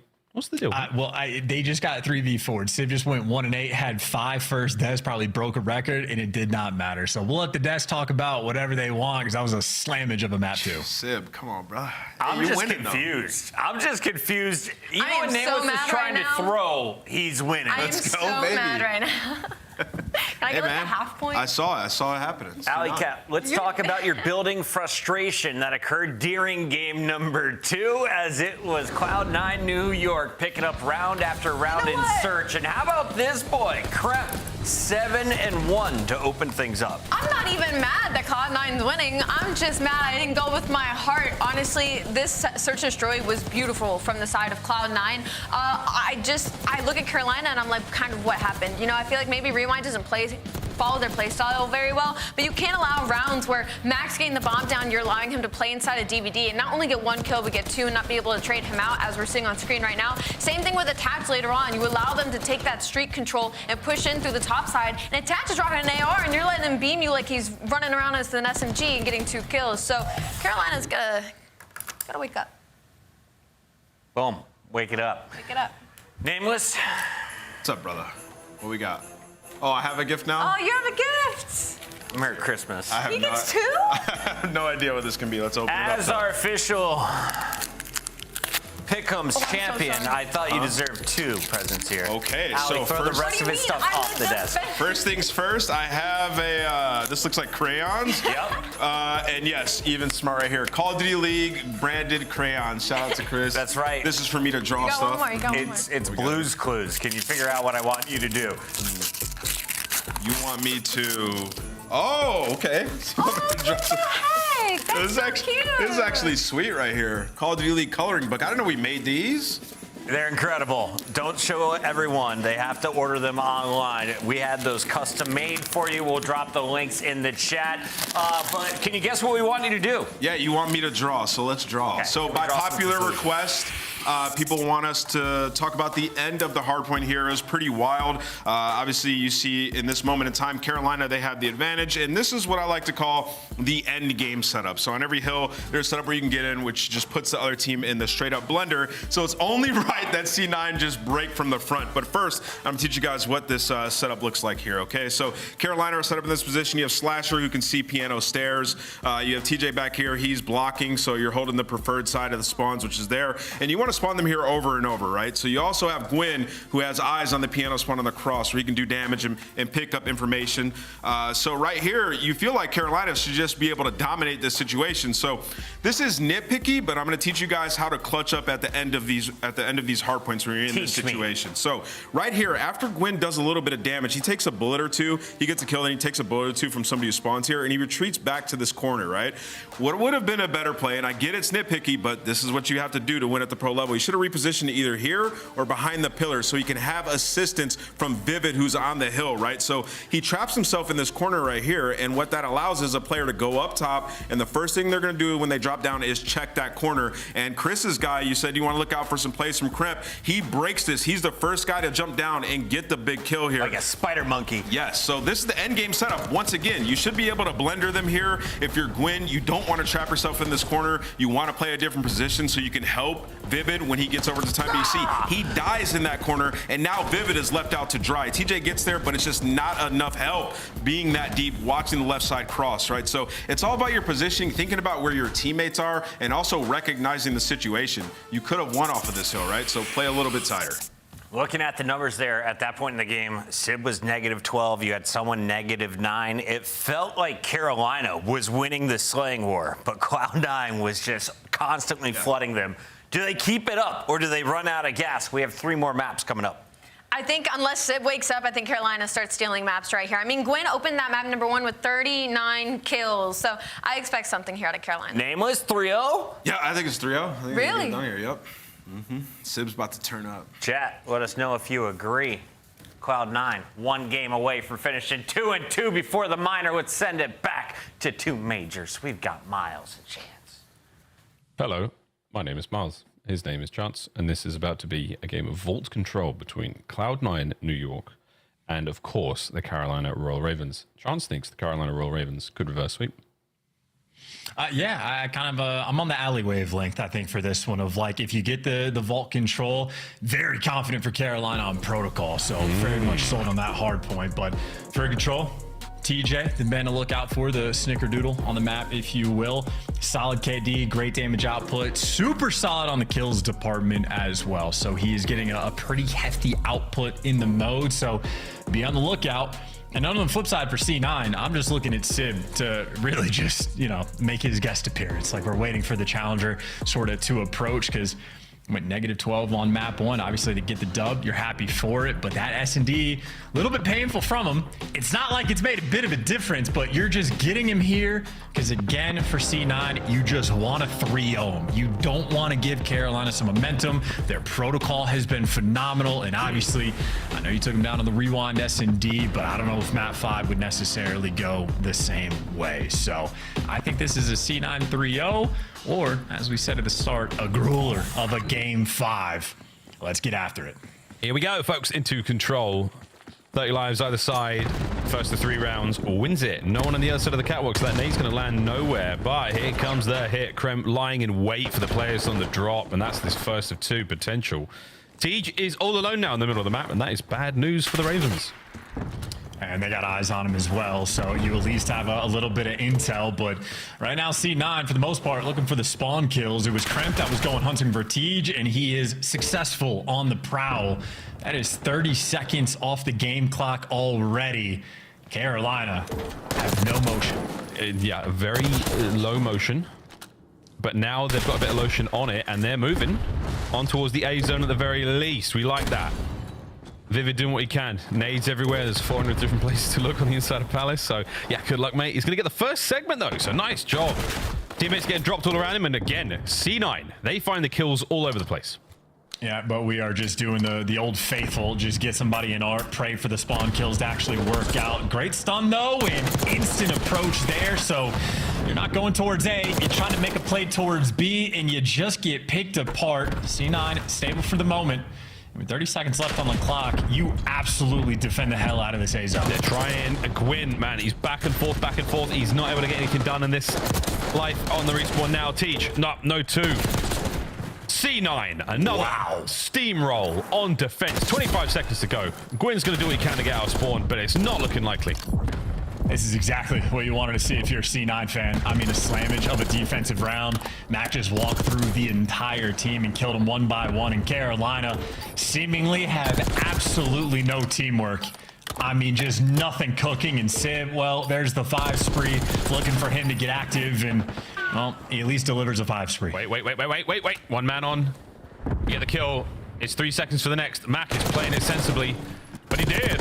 On a B as well. Slash has gone. Don't worry about that. A might get captured, Chance. This is not over. There you go. The A zone gone. A minute to... Whoa, no, go back. We're still good.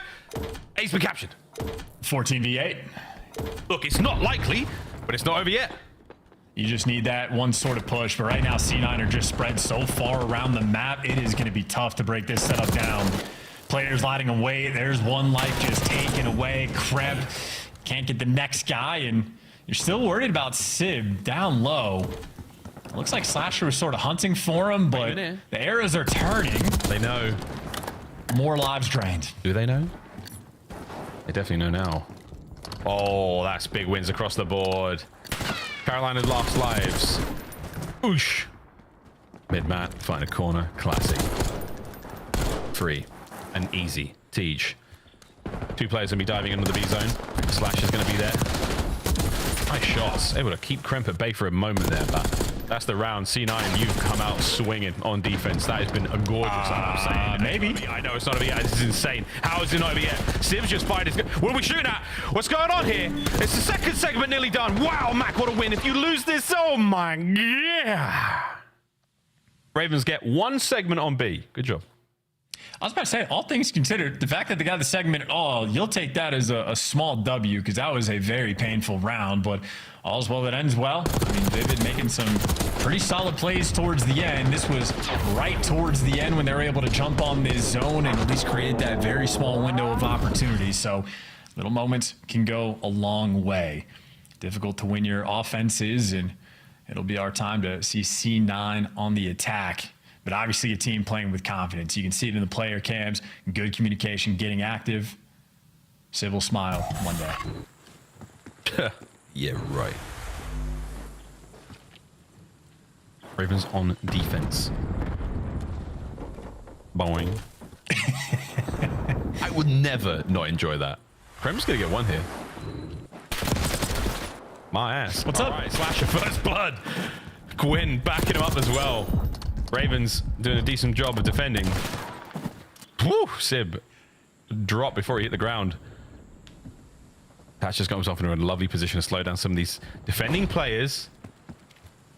But this is a lot of time being burnt. I mean, he has 0 teammates there. His team is being spawn trapped. He's literally not important on the map in the slightest. You could just ignore him if you're Carolina and continue to spawn kill the rest of his team. Ignore? Yeah, keep going. Oh my. Yeah, okay. Attach does not matter in the slightest. Yeah, it's rude to say, but contextually very, very important. Finally, attach gets his 1. He's traded out immediately. Gwyn looked like he fell down the stairs there, but he still managed to get the kill. Oof, Krem, good shots. Tough customer to deal with. 30 seconds on the clock. This has been a lovely round from the Ravens. Yeah, my bad, Attach. I just meant that one life in game. Just either way. Yeah, super solid on defense so far. Slasher, that's the 5 spree you're looking for. This is, I mean, more dominant than it was the first time, so maybe just going to be a defensive shootout of the game. But Carolina looking perfect, and maybe that extra tick not even going to matter because you're getting nothing if you're C9. I mean, this is not even remotely close, and Slasher might end up just getting that Hellstorm. He's close. A kill away. He's close. He's close. And that Hellstorm, man, against the B side of the map, like that B zone, yeah, don't worry about it. Offense, not so much defense. A saving grace. Nice shots. Nice working angles. Nice job from the Ravens. All right, well, we got ourselves a game of control, folks. I do think there's something to be said, by the way, of like, you can mess with it. Not that this is a huge deal, but a very small thing. You can mess with the opening timings. Everybody at this point knows to just watch the flank through halls. You push them in line. If nothing happens, you just turn around. Like, that's how Slasher won that first gunfight against Kremp. You just mess with the timings a bit, wait for that guy to turn, and then actually just work through mid, try to be overwhelming.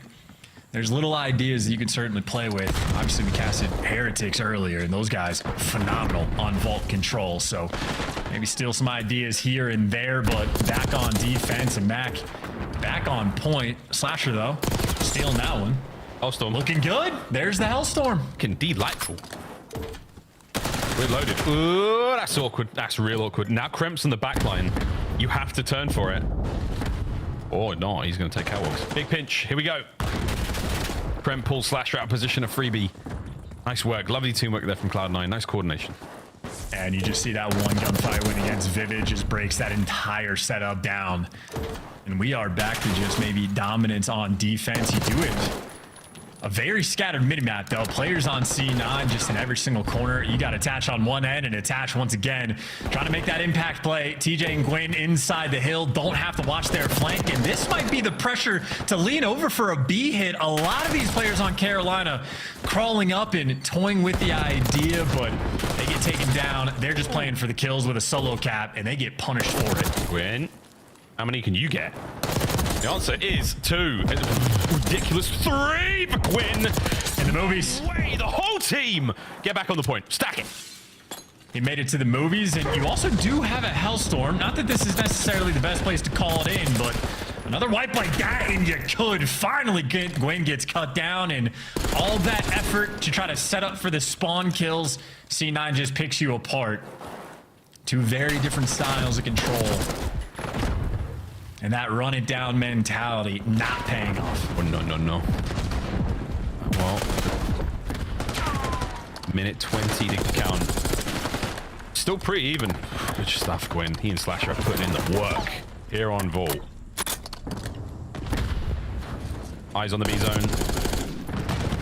All this damage at range. Oh my god, doesn't amount to a huge amount. I don't know if anything, unless you can get your boys up there. 1 minute to play. Teacher's in. Slasher just has Sib's number, it feels like, in those 1v1s. That's a car bomb and a half, though. That's just going to cut down the reinforcements, and TJ is the last man standing. Damn! Takes down Sib, though. Good lord. Oh my goodness, but he's counts for 10 men right now. 9v5, by the way. Yeah. Whoa, that's tough. 5v7. Ravens starting to bleed out a little. This has been a nice series of kills there from C9, and they are in control for the time being of mid-map. And I might just eat my words. Maybe the run it down mentality gonna pay off. Every single kill matters. 30 seconds is plenty of time. You see Slasher actually utilize the Hellstorm. Gonna get all the intel. Gonna take down a life. A 6 versus 3, but all these players are falling. You just gotta get the trades. And Carolina are gonna be good for the offensive round. At the very least, 1 segment. Hold on. Wait, they line up! Vivid, guns and both. Good round on the Ravens.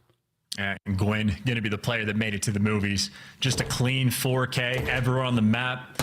A little bit of a gift. They just line up for him, so it's just nice moves on it. Player number 2, and everything else just falls in line. Perfect clip of the Jackal. Great swap to the Strider. Gwyn obviously played COD 4 back in the day, faster to swap to the pistol than to reload. Those tooltips come in handy. They really do. A fun game of Control. Little bit of that back and forth, little bit up and down. C9 attack. Stay alive here in Control. Nice start. Sid pulling up Jackal as well. So yeah, looking to get active, keep things close quarters. And Quinn, I mean, you just ran upstairs and you're sliding like that. He is an athlete. Yeah, it's the ray gun. Immediate drops to the side. A weird breakdance, I'm saying. He finds him. Dash looking for the old hop-up kill. As soon as he jumps in, yeah, eyes are on, straight away, traded out. It's enough to get Mack in, though, so it's enough to keep the capture alive and well. First progress complete at A. Tej and Gwyn. Gruesome 2, some get in there and clean house. Okay. Sit back with the aims in hand as well. Traded. Wow, what an awkward fight. So many Ravens everywhere. Krem gets pecked to pieces. Once again, Gwyn, the ensuing chaos here for the Ravens. They are thriving in it. 25 to the 19 of C9. Not a good look so far. It's just the flock. I mean, you got guys P2 as well. You're just going to get spawn killed everywhere. TJ and Gwyn finally get dealt with, but you only have 40 seconds left to work on A. You do have a tick of progress, but it's back to the 50-50 square up. That is one kill traded out, but you yourself get traded.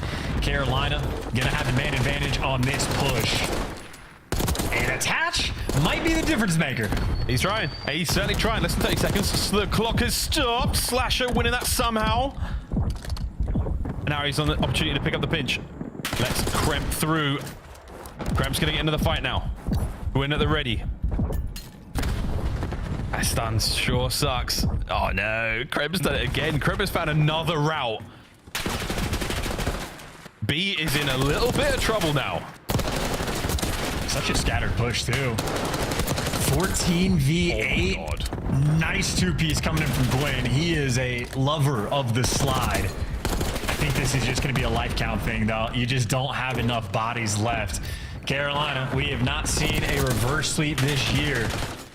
They might be the first team to be able to pull it off. It's not over just yet. We're on A. Tej. Don't let too many members of C9 get in here and reinforce. A lot of damage, no kill. You get A. 2 lives left. And that should be it, folks. The Ravens stay alive in the series. The makings of a comeback, possibly here, and a protocol hardpoint coming up now, chance. Ooh, ooh, ooh! This spicy Sunday, here at Codmas, we're getting the goods. Yeah, C9 just a team that has not had a great deal of success on vault control. Maybe thinking the week 1, week 2 sort of change for them could be a bit of a difference maker, but still just a step behind. And again, no reverse sweeps on the year so far. Carolina down 0-2. Protocol hardpoint is looking like a very good map for them. So we had a barn burner of a map number 1, but Carolina simply shooting. Slasher continues just to be, I mean, seemingly elite this year. He's been on point every single respawn he delivers. And obviously Gwyn had an absolute field day on that map. 32 kills, 3,500 damage. No one in the lobby particularly close. No, that's a lot. Yeah, good stuff out of Slasher and Gwyn. Consistently throughout this entire series, all the respawns, they've been really hot. Very, very good, very good. 31 the final time there of this vault control. Definitely not the fastest we've seen, but a 3-1 scoreline nonetheless. Highlights again. And again, as far as the takeaways go, defensive and offensive numbers are starting to come together. The map's still a little defensively heavy, but the best teams, they're the ones winning the offenses. Yeah, and these two teams had almost like an elastic style sort of as well. Like willing just to hit both zones at any given time, mix things up, just try to create a little bit of chaos and trust yourself to be able to come out on top of it. And I think Gwyn was just truly that guy. But the biggest difference maker, obviously just the offensive round that Gwyn guys were able to win. And it was really off the back of plays like this. It just gives you the life advantage, secures the A zone, buys you so much time. And obviously Slasher, round prior, going on such a big streak that he's able to get the Hellstorm. Make sure you put the stamp on it. So Carolina found the difference maker. Nice win in the series. Always happy when you can win the swing mode. Man, with so many turns in this game, man. So many turns. Gwyn, you just watch his POV all map long. He really does love himself some Vault. And you're right, the way the slides work out, man, Gwyn is just soaring. He's having so much fun on this game. Omni Movement has been treating some players a lot better than others. Surprisingly enough, I think we expected a lot of the slower ARs to really suffer. Doesn't really seem to be the case in some ways, but a few of those submachine gun players, it has just elevated them in a way. The Hydras, your Gwyns, the Shotsies, a lot of the players you would expect to be that gross. Absolutely disgusting. Yeah, we still need to see a we need to see like a LAN event before we figure out like what players are going to be succeeding or suffering. But there has been a few like standout AR players that have not had a great deal of success. Celium has struggled a little bit at the start of the year. Draws has struggled a little bit too. Atlanta FaZe obviously not quite on top of things. Even Sib, I mean Sib, all of last year since he's been introduced to the league, really has been an absolute shooter. For the moment, seems to be a small step behind, but obviously this is incredibly early in the year and still early in the series. C9, big opportunity to close thing out on map number 4. Protocol is a map where you need your assault rifle players to thrive. So maybe Sib can be that guy for his team on this 4th map, because we saw what the Ravens did just the other day. They were electric on this map, found their flow state. Every single decision was perfect. C9 going to be forced to bring their A game, because make no mistake, even on the Skyline, they built themselves up a 70, 80-point lead. Mac just opened up Skyline like an absolute god, and that lead still nearly crumbled. So you got to be good from start to finish. Start to finish. I mean, that consistency is one thing. We're seeing it in a couple of the sort of game flows, especially the map number 1. C9 absolutely had a start to finish run. Very consistent, great stamina, didn't let anything happen, any crazy giveaways. Really, really sound game. Got to try and do the same thing here. And that is going to be tough against the Ravens. We already saw what they did against FaZe yesterday. Was it yesterday? Day before? I forget. Feels like forever ago. But it was definitely a very impressive showing for the Ravens. This is going to be a big one, folks. Fist bumps have been delivered. It's time to party. And, you know, I've always been a big fan of armchair psychology. I do have my bachelor's degree. Better fist bumps on the Carolina side, man. A little more energy. Very well coordinated. I think they might be good for the opening break here, Miles. That's how I'm feeling. It's funny you should say that, because I think Gwyn's got, like, his fist bumps are a little, like, whatever, you know, especially after a dub. Like last one, there was like a real soft, just like, yeah, whatever, man, we're good. But not the best fist bumps I've seen. Not quite, you know, the Seattle Surge Vanguard season. Unbelievable. Very true. Unbelievable.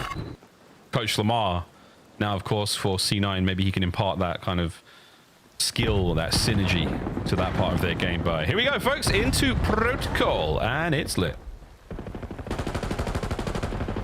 Mac, the first one strike, though. Doing it with the aims as well, so he's going for those slide kills. But Mac, not the player you want to get the hot hand. It is a very passive opening break as well. So armchair psychology be damned. Civ, nice shots as well on Slasher. And you get that sort of battle shifting the other way, C9 will be happy for it. But no bang outs just yet. TJ keeping control of the sidewalk. 3 players going to be looking for him. On the prowl for one TJ. He has been apprehended. Gwyn, wow, slides in, gets him 1.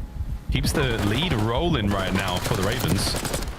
And can't quite put a touchdown. That little bit of kick when he's in the air like that just does not work out. Teach, though, flying, soaring, finding Sib and Mac on the way to P2. Rotation done. Hard point in the hands of the Ravens. Yeah, Teach getting to the zip line as well. This is a clinical setup right now on P2, and you just get to play with complete freedom. They're reading these spawns. You got Slasher on the mini-map. He's checking the 2 players that are in the back. TJ's hitting nice nades, and with the easy reads on the pressure, that is a clean 4-man wipe, and because of TJ's position, you flip the spawns. This is masterful time Carolina are going to be able to get.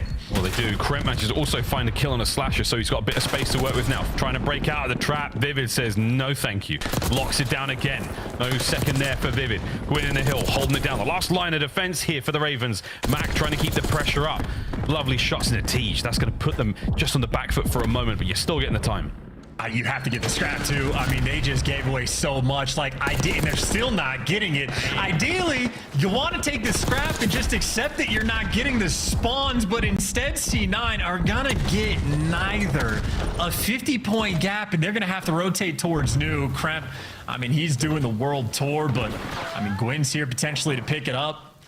And maybe just the COD timing. No, hyper aware, doesn't win the gunfight. Kremp at least blocking. Still trying to hold the block. Here we go. His teammates are in there. Some damage been dealt.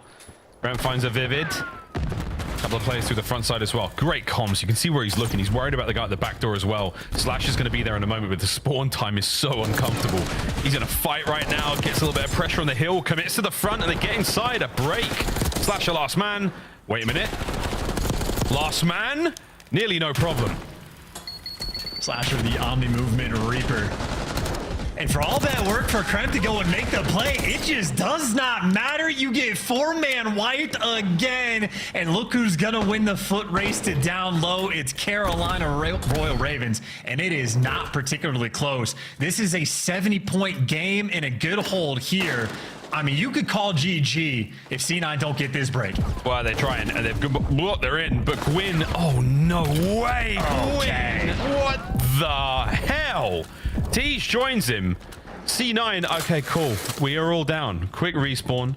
You got Slasher sliding, breaking ankles. What year is it? You can definitely teach old dogs new tricks.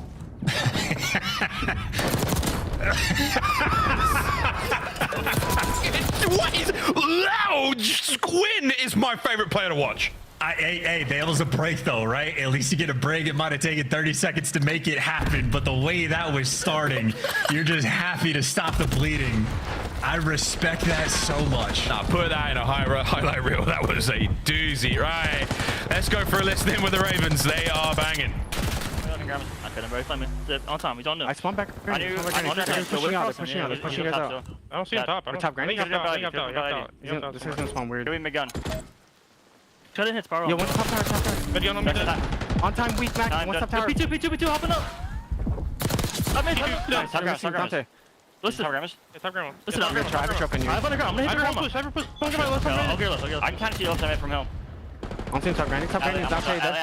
Never push. I'm good. Ali, that's one mid. One mid. Hitting I have it. He's laying down close on the wall. One pinch top ammo. Missing one. I'm in bottom ammo. Make gun. Nice. Make gun Dante. Nice. I'm near your hood right now. I need I'm laying down close, Tully. Top ammo. Left corner. I don't know if they know I'm close. I have your Ivy kind of. They can be close stairs. I'll be close out. I have your Ivy kind of. Ammo dead. I hit the mid gun. I'm on time. I say you can go. Listen. P2 on point. I hit bottom mid, bros. I heard you. I'm looking back right, Teach. Back right right now. Second dead. Nice. I'm going top ammo. Look at our back right thing. Top ammo. I'll come. Bottom ammo. I'll mid gun. Mid gun. Weak. I got ripped. I'll see mid gun. Back is mid gun. I might go underground. They can come in. Yo, big grandma. Good hit, Tom. I'm okay. I think top broken. Mid gun Dante. Yo, I spawned ammo, guys. Mid gun Dante. Broken. Nice. Back to that back. I need your back tower. He's top mid. I need our tower as well. Come in. One's going P1. One's going P1. I'm trying to pick this guy up. P1. There's one P1 and one Shack on me. Shack and P1. P1. Tower Dante really weak on hill. Box. That was great listening with the Ravens. Really good comms. Absolutely. I mean, it's like a practice how you play. No one's like tweaking out. Very nice, very stable, just efficient. And then, of course, when they're screaming something, it's because you have to emphasize it. TJ is like, P2 hop up, Gwen, you need to know this, but everything's going well. I mean, it is a massive, seemingly insurmountable lead. Yeah, Carolina on this map, they're deadly. Yeah, this is great. 19 and 11 for Tej Forsby right now. Vivid at 17 and 12. He's not necessarily been the most explosive player this series, but man, he's looking good here on Protocol. Slow and steady cleanups on the backline here is Slasher. Dancing around, making sure spawns are good. The fight is going to be on the front line. Quinn's got a lot to deal with here on the right-hand side of the minimap. Gets some damage in, doesn't get all the kills. Over to Slasher, finds at least one. Here comes Attach. You are feeding the mad Titan. Ooh, he nearly gave Mac a couple of shots there. 202 to 61. C9 are finally in chance. Yeah, what, 145-point deficit that these guys are trying to make up for. And of course, if you're down by this much, Gwyn, well, maybe had time to go on a world tour. Sid picks it up, though. Great reads from C9. 20 seconds of scrap left. And of course, you can chain this into P4. But looking at the minimap, I think Carolina, well, not only are they hitting old, and Slasher continues to be the Omni Movement Reaper. The breaker of hills. Admittedly, not a lot of time left, but who cares, man? Good time. They're in. Down low we go, Gwyn. Yeah, get them both, Gwyn. Yeah, they're yours, Gwyn. Send it. There's another one on your right. Kill him. Okay, fine. It would have been great if he did, but Teach is there for it as well. Vivid on the backup. I mean, the Carolina Royal Ravens can do no wrong on protocol. Over the top. It's not a replay. It's Gwyn again from the same place, the same kills. He's unstoppable. Gwyneth Paltrow gets the Oscar. Yeah. And Vivid maybe gets to be the Iron Man inside. Hit that L trigger and get that next kill. Thank you very much. 20 seconds left, and you're going to be able to deliver this game. C9 fighting back for the moral victory. They just don't want to get 100-point clubbed. I try not to, but Gwyn. Oh my God, we're going for the win here. Trying to get that break. 15 seconds left on the point. Over to Vivid on the outside. You have got C9 pinned in here. They can have that time what they want. New hardpoint is nowhere near you. Back over to the top side of the minimap, boys. You've got to try to escape from hell just to get upstairs.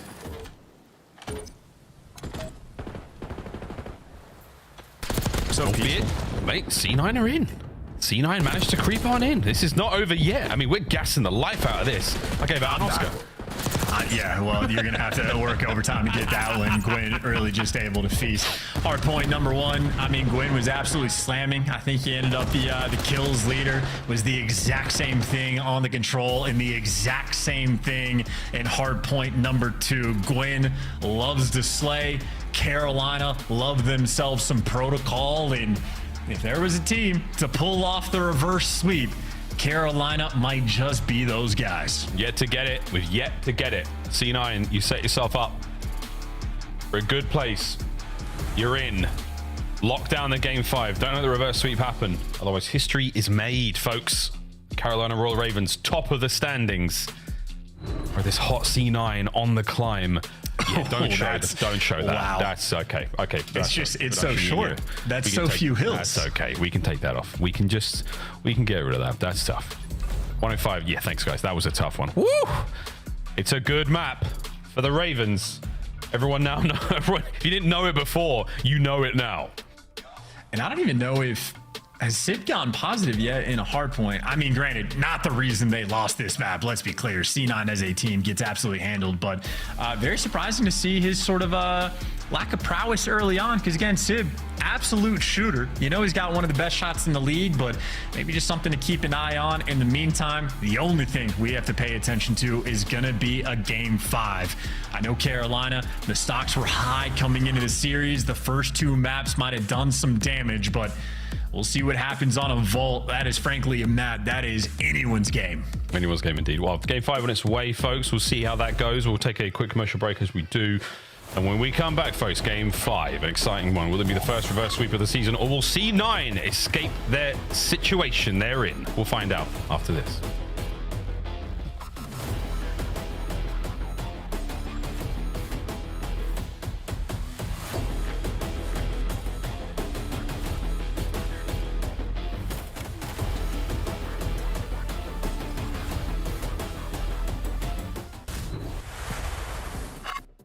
The Esports World Cup is an official partner of the Call of Duty League.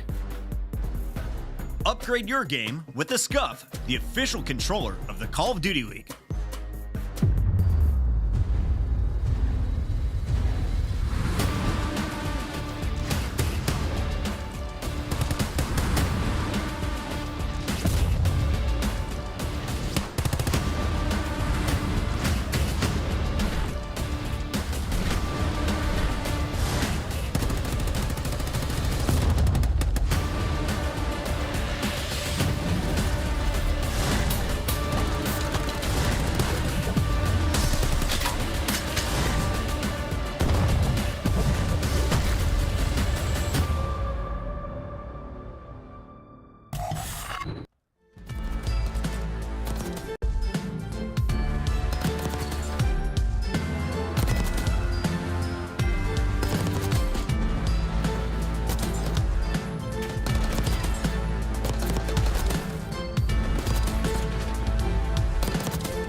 Game 5, and it's the first Game 5 for both of our teams in this matchup. Carolina Royal Ravens looking for the reverse sweep. C9 New York looking for a big dub over a tough opponent, Chance. Yes, and I think this series has sort of delivered to the expectations. I know the fan sentiment a lot higher on the Carolina stock compared to C9, but they have fought back at least early on in the series. But C9 have struggled in control. That has continued, and obviously Carolina are looking like one of the finest teams on protocol. So that sets us up for a Game 5. We know Carolina extremely capable in search and destroy, but they did get handled in map number 2. We'll see what the Omni Movement Reaper can bring on the map 5. Again, a very talented lineup, this Carolina Royal Ravens roster. They've got everyone thinking different things about the coaches' rankings, what had them dead last alongside Boston as well. I mean, this is the year where the Ravens and Breach both get to right the wrongs of their difficult, I mean, what is it's the org history. Slasher getting the redemption arc. Can't wait for him to beat Boston. That's going to be a lot of fun as well, isn't it? Ooh, it's going to be a great season, folks. Let's just get through this match first. Vault S&D, Game 5. Here we go. And I think Carolina might be a team that's pretty willing to make plays as well. The A side is obviously the most popular. It gets attacked 90% of the rounds, but a few different teams, Toronto being one we saw earlier, might try to set the tone with a cheeky B-bomb plant as well. So I think if you can sort of get that idea out there, force the opposition to think about that, you can always play the mind games and search. But that's just sort of a setup. Who knows what Carolina are going to want to do. But that'll be for the second round right now. Mac with bomb in hand, and the man loves the plant. You know the route they're going to take. Over to the A-bomb site they go, and that is unfortunate for Sid. Bad start. Oh, bad start. Still a bad start. They're about to hit the bomb. Yeah, we're doing what we can as Kremp claws a few kills back into this. He and Mac have got their work cut out for them all the time. You're in. Good luck, boys. Wait for Kremp. Wait for it. He's got a nade. But, wow, they lined up, and there was a bit of an awkward engagement there. So many Ravens in one tiny little space. They play the numbers. They manage not to friendly fire too hard as Tej gets the defuse. Yeah, you know the flock can fly. That is a nice synergy coming through. 3 players through the hole into pool or from pool, and they just scatter, hit every single angle.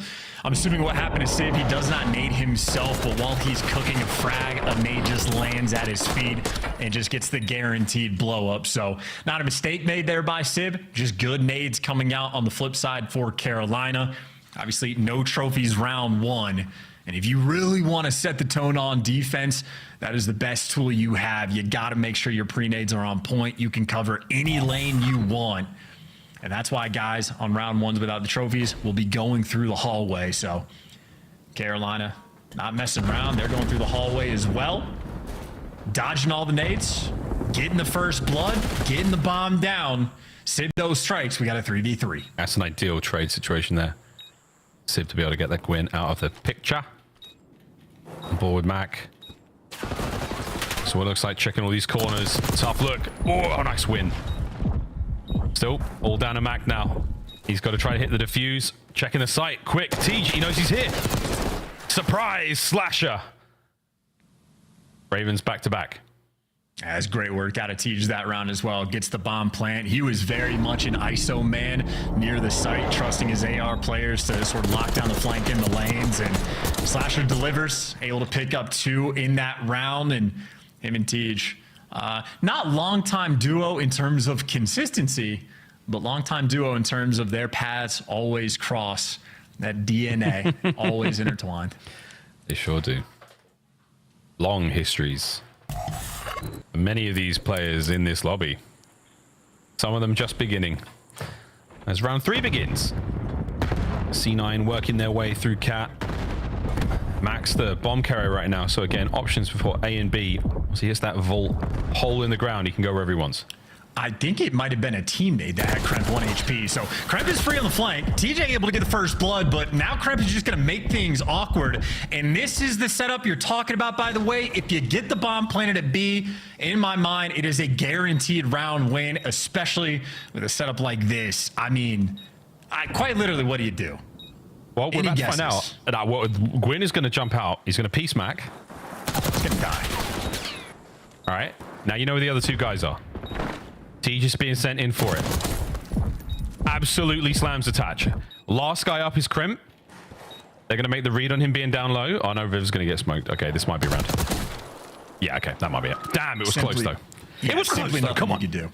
You just have to spend so much time, though, clearing out like top art. You got to clear out P4. It's literally just too many things to check. And again, that's the tone setting like B hit that we're talking about. It was developed on the minimap because Kremp able to just find that mid-map route and just clear space. You had a 4-man stack on defense coming in from Carolina. And admittedly, they got the first blood, but C9 just recognized the pressure. You get the bomb planted in a spot like that. And even though everything was going perfect for Carolina on that attempt, it's still not enough.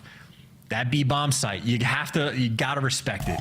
Yeah, B-bomb a little OP right now. Hard to get the plant down though. And again, this is like that sort of thing we will figure out with red card. Retaking B is a little tricky. Retaking B on this map, unbelievably difficult so far. Not a lot of data to work with. Oh dear. Gwyn, can you make it a 3-piece down low? Oh, nice trades, Vivid. Great coverage. Wow, that's fantastic. 2v2. Yeah, no bomb plant just yet though, so AR player's gonna have to get to work, and it is the AR duel. And Vivid, again, he has struggled in S&D. I think his KD at this point might be like a 0.4 in the 4 maps that they have played. So he has struggled.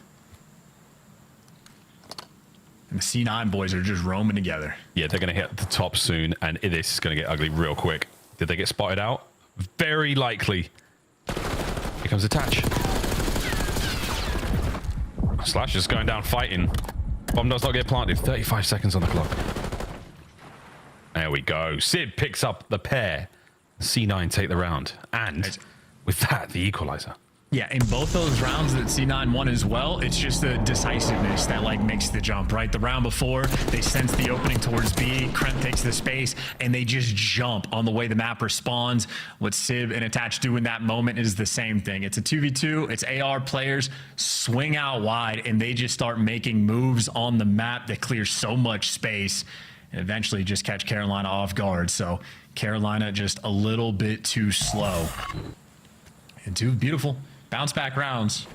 And TJ technically 8-0 because he got team killed, so he's had a monster start early on. You got to be on the lookout. This is a crazy minimap. Yeah, it's confusing, especially over the A side. I mean, there are 2 members of C9 inside it. And look at it, though. They've got the space. Like, B's just left completely open. Slasher's on the cross, but that just means Mac, pick a different plant spot. So he's going to get this bomb down as well for a 4v4. It's not as dangerous as the first time, but C9 still in a sweet position. I think the trophy system is now gone. So if anyone's got anything left, it's Gwyn, finds 2. Slasher on the flanks. Attach peeled. Damn. As our observer team catches every kill on the retake. GG's, everyone. And, you know, credit to Gwyn and Slasher in those moments as well. Gwyn gets active in the post plan and make sure you do not let those players escape. And, of course, Slasher had a big responsibility as well. They did sniff out the B pressure. Like, you know, maybe C9 showed their hand just a little bit, so Slasher's a little heads up on the response. But quite literally, just if not for this play where Sib is just face first in a wall, that round would have collapsed. But again, hyperactive. That is the only way you can handle the B bomb plants. You have to make sure the bomb planter dies. Well, that's how you get it done. There we go. It only took a round for us to figure out how to make it work. What a game 5 this is. Back to A we go for the Ravens.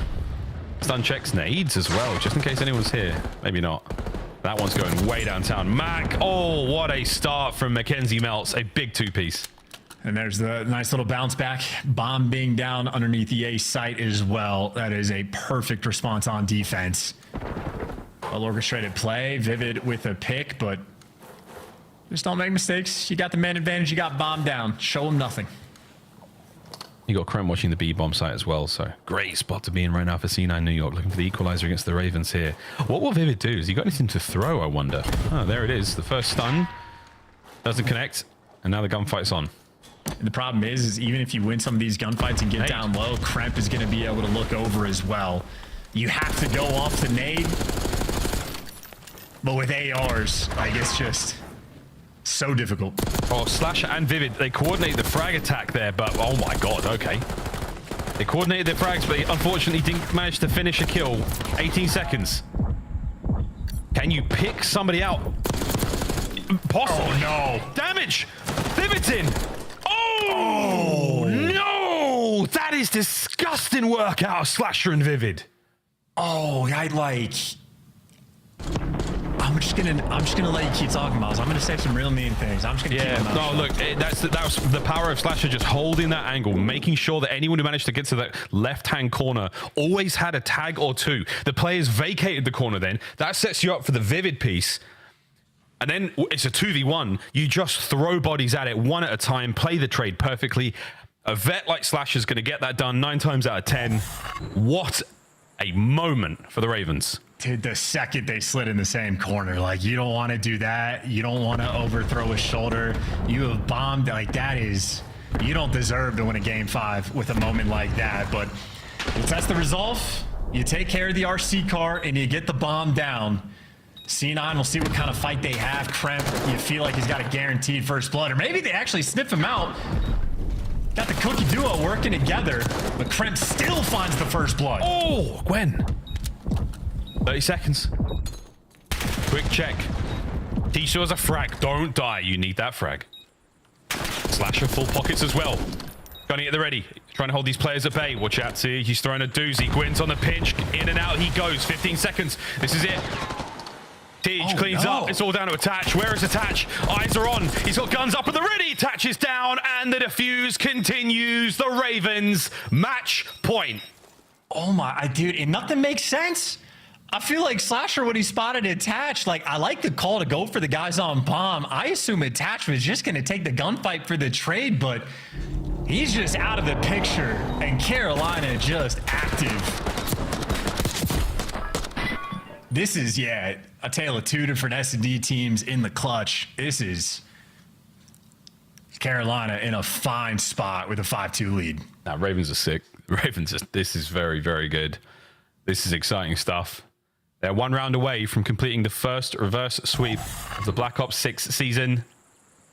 C9, what have you got, fellas? You need to pull it all out now. Oh, how effective is this going to be? Does anyone on C9 even go through double doors to check this?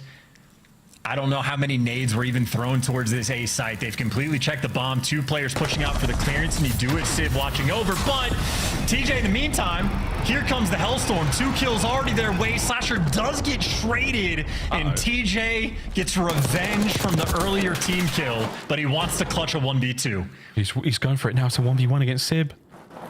He's got the bomb. TJ's 10 and 2. He has an aims as well. All the makings of an outrageous comeback. B-bomb plan. Oh, and God, again, what position does TJ play and how does Sib approach it? Here we go. Or do they just square up in the middle? Ah! That's the way the cookie crumbles. C9, stay alive. Oh, I'm surprised TJ took that route. I feel like if you get the bomb planted at B, that means no one's top art and probably no one's P4. So he could be anywhere else on the map, and TJ, instead of running towards safety, runs into the danger. And really is just COD timing, though. Sib just ends up in the perfect spot. So shout out Sib. Clutches up when you needed him most. And what a sloppy round of S&D. Well, the team kill was tough. I think, did he manage to get that into the vault? Is that where that happened? It went through roof, through hole, into vault. Damn, son. Wow. C9, here we go. You got momentum. You have some magic now. Oh, stacked up cat side of the map. Kremp, you could walk into... there's one. Damn, Teach with the coverage. God. Planting A, though. 2 of them are down low. Man disadvantage now. C9, hold this together. Dude, Slasher is so heads up. He just read Attach pushing the street on the mini-map. So you got a main advantage for Carolina on this retake. He's going to win the fight as well. Oh, dear. Teach. Vivid in game. Attach has got to go very big here. Can he get at least a kill? The answer is nah, he cannot. The Ravens complete the first reverse sweep of the season in a devastating victory on Vault S&D. That is a way to sort of go into the break for them. You crush the momentum of C9. You kill their morale. and you make sure you keep a perfect record. Carolina still sitting amongst the top in the league. Smiles across their faces. They know they got away with one there. And that was a wild game 5. Wow. The revenge of the happy. Ravens. They are happy. They should be. Turning it all around for their respective franchises. Wow, the Ravens back on top, continuing the run. They complete the reverse sweep, you name it. The Ravens certainly are the real deal. TJ, 12-3. It would have been great if he won there. If he gets the 1v1 and I get to scream, that's the way the cookie crumbles. It's a cookie joke, chat. You're going to get a lot more of these throughout the year, especially with TJ performing like this. Those cookies, man, they are on point. So is the game. 9 minutes total. What a fantastic game of Vault Search and Destroy. You really got a taste of it there. A brilliant way to close out the first 2 weeks of play for the Ravens. Yeah, and you know, Mac might have had 5 bomb plants, but if you were just looking at those assist numbers, the teamwork for Carolina, so much better than what C9 was able to bring on that vault. So budgets be damned. S&D coach, well, got to put more work in there for C9. And now they're all tweeting GG C9, 2-week break, flashed up when we needed to. Good stuff, boys. Love my teammates. You know, the usual stuff. We absolutely love it. Wow, that was a fantastic series. There we go. The first reverse sweep of the season. Maybe many, many more. But hey, the Ravens, chat, they're the real deal. Des, what do you think? You think so as well. They're great. We are so back. Now, we need to get the total map count to decide who's going to have the #1 seed, but I think the Ravens might have just locked it up with that reverse sweep. They should have the top seed going into our first minor of the CDL season. And that's crazy, and they did it in quite the fashion, too, as well. That vault was just a masterclass from the Carolina Royal Ravens. I said I wanted them to turn it around, and they took that very seriously. Nameless, you thought they were going to finish in 3. Cloud9 looked red hot in the first half. What happened in the second half? How did the Ravens wake up? Yeah, well, Gwyn and Slasher woke up on that ball control, just absolutely pummeling them there. And then we get into the protocol right after that. That might be their best map. They are masterful. Yeah. 100-point clubbing phase on it, and then almost 100-point clubbing C9 on that one. Just every rotation, every hill, they have a great strategy on. They're putting teams in blender setups. This Carolina team is disgusting, Chris. Ali, I'm looking at my notes. Last match against Atlanta, I wrote TJ great series. This time, TJ 12-3. 4 of his kills were first bloods. What's different about Black Ops 6, or is it just a different in the roster than what he was playing with last year? He's been unreal. I want to say it's the game. I think he's just very comfortable. I think it fits his play style incredibly well because TJ kind of is in the likes of, like, he's a player who likes to get around, find an open lane, kind of abuse it, get behind enemy lines, and he's been so consistent with that. And I feel like something Carolina does really well with this team is they always have each other's backs. So they're never really in a situation where they're isolated and not able to get the trade. Trades are there at all times. Carolina finishing a surprise 4-0. A lot of people had them at the bottom of the coaches poll or in the middle. Crazy. You thought it was a good roster on day one. They're living up to the hype. Yeah, I mean, I think they just have like-minded individuals. I mean, it really translates when you know a team's really good when it translates to their gameplay, and in retake situations, they're calm and poised. We saw a 2v3 in that game, like, just beautifully played. Slasher Vivid, like, we saw multiple times early in the round 2, like, they would give up a first blood and still come out on top. This Carolina team's the real deal, seriously. It's time for your Scuff play of the game, and it comes from the one and only Rookie of the Year from last year, Gwyn, showcasing his skills on Vault. Game 3 and 4, you saw him just popping off in the kill feed. What makes this guy special? This was huge for him, actually, because in that game number 2, he only had 3 kills, and that's not what we're used to seeing out of Gwyn. We're talking about Rookie of the Year contention with a 1.3 in S&D. So for Gwyn, I think it was just a big bounce back in Vault, just going back to consistency. He's a huge slayer, man, and if he's not putting up the damage, Carolina definitely feels the pain. Nameless, I don't know about you, but last year I was a little bit worried. I didn't know if Gwyn was the easiest guy to team with, if he was really going to make it at the top level in the CDL despite his individual skill. Watching these games, it looks like he and Slasher are best buddies. Yeah, I mean, I think Slasher has just instilled some good faith in them. Like, with the practice, what they preach in practice, it's working in their matches. And when you put Gwyn within structure, he's able to fry, right? You give him any sort of advantage on the map, he's going to go off. And we've seen that through their 4 matches, now with a bye in our first minor. Let's take a look at our standings after Toronto beat Miami. They had the first 4-0, but Carolina will have the tiebreaker. They have the #1 seed as of right now going into the minor, and I don't think it's possible for LA Thieves to catch up. Ah, man, I mean, Carolina, they're looking so good. They didn't even make it to champs last year as an organization. What a turnaround for them. And then we know you're going to get some additional points in that minor for champs this year. So this is huge for this organization and for these players. Allie, we got Minnesota with the chance potentially to break into the top 4. What do you think? I think it's very low, but honestly, Minnesota's been pulling out some crazy wins recently, so not necessarily impossible, but low chance. All right, we'll be talking about Minnesota in a little bit. That is the match coming up. Nameless, I have to say, these 2 weeks have been long, but they're also blowing by pretty quickly. We're about to be hitting a holiday break. What should everyone be doing outside of going to twitch.tv/nameless and watching your stream? Grind, thank you, first of all, but also grind some ranked and learn from these matches. I mean, we've learned so much, different setups, different strategies that you could have. In Hardpoint, people get into that second level, and you grind rank. Maybe you can become a pro one day. There you go. Pro tips from a pro. You've seen him on the biggest stage. You're listening to him right now, and you have to listen to us even more in about 3 minutes. We're going to break. When we come back, final fight of the night. LA Thieves, Minnesota. Can Thieves finish perfect? Or will it be Minnesota climbing up the leaderboard?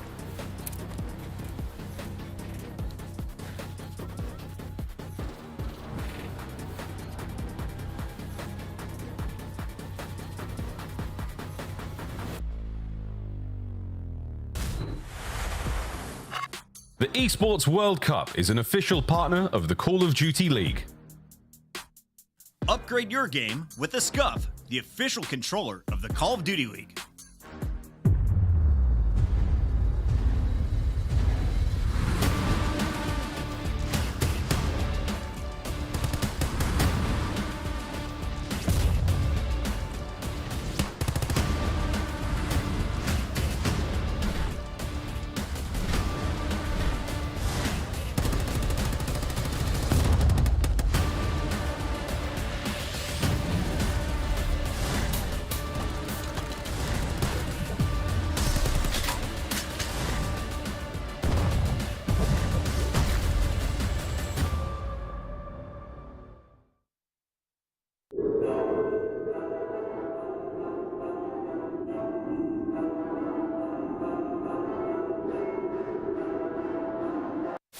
Look at the route that Shotzi's taking, shutting down the entire. Oh my gosh! Yeah, look at Ant on the mini map. Depending Guys, on what an the absolute timing butt of this cheeks. looks like, Mac gonna go for the Waiting for the elevator. He's patient. We've got 3 different floors worth of areas to explore.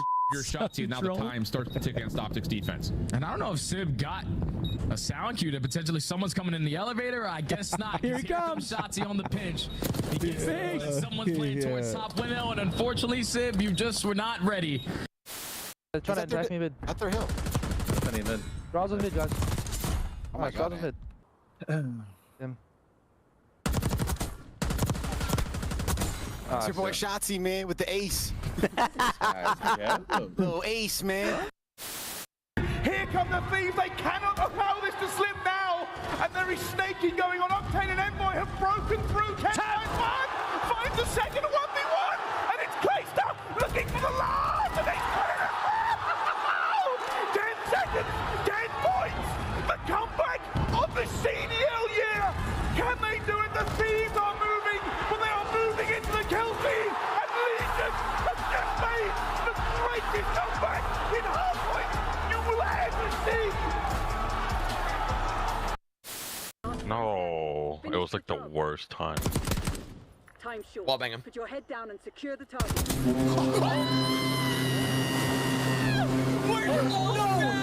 We're so back, baby! No way! We're so back! Deranged native! baby! Deranged native with 100 gifted subs! Oh man, I can watch those CDL TV clips all day, but right now we gotta get into the action with a man who just popped off in a game number 5. Welcome back to the stream, TJ Howie.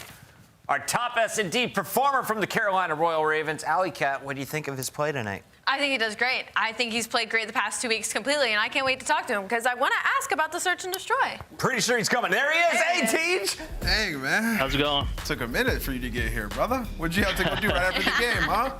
No, my cam wasn't working. I gotta use Austin's setup. My cam doesn't work. I don't know. I think I get me a new cam or something.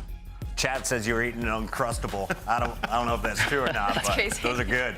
All right, TJ, let's start this thing off. You guys, hot start. You 3-0 Atlanta FaZe yesterday, and then this matchup, you come down 0-2. What happened at the start of the series, and how did you guys turn it around? Honestly, we just came out slow at map 1. We went down early, and then towards the end of the map, you could tell that we started kicking up. Our guns were hot. I think we outslayed for the loss too, so that's not ideal. But yeah, I mean, our guns were hot. Definitely map 1. Map 2, we kind of threw away. We just had a lot of bloods, got it clutched on a lot, and they played that really well, honestly. And then map 3 and 4, we kind of dominated.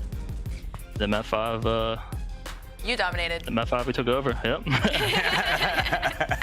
DJ, I just want to congratulate you on the win. This is the most consistent I've seen you guys play. And Carolina's kind of, I feel like, came out of nowhere and really uppercutted a lot of the top 4 teams. I want to know, like, what sets you guys apart from the rest of the league? Like, is it team chemistry? Is it just you feel all of you are really good at this game? What's the deal? I think we just have a really good understanding of how we want to play these situations and rotations and stuff in hardpoint, and then S&D. I think we have really good S&D players all around. We bounce off each other really well with play calls and stuff like that. I feel like our clutching right now has been really good. Like our 2v3s, our 3v4s, we're capitalizing on that a lot. So, I mean, we've been clutching up a lot, and we've been playing good. We're clicking right now. Just be gelling. Listen, Tej, back in BO4, you were a monster, brother. I think people forgot Black Ops Tej. I want to ask you, you and Gwen look way more comfortable with this roster. What is it about this team that's allowing you guys to flourish and play so well, especially in the hardpoint? Oh, yeah, no, Gwen's a fucking beast. Gwen's a beast. I love it. But Slasher and Vivid play really well fundamentally, and I think it just, I don't know, it works. We've been playing really good in scrims, have our off days, have our good days, but, you know, we're clicking right now, and excited for after the break to keep at it. So, Tej, I heard some pros talking about top teams, like top 4, top 5, and they were still leaving you guys out of that. Do you have anything to say in response to that? I mean, these matches are speaking for themselves. We'll see them at the major for sure. For sure. Tej, before we let you go, what is the best part of playing with this lineup in Black Ops 6? Best part about playing with this lineup? I miss playing with good S&D players again, man. We're really good at S&D. I know how these guys are thinking in these situations, and honestly, I just love being on a good S&D team. That's really what it comes down to. Final question, true or false? The SMGs are overpowered right now. False. We gotta buff them. Maddox, we gotta buff them.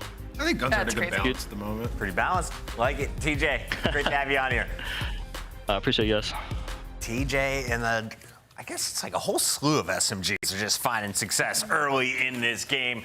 He drops 12 kills, and of course, we'll see TJ back in action during the minor in January. For now, though, we have one more match to go, and this is all about seeding for LA Thieves. You win, you're guaranteed a top 4. Let's take a look at the final matchup of the night. Let's go. With Fame, comes off with the backside of Palace Wall, plus the delayed hit from Estriel. Check the scoreboard, I'm running up stacks. Numbers don't lie, that's facts. Yeah, they can't stop. Oh my God, Gio, my God, is his hard point. Take the numbers, I'm running it up. Oh, Nero gets a double over the middle of the map. Has more. Oh, Nero, hello. How about the full team wipe from Nero? Minnesota Rocker takes on LA Thieves, and it was Minnesota, the shocker of week 1. Came out 2 Game 5 round 11 wins. Whole bunch of youngsters put together on the same lineup, and they found success early this week, starting to slow down, but have an opportunity to finish strong. Yeah, I like this roster, Chris. I think, we've seen everybody in their own right take over. Estriel had a way better performance in their last series versus C9. Ultimately, they lose that. But when you go back, you think about that series, very close map number 1, round 11 and map number 2. And that's been the story of these guys. It's been at the end of these games. Some they've closed out, if you look at the Boston series, and some they haven't in the C9 series. I feel like that might be the story for them all year long, coming down to the wire, and they're going to have to ice up. I think the series might be some of the same. LA Thieves is on the other side of this matchup, and this has been the most fun squad to watch. Yes. I think a lot of people in the chat would agree. Amazing hard points against LAG. That was back on Friday, a 250-249 nail biter. But at the end of it, Scrap said that is the crappiest hard point we have played. What are the expectations for this lineup tonight?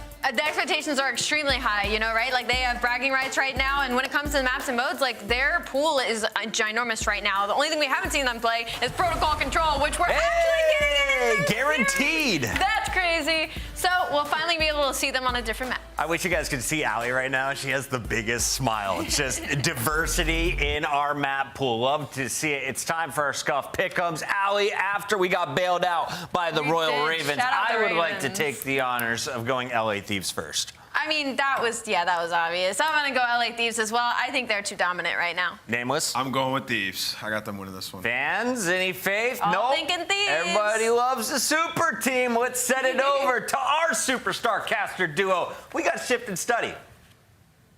It's going to be a great one. I think, you know, Ant hits us in the head that this Minnesota team, I think we all looked at and said, you know, potential. We saw each of these 4 individuals do well on other rosters, but how would they do together without like a true IGL captain that really shouts out? And yeah, a couple of icy moments from Minnesota, but this is a totally different monster here, Jay.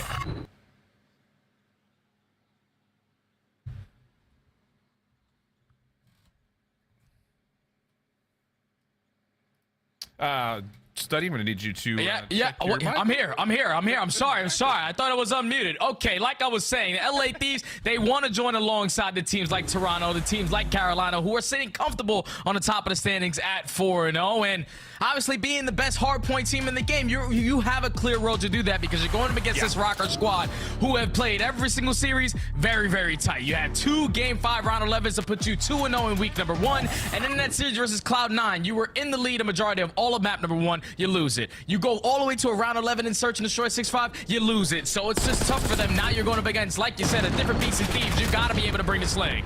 Well, let's get wild. Let's get weird. It's red card hardpoint. Expect the engagements to happen early, often, if not all the time. And so far, the Thieves, perfect. First 3 eliminations go their way, given the first 4. Envoy getting a little bit of zonage over towards the hedges as the rest of LAT just locked down the middle. A ticket in the blink of an eye. A perfect start for LAT.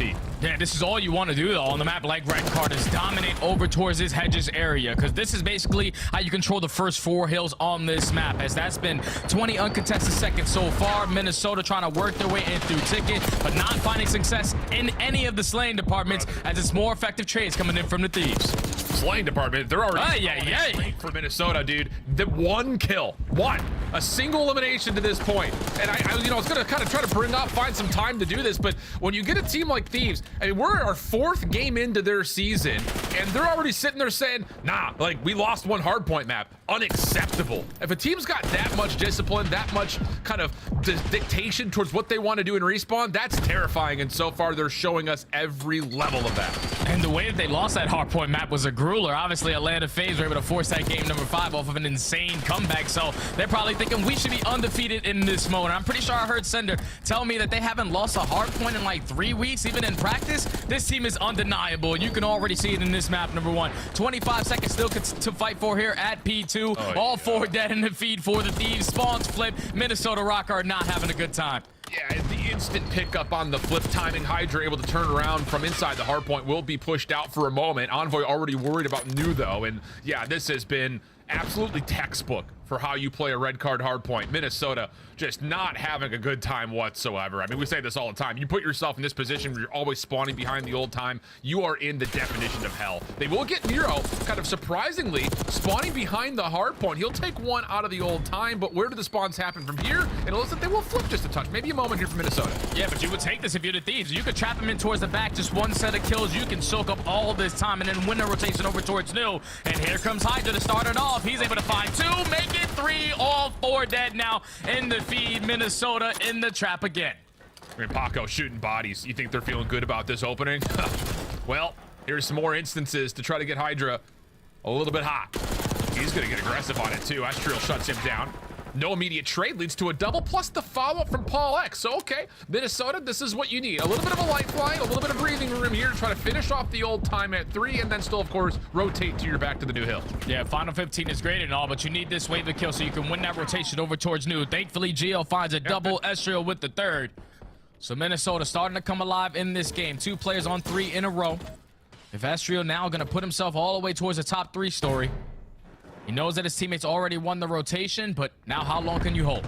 Yeah, it's the big question. Minnesota has routinely fallen victim to being heavily outslayed in their hardpoint games. You go back to their opener versus LAG, they're outslayed by 20 plus, but still won the game in heroic fashion. So need to try to pick things up in terms of matching the firepower of LA Thieves, and as they need it in this 50-50 battle, all the gunfights go the way of the Thieves, who have now broken onto the 30 seconds remaining of the hill. And you could just tell how on Estrio's screen right there how annoying that situation was. You're looking left, there's someone there from Thieves shooting, you can't find an angle on them. You look right, okay, someone's there, someone top window as well. It's just Thieves were so dominant on the map control there around this P4 that they were able to find a break with ease. But Minnesota on the back of Geo finding 3 over towards Hedge's side, able to work their way right back in. What was such a dominant start from the Thieves, Minnesota are keeping themselves in this game.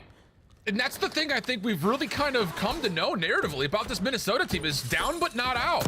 They continue to find ways to get games back to within the possibility of swinging things around. Nero, good win inside of cameras. Follow-up from Estriel's decent. Now here comes the full pinch. Envoy backing away from the hard point, trying to just find an even 1v1 across this open hard point, and it's not going to happen. Minnesota really starting to step up.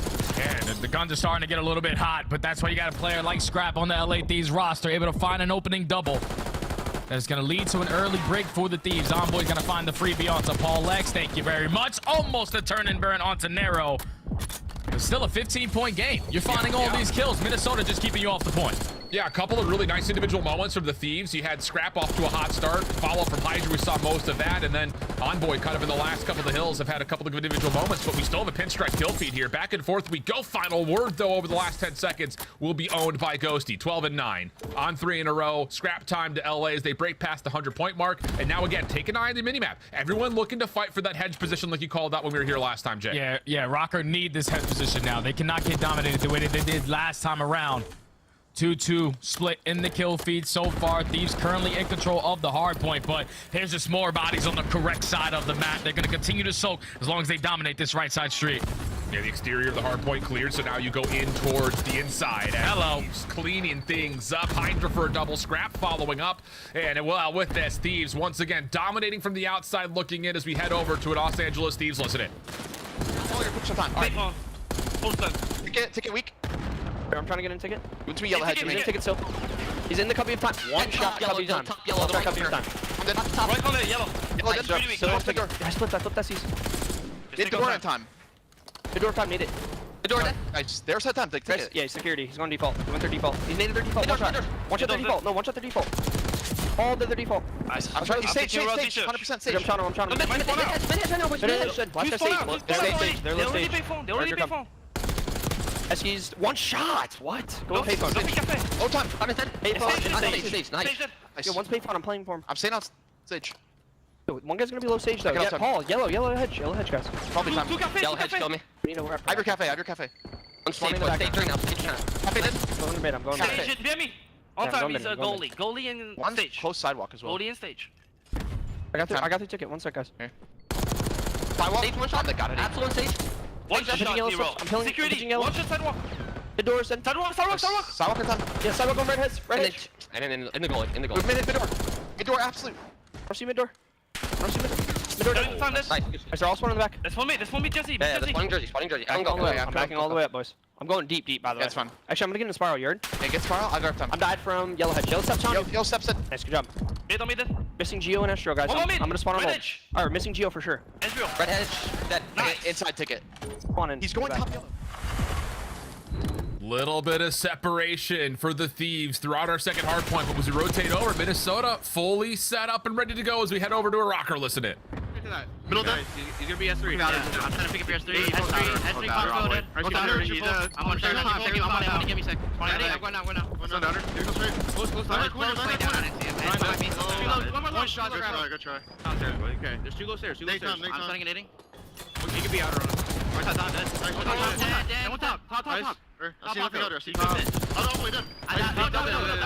Get the time. They're gonna be close to outer. Get him middle. I got mid. I have one middle. Outer, damn, there's 2. I got one mid. Outer, get your outer. I have outer mid top. I have all mid top. Outer, dead. Low top. Hydra. Let's go. I'm just saying mid. I'm holding mid. You guys play doing shit, okay? One shot, there's 2 there. Okay, I got one. There's 2. He's challenging. Went to the right. I'll get new. I'll get new. I admit it. They might spawn A's and D. Get time. They be out Any of kills, they're gonna start spawning A's and D. Ice. I'll go ahead and spawn A's and D then. I'm back it. I'm backing up. This two B is. I already. Okay. 2B I search. got one middle. One time right now. I'm up in mid. Our mid, then. Let's do that. One on me. I'm winning scrap. I'm winning. He should be out of. Give me a or no? No, Give me a side. AC. Ain't go. Yeah, you lower me. They got split. Top mid. Oh, scrappy affair here, and not to mention the player. Minnesota just continue to find ways to keep this close as Esther will be pushed out of the hard point, Jay, with 20 seconds to fight for. We got a dead tie game. Yeah, Minnesota's in this, man. It all started with the end of that P3. The fact that they were able to trap them in towards the back, give themselves a free rotation over towards New, has kept themselves in this game. And obviously the slaying is helping. When you're getting kills out of Nero, Gio, and now Estriel pulling out that third or fourth AR. He's also finding a couple kills as well. So basically a tie game as we head over to that fifth hill. Initial time trying to be found by Ghosty. Gonna get a read onto Justice. That's Estriel who falls. Nate also would have been well placed towards Paul, but banks off the window frame. Scrap following up off 4 in a row. Has Estriel at range, but another shutdown comes through. So again, just when you start to think the Thieves are about to cook up a setup, here's the break for Minnesota. Equal affair over the top of the new hard point. Ghosty turning tides with a double. Envoy trying to hang, but Nero will drop, and Ghosty once again has a chance to get more time for the Thieves. Yeah, this is where the Thieves can start to run up that score a little bit. Very difficult to try to break your way through Ticket on the backside of that B site. Can someone find an opening for Rocker? Everyone rallying on the right side of your mini-map, but 3 down in the feed. The ARs from LAT turning up to a whole different level. That's going to be a flawless 40-second hold. You blow the game wide open once again if you are LA. And now you're going to be able to breach that 200-point mark with the rotation over towards P1 and a lot of presence already at hedge. Have to win this battle for the outside. Ghosty just staying very patient. Up top in the windows, he can make a choice. Does he want to help the hill? Does he want to help the outside? Just comes down to what his teammates call, and he's going to get a freebie onto Gio. Long-range shots towards Nero. Tag him up. That's enough for Hydra to follow for the kill. Ghosty looking for his 5th in a row and will secure it. One more around the backside. Pistol off for Ghosty, who almost gives Estriel the 1-2 punch, but not to be. Minnesota desperately need the break, though. Yeah, they need to find a break, and they need to find it quickly because these can still close out here on P1. And as soon as I say that, 4 dead in the feed. Where do the spawns come in for the Thieves? Not the ideal situation you want to be in, but still the 30 seconds to fight for. Minnesota need all this time. Yeah, and the Thieves, they want to challenge this, and they're getting punished for the decision. Nero for 2. Estriel following up. Spawns are still over towards the bottom right, though, for the Thieves.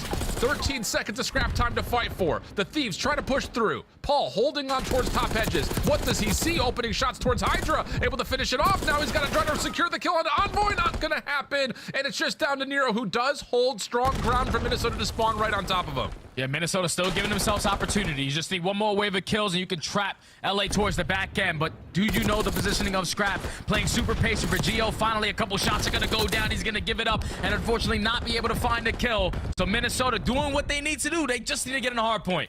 What can Gio find around the back here? He has gone uncovered and unnoticed. Catches Ghosty for free. Follow up from Scrap. Good off the trade. Plus one more. Now Hydra is on the pinch. Paul shut down at stage. Good clearance around the hill here for LA.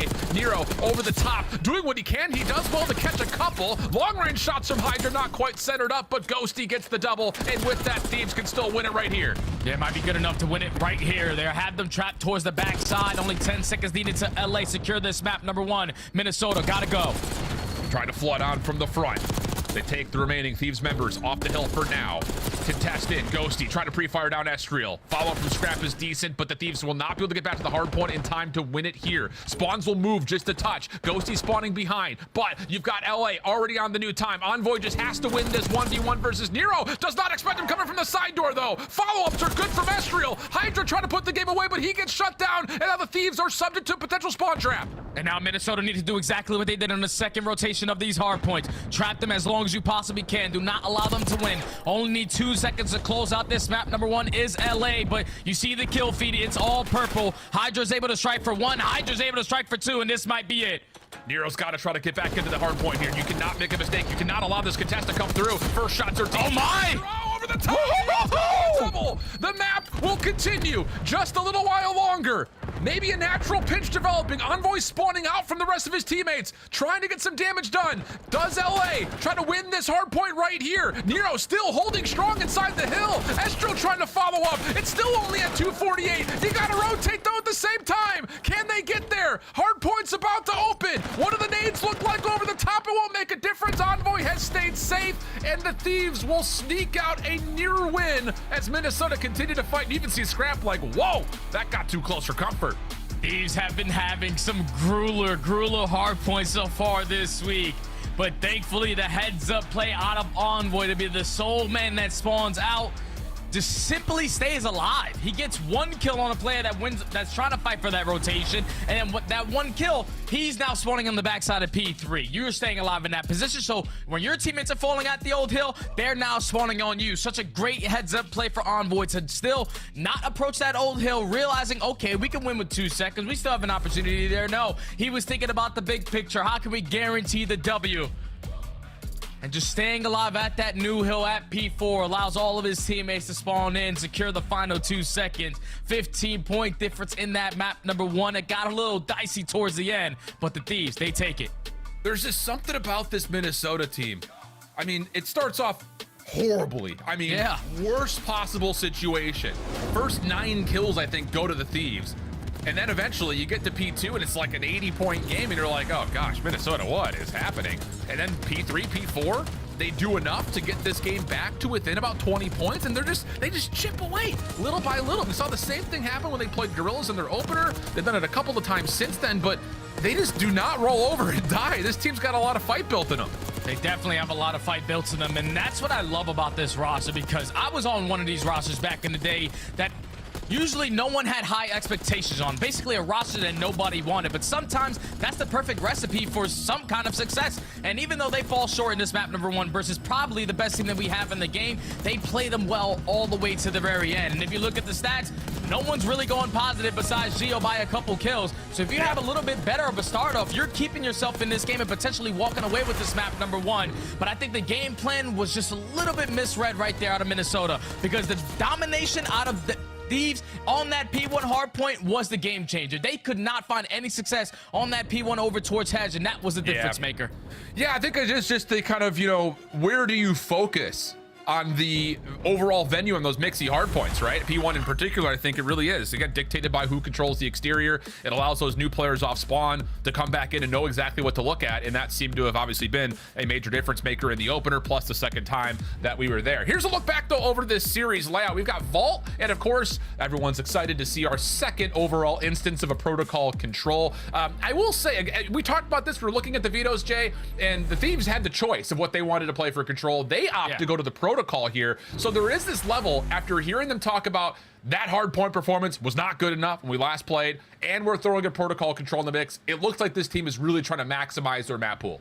Oh yeah, that's exactly what they're doing, because they played every other map besides protocol control. So they decided in this series, even though they were the better seed, to choose Team B. And currently with us only having 2 control maps, that Team B just basically chooses whatever control they want to play. So they decided to throw protocol and make it a little bit mixy, because on the opposite side for Minnesota, we watched them in that C9 series on Vault. Nero was like a 15 in a row. They beat him in 5 minutes of a control. Yeah, I don't want to play you there. Let's just go to protocol. Yeah, I like the call. Well, taking a look at least this vault coming up for map number 2, you've got not really a lot of results here for either team to kind of speak on to. I mean, for LA Thieves, all of their search and destroys have been tremendously close. The difference maker, though, has been Scrap. He has come through when the team has needed him most. A round 11, round 10 win against the Atlanta FaZe. We talked about that earlier from Atlanta's point of view. They had a round 11 loss to Cloud9 on Vault, but they're coming off of a very convincing win versus LAG where Scrap really did take over. And that's the thing, is that they are finding a lot of success, even though it's all the way at the very end of these search and destroys, in those round 10s, in those round 11s, with a brand new roster. That's the scary part about this. Opening dual win percentage sitting at 11th, attacking overall number 1. Defense at number 8, but they still have an overall record of 3-1. They just have playmakers, even in a man-down disadvantage, still able to clutch up on these rounds. But it's not going to be easy going up against this Minnesota Rocker squad. I'm telling you, they are phenomenal in search and destroy. Obviously, they got the new man, the new Iceman in Minnesota in Paul X. You can now not allow him to get active early on. You got to remember, Paul's been around the league. He's been just about everywhere. He is the traveling man of the CDL. So let's see what kind of experience that will help this Minnesota team on. Again, a very young squad overall. A scrap will kick us off for first blood down B Street. Focus for the bomb, though, is fully on towards A. But the thing about this is you have to keep Geo behind to make sure you can watch this pinch. Scrap just absolutely beating Paulex all the way across the map for that first blood. And now he takes that side of the map away from Rocker. It's a little bit of a sound cue that something fishy is happening over towards Gold. Can he find the kill? No, Geo gets the better of him, 3v3. And you got this top useless position plus Nero over towards Art. So Estriel's going to get the bomb planted. We've seen this already. You plant at B, it is extremely difficult to retake. There are just so many angles that Minnesota can watch this from. But Estriel, with an SMG in hand, will opt to play this from the bottom side at Art. Nero has backed all the way over towards P4. LA Thieves looking to break through the middle of this. Hey, this is probably impossible, though. 30 seconds, you have all Minnesota Rocket players playing different corners on your mini-map, and they all have an angle on the bomb. 20 seconds left. These have not yet to locate anyone. But Estriel, I was going to say, Envoy trying to make a proactive play by just hopping it. Not going to happen. Estriel gets the timing on the peak. And Hydra, just too much to deal with. So here you go. First blood onto Paul. Doesn't make much of a difference. The play-through pool in towards bottom vault leads to a plant that LA Thieves cannot retake. Yeah, right there, the Thieves, though, they have to be quicker on their decision-making. They're realizing, okay, Scrap finds that first loader towards B Street, and now he pushes up towards Gold. Even though he falls, we're all sitting around A and poolside, and there's no noise on this side of the map. If we give up that bomb plant on B, you see how difficult of a retake that can be, because there's so many different angles you can watch that site from. It's a perfect play from Rocker, and the man disadvantage to take round number 1. And it's just an interesting adjustment call, because like we talked about, you lose Paul on B Street, you got to keep someone behind to make sure there's no pinch coming around the backside. Yeah. But once you get through A cleanly, that turns into, oh, okay, we'll just use that as a chance to wrap over towards B. Thieves, a little bit of aggression over towards the catwalk areas. As Minnesota just full flying right down middle. Scrap's going to get a solid read at this, but can't deal with Geo on the slide across. What an opener for Minnesota. A flawless round 2. Oh, they are in sync, man. They are in sync. They use the pre-nades to open up that middle map area. And once they dominate that, they realize, okay, they're not in A. The bomb's not down yet, so let's just send it through the back of their spawn. And they find all 4 kills with ease and also catch the player going on that pinch. Minnesota Rocker not making any mistakes, even in the 3v4, already up 2-0. Liking what I'm seeing. And there's something about this team, like you said, it's a scrappy team. It's a team that doesn't really feel like it has much to lose, so like you lay it all on the line, but you look at all the individuals and the teams that they've played on over the course of the last, we'll say 3 years, largely 2, if you're taking the average. This are teams that have grown the most over the course of their years in the CDL. So you have to think that with these 4 players, a chance to kind of showcase that again is once more Bomb taking a very unorthodox approach, just playing in towards the midpoint, now moving over towards A, which is wide open. Yeah, this is sort of the mind games right now in these, because they're expecting this match to be a lot more fast-paced, but once that bomb goes down at A, how do they try to find success on this retake? Envoy's realizing there's no one over towards Pool. You guys are going to set up this pinch, and he's trying to time this pinch on the opposite side perfectly, but unfortunately gets nothing. Could be another flawless round here for Minnesota. Ghosty, the last one left. 1v4 would have to come through. Deals with Nero cleanly. Paul gave it an effort, but backs away, knowing that numbers will likely just win this round outright, and that is indeed the case. Oh my goodness. This Minnesota team playing with some confidence. And it just keeps on starting with taking mid-map away. Once you're realizing, okay, we have vault coverage through that bottom drop down, we don't have to show any presence over towards water, because if you're the opposing team in LAT, you're expecting someone to be watching that angle, not to be open for free when they're working that bomb plant. But Minnesota Rocker just picking them apart one by one, slowing down this S&D, speeding up at the points where they need to, and now they're up 3-0. Lots of comfort built in. When we start to see tallies of 3-0 this quickly, you can start throwing some curveballs in the mix if you want to just try to keep this Thieves team guessing. Hydra, the rest of LA, trying to play up top towards the hallway. You hear the RCXD already on the way over. Dives across. I don't know if it actually saw Hydra. Now it does. Has to be blown up. And in that moment, Geo finds first blood deep towards B Street. And now in the man advantage for Rocker. You take your time on this retake. Narrow strikes first, though. Is able to take down Hydra. 3v2 now. Astral trying to follow up from the same position, topside pool. Envoy has been traded. This is just down to, can they find Ghosty? Paul is in the area. A couple of shots come through. No worries there. Easy kill. Little bounce off of it. And Minnesota, you want to talk about slaying presence. You've got 5-0 for one player, 6-0 for another. I think they've lost like 4 kills in 4 rounds. And it helps when you're finding that first blood again all the way across the map. This time it was Gio getting the better of Scrap over towards B Street. And at that point, if you're the rest of the LA Thieves players who was showing a lot of presence over towards Pool, you not have to worry about your flank. And that's a lot of flank that you have to watch. So you don't want to try to rush that objective. And then when you think about that objective, Minnesota Rock are already in a position to contest it. This is just great search and destroy from this young roster, man. They are slowly but surely picking apart the Thieves one by one and playing their numbers to perfection. I don't even know if you could say slowly. This has been as fast as we've seen. I guess those B Street fights, yeah, first 5 seconds, yeah. And now you got Gio and Estriel, who are really dangerously close to earning an early Hellstorm, which could just put this game out of reach. Bomb on the way over towards A. Ghosty watching through Pool, able to catch the first blood. Gio's still holding over towards backside Palms here, though. So if the Thieves try to push through, they may make contact, but not to be. Scrap finds the kill. Now 4v2. Estriel deals with the first point of contact. Follows up with the second. He's done his job. And look at Paul. He's going to rewrap behind all this. He may have an angle. Stun. Nade at the ready. Opening shots do not connect. But again, does he have a spot to just watch the bomb from being defused? There's the frag. It connects. Shots from Ghosty, though. Oh, a bold challenge, which he wins. And the Thieves will get on the board. That's a big play right there out of Ghosty. That nade comes in and almost puts damage into both players. Scrap could not go for that double chow because he was one shot, but Ghosty with the confidence to just fly on out, win that one-on-one versus Paul. I thought when Estriel found out double, that was already be job well done because Paul, like you said, had the stun, had the nade in the back pocket, just not expecting the ego chow out of Ghosty to finally put one on the board if you are the Thieves. I know if you are a nade shot, you probably want to take these guys back to S&D school. Like, what they doing, man? I don't know.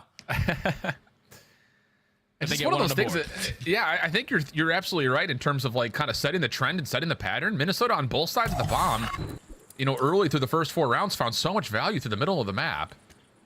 Lately, we've seen Thieves really putting a lot of attention towards top catwalk over towards Marble side. And this time it's just the more traditional, let's just flood through Pool, have someone sit behind and wait, keep Scrap alive. And Gio with the RCXD once again is trying to get to work clearing out mid, but the Thieves are fine with this. Driving around, trying to play for the info. Unfortunately, cannot find that kill. Because now with 30 seconds left, Ghosty, your turn to drive around the Autobot. We're going to work our way right back into the site, and you got to get past that. Yeah, but the problem is, someone snuck around the back. That was Estriel. He finds the elimination. Now Nero can just hop.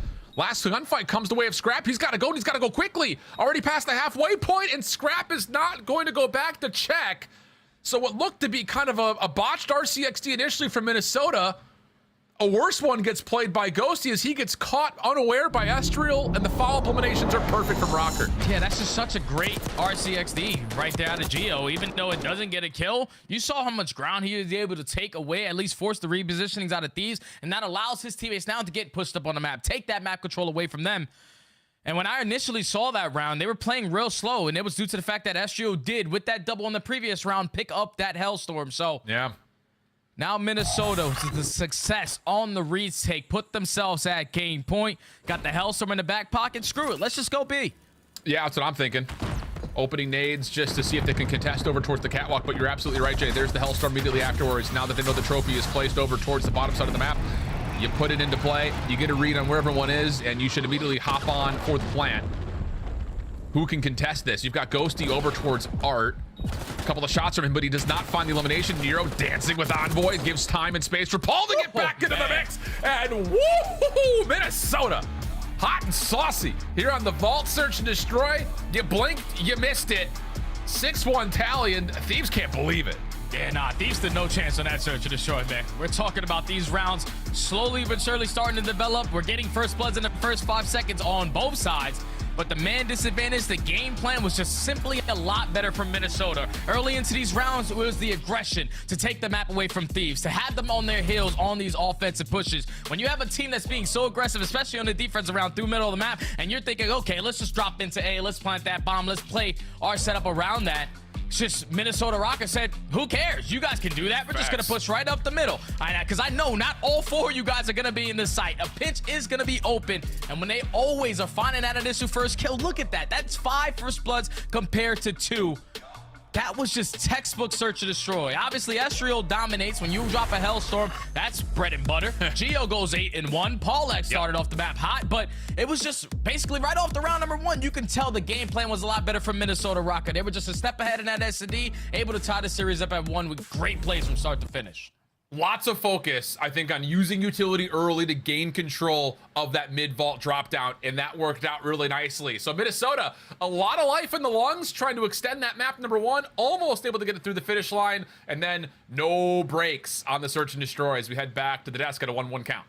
It's a scary search if you're an LA Thieves fan in Minnesota. Really just taking control bright and early during this search. Can we talk about Estriel?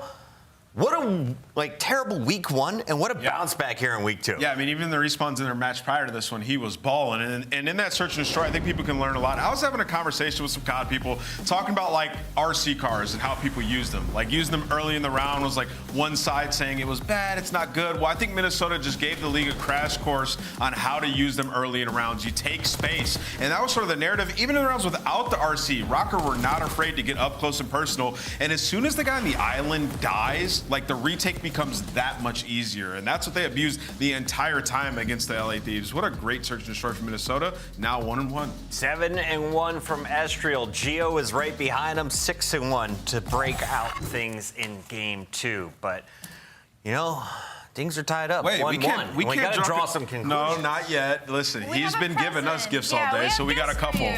Listen, be careful with this one, all right, buddy? You guys shouldn't have.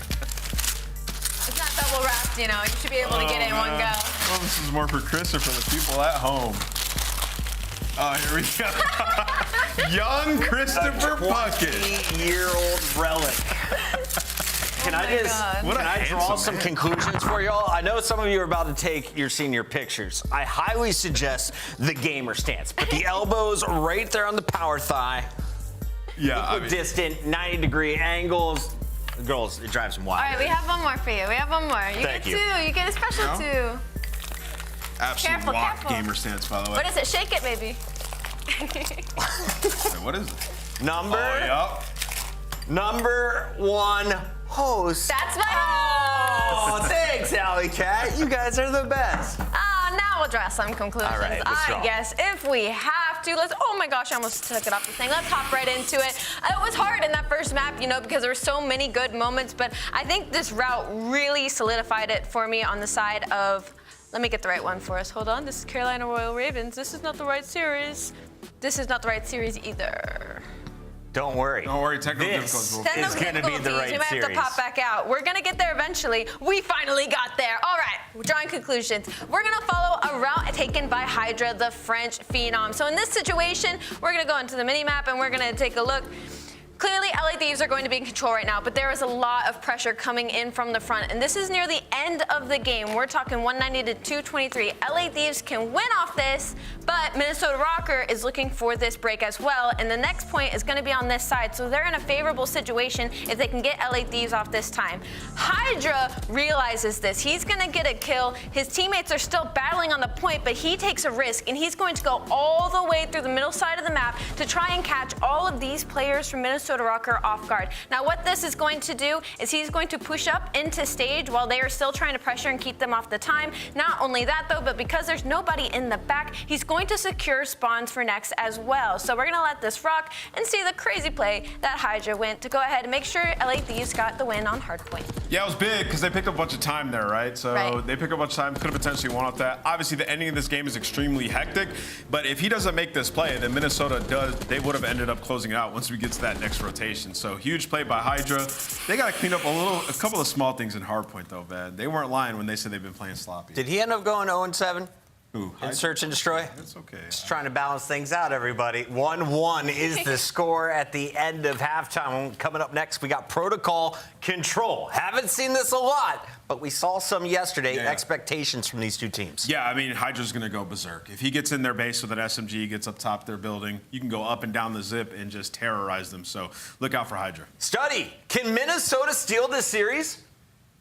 Oh, yeah. They got the #1 control player in the league right now in Nero, 1.4 KD. Him and Hydra are going to have a battle, so they can definitely take this control because obviously neither squad has yet to play this protocol. Yeah, man, I'm glad that you point out Nero in particular, because at moments throughout last year, he was, I think, the linchpin for success, you know, when this team was finding, you know, good moments. And like you said, Control, he's really found it. And a team that, like, again, we talk about their respawns overall, it's been like, no one's really standing out here and there except for the Control and except for Nero. So, yeah, I really love that call out. 1.42. He's also first in kills for 10 minutes, damage for 10 minutes, and attack KD, which is something that on Vault seems difficult to do. So, you talk about slipping the net and getting behind enemy lines, look to Nero to see if you can kind of match pace with Hydra for sure. Yeah, man, getting lost on a map like Protocol, especially as an SMG, we know how difficult it can be for all my ranked players out there. When you're the team on the attack, you're in hell if you're spawning on the backside and they're already pushed up in your spawn, because they could just literally spawn trap you every single time. So the Death's hit on it, I hit on it, the battle between Nero and Hydra, that's going to be fun to watch on Protocol. Yeah, indeed the case. So we'll see who finds favor there, or will there be other arenas that will dictate how this map goes? Again, we've only seen it once, and well, candidly, we watched Vegas play this map against Toronto. Those teams are what I would say maybe not necessarily on the same page. So see how this one goes, as it will be Estriel already up through the zip line, expected by Scrap, and the Thieves will find the first couple eliminations. Paul, the only one to find an opener for Minnesota, and he will quickly be denied as the Thieves will quickly get on to A. That's such a heads-up play right there from Scrap, because Estriel drops down for mid-gun. He does not touch that B point, but you still get a read that someone has got to be flanking my zip.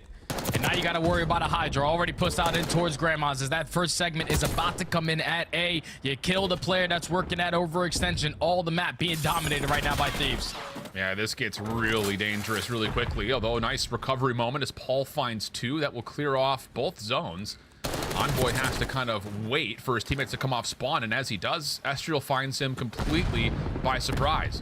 So now the Thieves in a little bit of pieces, kind of staggering their way across the map. Minnesota finding some decent movement over towards at least the Thieves building, but Scrap has found a key 1v1 and wins a second versus Paul to get the second tick of progress at A. Second segment in, but you still have at least a couple players. One player in Minnesota still roaming in your spawn. Geo finds the timing with the SMG. He puts down a couple shots onto Scrap to set up the team fires between him and Nero. Now you just got to get someone back on that A point if you are the Thieves. The nade, the gun, everything good for Estriel. That's three, almost four dead. Last player alive is dead, Ghosty. Estriel sliding over. Ghosty at range will fall. Does not get that last tick. So A will still stay open. As now all of a sudden, you've got Minnesota just playing the chalk it and rotate mode, just trying to get some high ground control, kind of forfeiting the A zone. Little Turner from Geo nearly snaps to Envoy, but damages him enough to at least keep LA Thieves playing a bit more reserved as they try to approach B. Oh, and they find in this 2 kills through top mid, so they already have bottom comms, bottom bunker area in their favor. Ghosty, unfortunately, is going to fall in that position. Now Minnesota able to reinforce for now over towards that B Street area, but they're currently down by 3 lives. Geo needs to find a couple spawners. Timing good. Geo will catch the first for free. Ghosty didn't get the comp for it, or was focused at least on a long-range battle, and now Geo is just running circles in your spawn. Oh, mercy. This is why we don't see a lot of Protocol. Geo off 5 in a row. Little slip and slide nearly takes down Scrap, but the double comes through. 7v6. Look at the lives. It very well may be dictated by who outslays who. And you got to think about how much time Thieves are going to waste just checking all the corners, working out of their base. As now Estriel trying to set up on this pinch on Spiral, puts that guy one shot, but more focused on just playing his life, hoping that his teammates can pick up those kills on the back end. Nero finds a double. Estriel, your turn to strike. No more respawns for the Thieves. 6v3, 30 seconds. And it's another one of those openings to a respawn where Scrap starts off dominating from the break-off. It's just a follow-up after that, not fully there. You kind of mentioned it at given moments in time, whether it be over towards A or in these last moments towards B. It just, again, it's so hard to find coordinated hits on this map because SMGs are always running around behind you. Moment here, though, Envoy able to catch a couple, say maybe if he wins one more 1v1, he could get a first tick of progress at B, but now it's just down to Scrap trying to play out the 1v4, and Nero will hit his Semtex to keep the defense strong. And that's Minnesota, even though they gave up 3 segments, just dominating the map control, man. That's all it simply came down to. When you're the team on the attacking side, and you're basically wasting a lot of time working out of your spawn, trying to clear all your corners in towards bottom 10, and then you're allowing Geo pulling out an SMG to just roam in your base, catch 2-piece after 2-piece, you're not going to have a good time. That's going to be Minnesota securing that first defensive round. Now, Can the Thieves do the same exact thing? This time, probably not allowing those 3 segments to get away from the mid-A. That's, of course, the goal, but even if you allow it to be matched, the trouble spot on this map has always been that B control point. It is just so difficult with the amount of high ground that plays around it. Of course, you've also got the ability to play through comms, that bottom bunker area. It's just, there's so many things you have to watch. You have to take advantage of favorable kill feeds. And it'll be Paul to start things off for Minnesota. Nero trying to find vacancy to get on towards A. A push up from Estriel allows them the freedom to do so. Plus Geo, playing from the top side of their windows, will find Hydra. So now you can just focus on the front, but Scrap will take Minnesota off the zone, forcing Estriel to come back. Yeah, big kill from Scrap to win out one-on-one on the A point, and at the same time, Envoy worked his way through bottom spiral to relieve that pressure at that A site. That first segment is about to come in. You have all of Minnesota roaming around top mid. Nero on 2, almost makes it 3. But Minnesota currently up by 3 lives, make it 4, and Estriel on 5 in a row. Lots of damage over towards Envoy as well, so he will not be able to challenge. And it looks like for the Thieves, they are fully focused on playing this over through field side.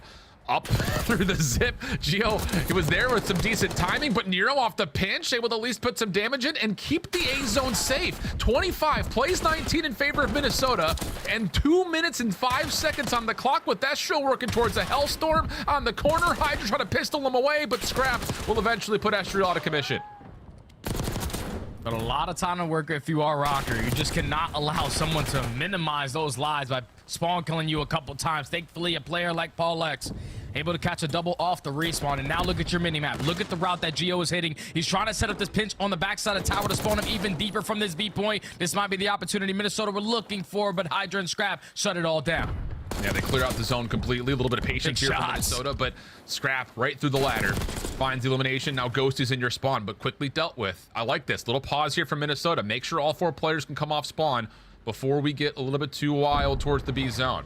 Hydra just playing for contact on spiral stairs, and he's going to find 2 players, and that's just bad COD timing from him. Minnesota keeping things level. 15 plays 11, a little bit of a life lead, but the focus is how do you get onto the zone? Yeah, a minute 15 to go when you're currently up by 3 lives. If you are Rocker, you can slowly but surely turn this game into TDM because you have a lot of time to work with. Geo snapping onto Hydra. Out the window comes Estriel, and now Minnesota on the point.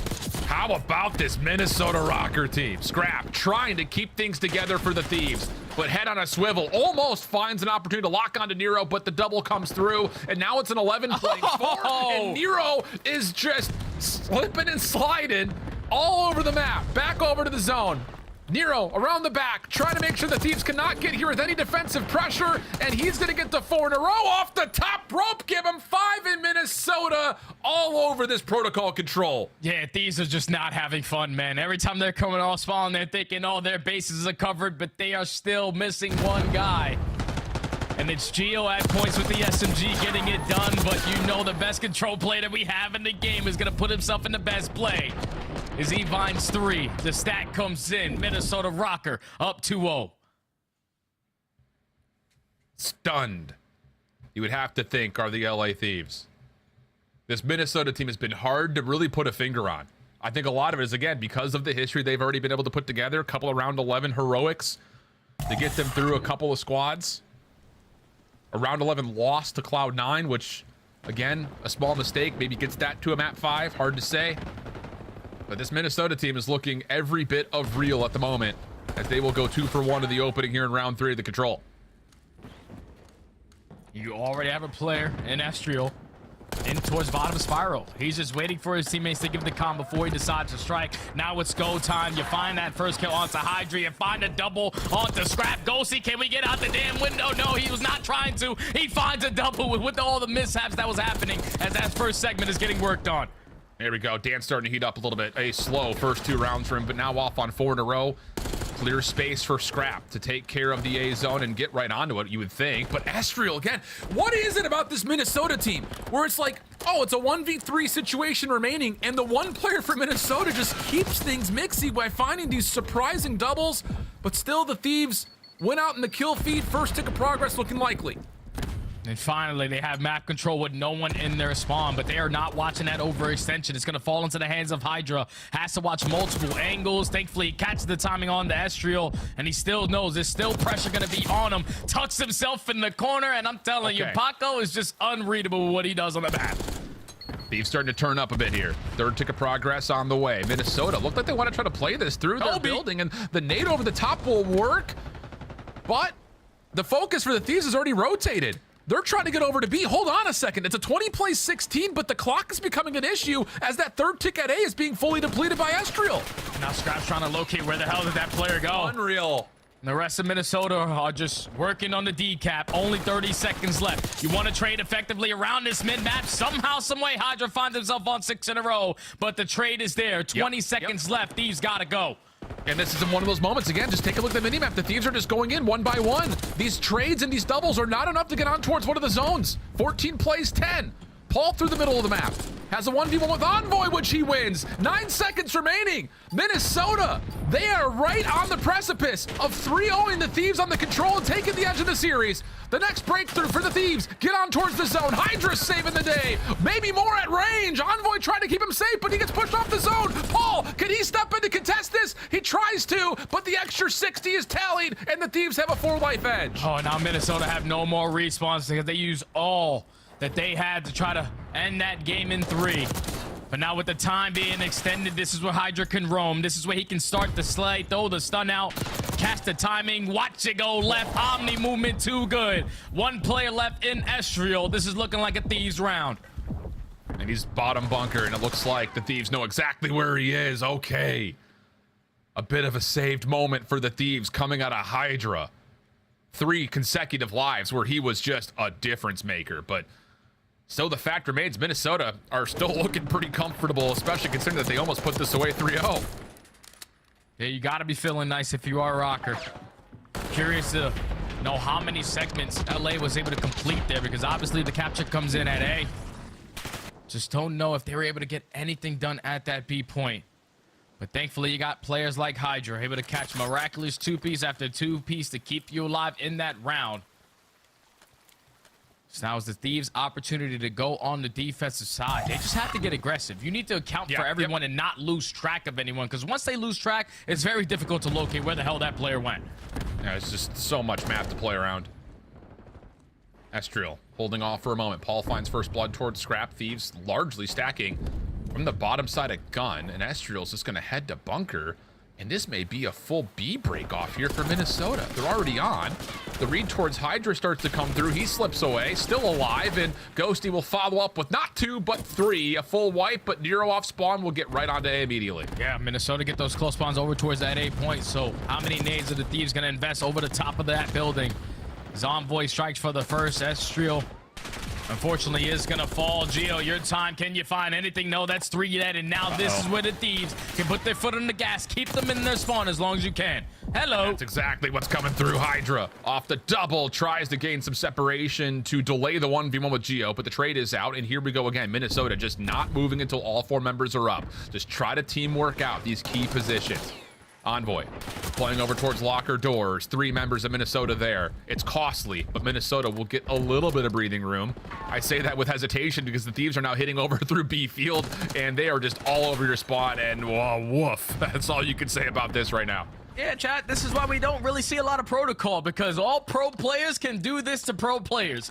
It's very difficult to work out of a trap. As now with only 25 seconds left, not a single segment earned on this round. Minnesota got to get a move on it. You do not want to be on another attacking round, and it's looking like Ghosty might be the decision maker. Unbelievable. From what was a couple of seconds away from possibly a 3-0, we could be staring down the gun of Minnesota, having to go to a top 5 offense, but the kills do come through. 6 seconds flat on the clock. Full eliminations come out. Again, the tick progression is what we're looking towards here. It doesn't feel like this is going to be a super winnable round for Minnesota, but they are finding a couple eliminations. Second tick gets locked. Working on the third is Estriel. He needs help, though, and he needs it badly. These will clear the point. Can they get back over to touch for this third tick of progress? Paul finds 1 kill. Pistol out, but can't get there in time. And all of a sudden, from what looked to be possibly a 3-0, the Thieves are going to have the advantage in round 5. Oh, yeah, they're going to have the heavy advantage in round number 5, as they are going to be the team on the defensive end. Not any segments earned right there out of Rocker, and I think it comes off to this breakoff. Like, we know how difficult it is to work over towards B. There's so many different angles you have to account for, and then keep in mind, if you're pushing a lot of players on that B street, all of your 10-sided all through A, and that flank is wide open. Just when you allowed Ghosty to find that three-piece through bottom bunker, and then you basically couldn't leave your spawn after that. Minnesota are feeling it now. Well, I don't anticipate we're going to see that same break off again. Hell no. No, we won't. Not. Little double stack over towards the top windows. Hydra looking for a quick route around the side, but he gets concussed, cannot quite lock over towards zero. Even trade. Envoy around the back through spiral stairs. Now he's getting to work for the high ground, but Geo shuts it down. Still alive somehow. Figured he would have been surrounded at this point, but he's still up and active, and a couple of kills come through. And hold on a second, off spawn, you've got Minnesota on the B zone all of a sudden. Yeah, they're not really working for B, though. They're working on getting pushed up into kills. Like, they just want to put themselves in a position to find a couple of spawners and not work in their base. So now with 2 kills going in favor of the Thieves, and Ghost are already top windows control, just makes it a little bit more difficult for Minnesota to work out of their base. But Estria with that double, now you can go to B. And these are the individual moments that we've been craving to see from Estria after his performances at times last year. Kind of a late addition into the league, was in the running for a moment about the Rookie of the Year award. Paul controlling B stairs. Loses his compadre over towards the B zone itself, and yep, you see it. Thieves all over the zip. Will stop Rocker once more back into their spawn. And Rocker gonna waste a lot of time, and they don't have a lot of time to play with, checking every single corner to try to work out of their spawn. Ghosty has been alive for about 3 minutes. We only have 1:30 every round in control. I don't know how he's still alive towards top window to try to locate where the hell did he go. He already jumps out towards mid gun. 20 seconds. Steve's looking like they're gonna steal this map away. Yeah, there's just desperation mode here for Rocker. They're trying to stop the clock over towards B. First tick is done, second on the way. But again, look at this angle. I mean, how do you fight from down here? May not need to. Paul's doing the work up top. And now you got progress happening on both zones at the same time, but Envoy single-handedly clears off the B zone. Geo, last one left remaining. Keeping the clock paused at 14.3, but he has to win this one versus Ghosty. He does so cleanly. Rocker trying to get out of spawn. Envoy and Scrap in their way. Back over towards the A zone. Second tick being worked on, but it's just so damn hard to get it through the finish line. If you keep going one by one, the pressure on spawn maybe just a bit too severe, as Envoy's going to cut back across and make sure no one can get back over to B. Last hope for Rockers on the A zone. There comes Envoy. The deciding factor right here. You know that he's on your pinch, but you get a teammate from him and Scrap. That's all for that. Thieves smiling at the end of this one. They steal that one away from Rocker. Unbelievable. Unbelievable. I mean, we are mere ticks on the clock away from a 3-0 Rocker and a 2-1 edge of the series. But the composure and the cooler heads prevail to allow for the pop-off. And I think it starts with that guy top right, by the way, because Hydra's the one that saves that third round. Like, oh, yeah. We're about to be loading into map 4 with Rocker feeling super confident, but all of a sudden that gets shattered and the Thieves find themselves an edge in the series. And that's got to be a dagger right there if you are the Rocker, man. You got to try to shake that one off with ease, because you were literally 4 to 5 seconds away from closing this one out 3-0 and putting yourself up 2-1 in the series. But the Thieves are never out of it all the way until the very end. It was Hydra, like you said, in round number 3 to keep them alive, but then Ghosty was the turning point factor. The fact that he was almost double negative in the beginning of that game, and towards the middle half of that game, the final 2 to 3 rounds, he just started taking over. Staying alive in their spawn, ends the map 32 and 27 with 4,200 damage. That's how you get it done out of your main AR.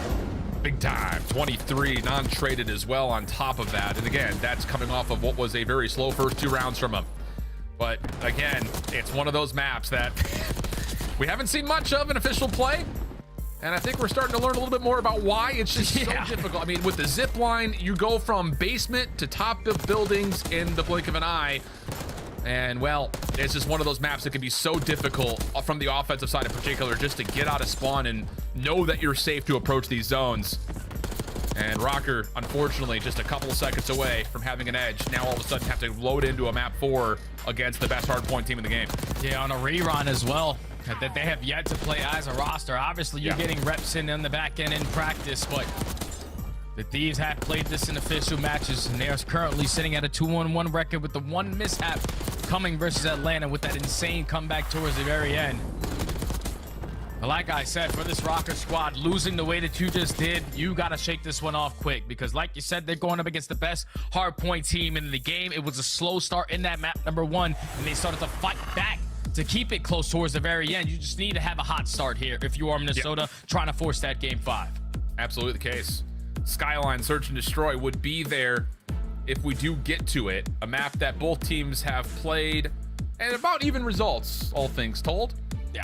I think the thing though is, again, looking at this Rewind Hardpoint, I think I'm thinking of two things immediately. The first is Thieves come out, they absolutely smoke Cloud9 in their opener, and we're sitting here like, holy cannoli, these guys are dangerous. But then you get to Atlanta's matchup, and honestly speaking, like outside of Cell popping off on that last hardpoint, I think Thieves are thinking back like saying, oh, we probably should have won that map as well. But till this point, they have played a pretty difficult stretch. I mean, the Cloud9 was, I think, just again a surprise that they didn't come out as hot as they did, but staving off an Atlanta FaZe bounce back. They still have Optic on their schedule, a very mixy Miami Heretics team. And then by the time we get to January 26th, Jay, that Boston team could be absolutely for real. I love that Boston roster. I don't know what it is. It's probably because I hear Nameless in my ear the entire time. Giga, Purge, what a dynamic duo. They have just been able to put it together since last year. Keep in mind, they might be a new roster this season of the CDL, but the way that they ended last season at EWC, they were turning heads. And now they have found themselves in situations where they are playing a lot more consistent. Snoopy in year 2 or year 3, he's playing his life a lot more. He looks like a completely different player, and everyone in sync. And then you add a player like Cammy, who's looking like Cold War Cammy from back in the day. I love that Boston squad. But back to this series we go. Minnesota. Look, they just got to bounce back here, man. I know it's very demoralizing after that control. They're going up against probably the best team in the game in Thieves, in their best mode in Hardpoint. But with backs against the wall, sometimes it's when you perform at your best. And I think the one guy that I'm really going to put a lot of focus on a map like Rewind is like, it has to be the ARs. We know that Esther or Nero at certain points in this game will pull out that 3rd or 4th AR for some of these money hills. But that P3 to P4 chain is going to be dominated by the ARs, so it needs to be the AR presence on both sides to shut it down. Yep, 100%. So, okay, things to keep an eye out for as we're loading on in. A mixy team in the Minnesota Rocker.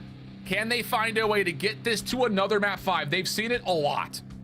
For the Thieves, though, talking back to their narrative after their last series saying, we're trash. We didn't figure it out. They're not trash. They're very good, but they want to be better. So what will they provide here on a map that they have already shown to be one of their preferences? As it will be, again, Los Angeles spawning on in and already diving on into DVD. First 2 eliminations are here. The breakoffs have continually been great for LAT.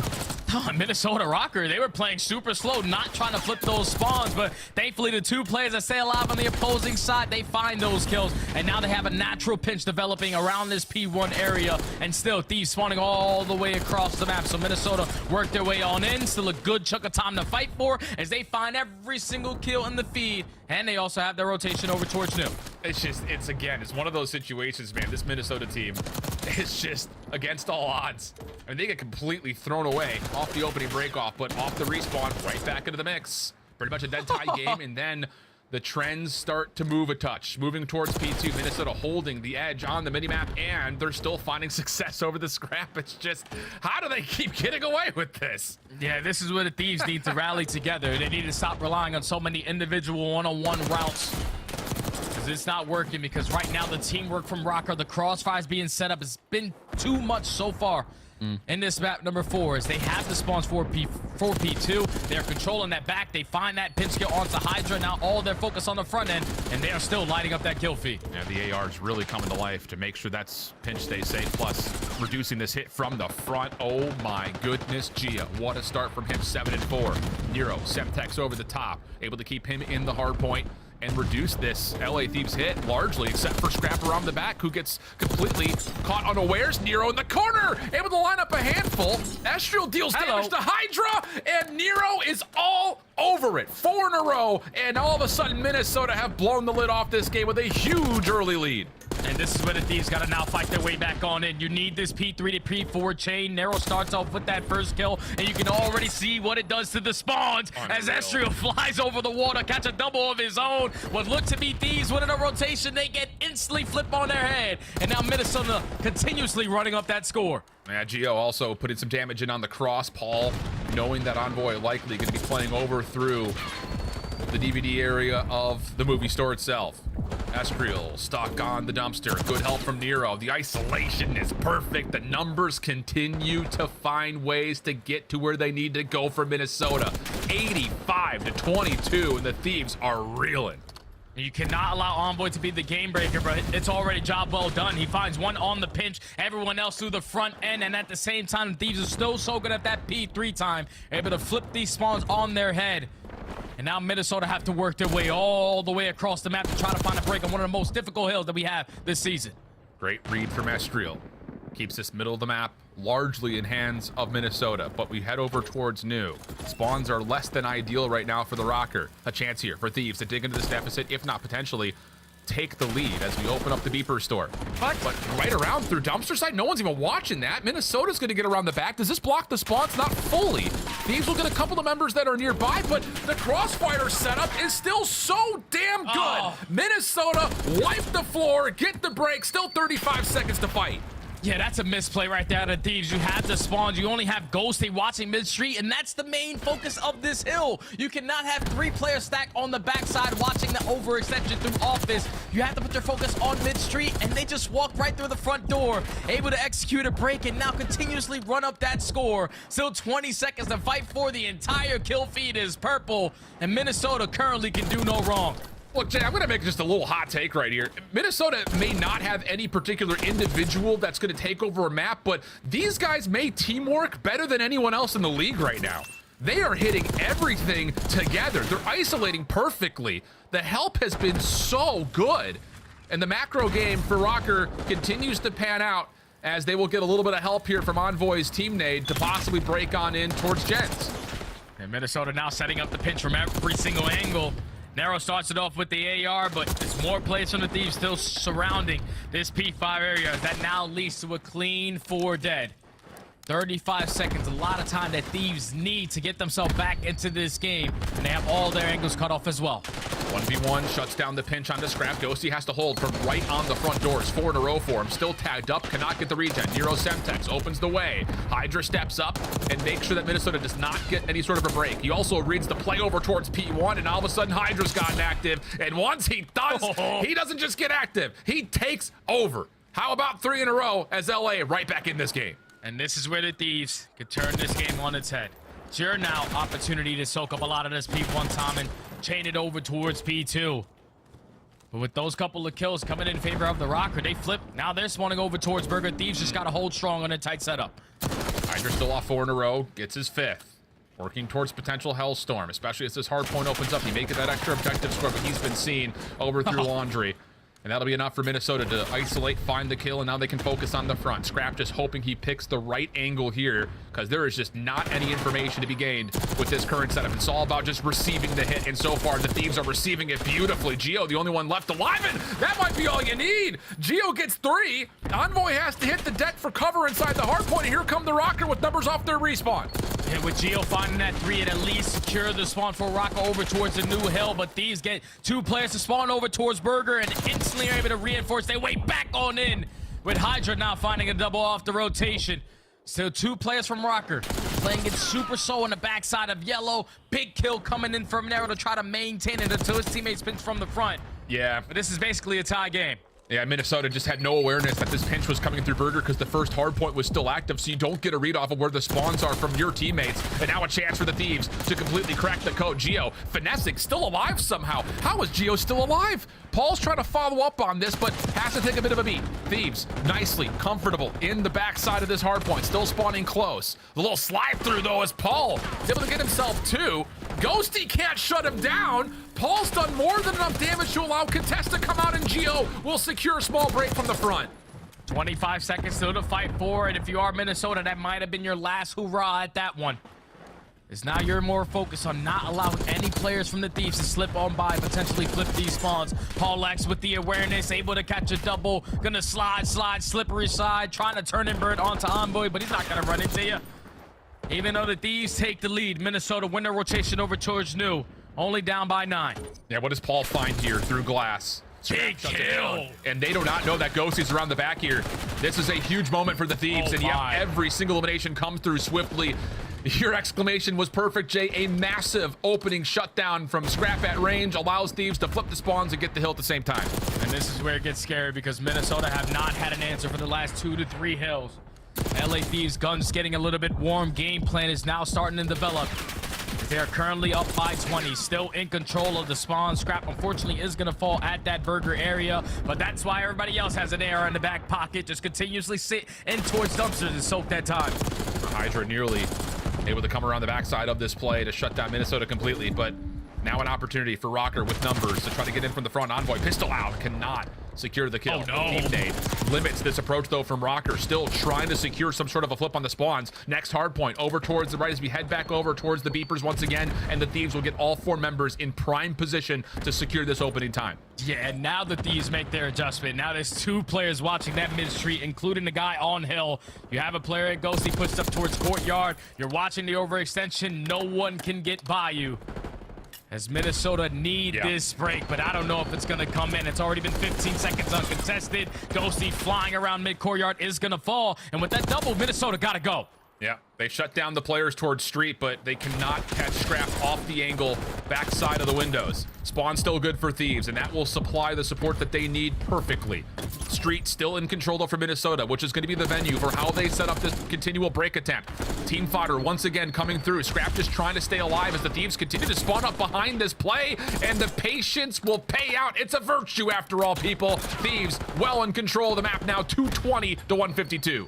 Basically a full 60 on this P4. Now only needing 20 seconds to close out this game. Minnesota Rocker have to play picture perfect from this moment on. Find your kills off at the rotation. Make it easier. Nero starts it off. Huge help right there. They're going to have the awareness that Thieves are still spawning behind the old time. However, do they get a read that Envoy is setting up this long route?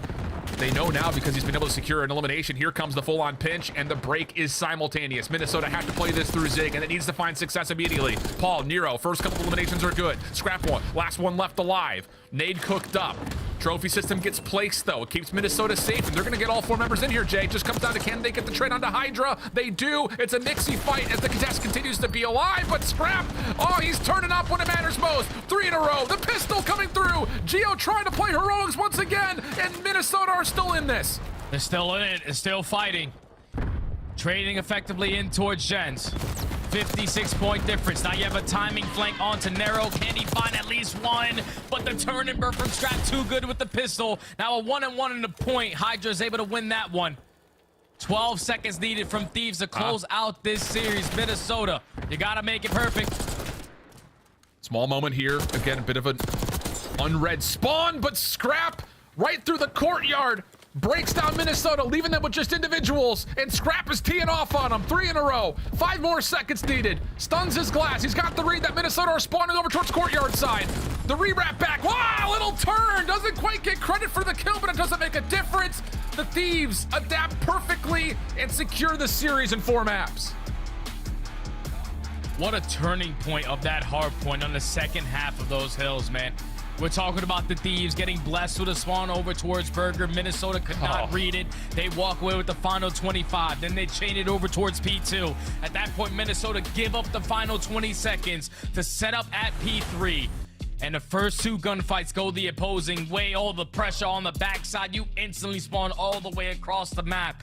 It was just the Thieves flipping the switch on the second half of that game, and they started winning those insane gunfights with those ARs. The pressure was applied not only through the subs, but as well as the assault rifle players. And just once they were able to make the adjustments from that P3 to P4, not allowing Minnesota to just walk right through the front door, that was going to be a GG's, man. They're the best hardpoint team in the game. They make the adjustments on the fly, and they dominate in that map number 4 to close out the series in full. Yeah, Scrap goes massive in those last handful of hardpoints as well. You can see the flip. As soon as we got to that second rotation of hills, it just looked like the Thieves were kind of getting themselves into that full machine. All 4 players aware of what they needed to do, just not getting caught individually. And you can kind of see the dejection on the faces of Minnesota, the little surrender serpent there for a couple of players. They know that this was a series that not only could have gone 5, this was a winnable series for them. Could have 3-0'd the control. Definitely could have possibly won this map right here.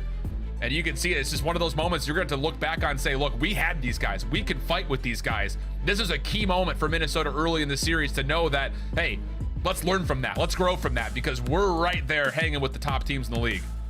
Yeah, and a good saying that my old friend Rambo Ray always tells me is that winning is teaching and losing is learning. The fact that they just played probably the best team that we have in the CDL so far this season, as tight as they did, you're going to go back and look at this like, okay, that's one mistake. We changed that. We could have taken map number 1. Okay, on the control, one mistake there. We could have closed out that series potentially in a clean 3-0. Minnesota Rocker, even though it's a team that nobody really wanted, their teamwork is phenomenal, man. You got to take your hat off for that series that they just played, even though they lost. Yep, it's a woulda, coulda, shoulda for Minnesota, but the other side of it is for LA, there's a difference between good teams and great teams. Good teams can keep it competitive, great teams can close, and that's what LA Thieves showed throughout this series as we head back to the desk to recap the full day. Thank you very much, gentlemen, and we can make this one pretty quick because LA Thieves not allowing a Game 5. They're not going to give Minnesota that round 11 opportunity. Instead, they crush the respawns. But we noticed something. If you're looking purely at the numbers, Hydra was proven to be a human today, Nameless. Yeah, he did make a couple decisions this game. Like, he switched over to the AR. We saw Estro have an AR out quite a bit this map as well. It's just rewinding the way it plays P3 to P4. That was a big decision by Hydra. Even though he's having a slow day, pulls the AR out, and you saw that rotation to P4 was just beautiful out of them. Able to shut them down on the street. They get a huge chunk of time, which basically secures them this map. So, you know, in the nitty-gritty, these games, these hardpoints have been getting to the wire for LA Thieves, but they've been closing them out. Ali, on the other side of this fight, you had Nero 22 and 12 at one point. He was positive 10. He just goes off on specific games. How do you get this more consistently out of Minnesota? It's so tough. And honestly, I feel like he's been pretty consistent. It's just hard. It's just hard when, like, you have the lead, right? You're 130 to 40. You get to the second set rotations. There's an unfortunate spawn out. And then, like, you give LA Thieves an inch, they're going to take a mile. And Nero, unfortunately, just cannot do it on his own sometimes. Yeah, the most epic map in this series was the control 100%. I mean, there was an opportunity for Rocker to close it out 3-0, all spawning P2, but Thieves just recognizing the moment, just flooding and stacking point over and over and over to get that progression. Like, these guys are making great adjustments mid-game. For such a for a team that just combined and made their roster, it's beautiful to see a progression. It's time to talk with a man returning to LA Thieves where he won a ring. Envoy joins us live. Congratulations on the dub tonight. And can you answer this one officially for the chat? Do you guys play in Texas or Los Angeles? We're in Texas this year, man. You know, 2 years ago we were out in LA, but now this year we found ourselves in Texas. Thank you, thank you. It's been settled, Chad. But I wanted to ask you, did this series, was it as difficult as you expected it to be? Has Minnesota Rocker maybe taken you guys by surprise at all in the league? Where do you think they stand? Well, if you're basing it on scrim results, I feel like the first 2 weeks of the game, like when we were playing them before, you know, it got closer to our match versus them, they definitely gave us the best like map count and scrims and had like the best win percentage versus us. So we knew they were going to be a good opponent, and you know they're obviously good at search. That's what's been carrying them, I think, in a lot of the series. So it's definitely not an opponent to take lightly, but luckily we came away with the dub. Yeah, thank you so much for the insight. Yo, Envoy, so the hard points, like, I think we're dubbing you guys the best hardpoint team in the game, but it's been real close, man. What's the difference in these last couple hardpoints y'all have had? It's come down to the wire. Why are they getting away from you a little bit?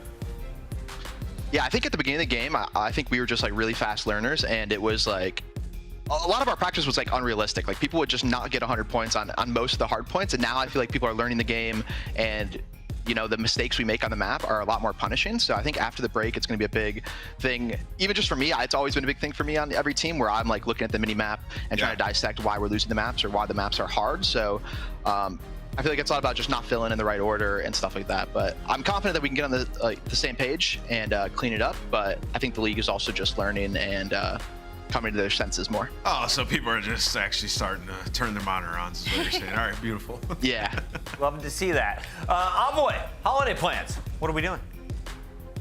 Holiday plans, I'm headed back to Chicago to visit the family just for a couple days, and then we're back on the grind. We're actually going to go out to LA, to the LA Thieves compound after the holidays as well, get some content in, visit all the other esports teams. Can we get a zoom in of that picture? What is that? Yeah, what is this? Bring it closer. Yeah, here, this is Paco and Dan. Aww. The gift from Shane, Secret Santa. That's cute. Wow. There we go. That was the 1 point hard point. That's an incredible frame. It's the chemistry. It's the chemistry, man. Envoy, great to have you. Congrats on a 4-0 start. We'll see you in round 2 of the minor bracket when we come back from the break. Thank you. Have a good holiday, guys. Thank you. That's Envoy. LA Thieves wrap it up pretty quickly here as we get it done on Rewind. Minnesota was looking like a threat, but they're going to have to wait a few weeks to get another shot. Let's take a look, though, at our scuff play of the game. This man, never happy.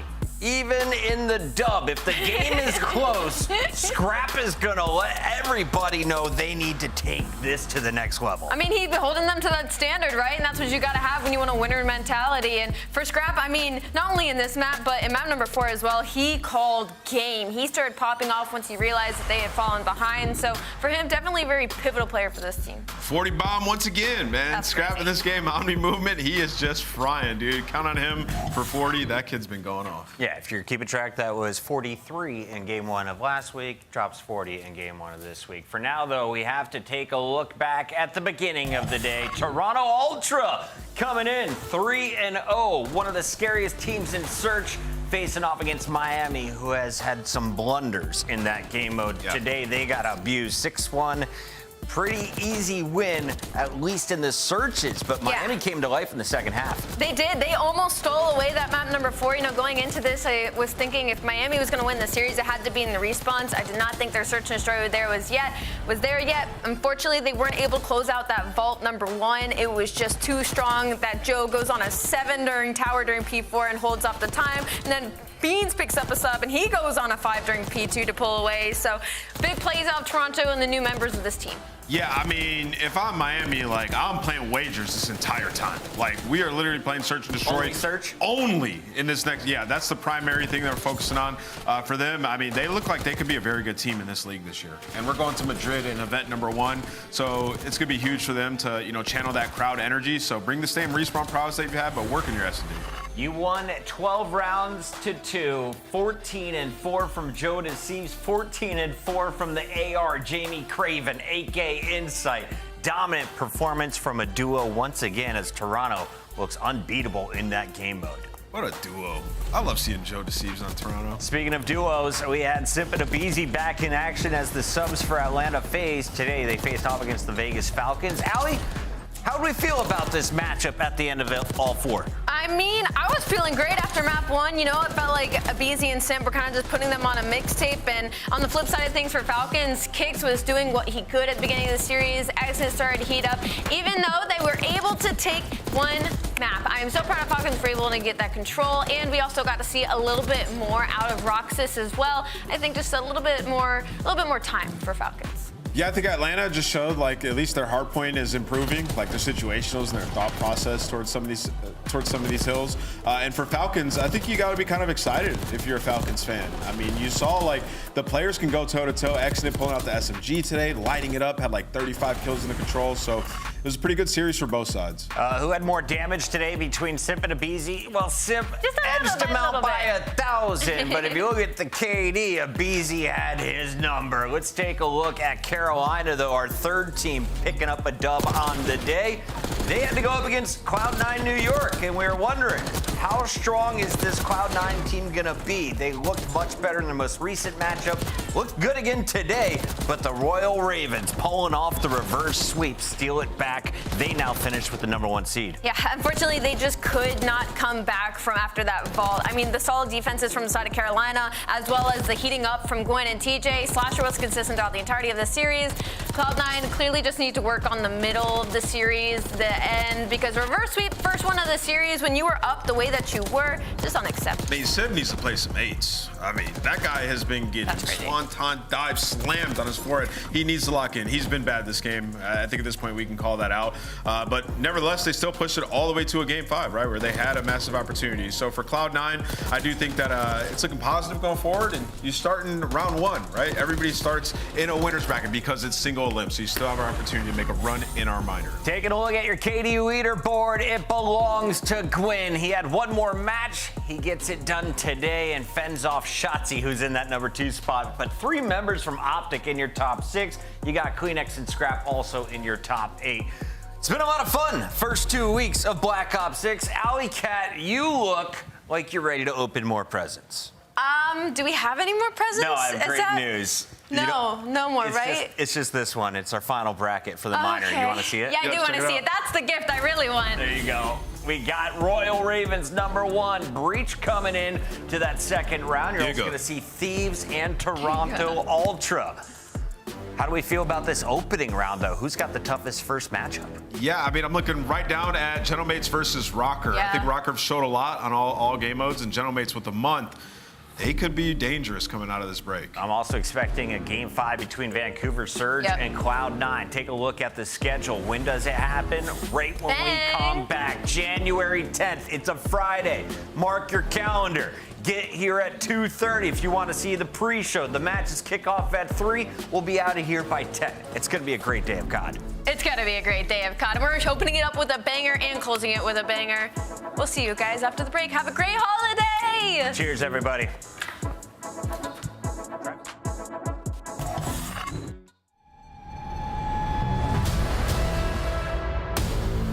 We back for another one. Another one. Here we go. Come on like that. We back for another one. Here we go.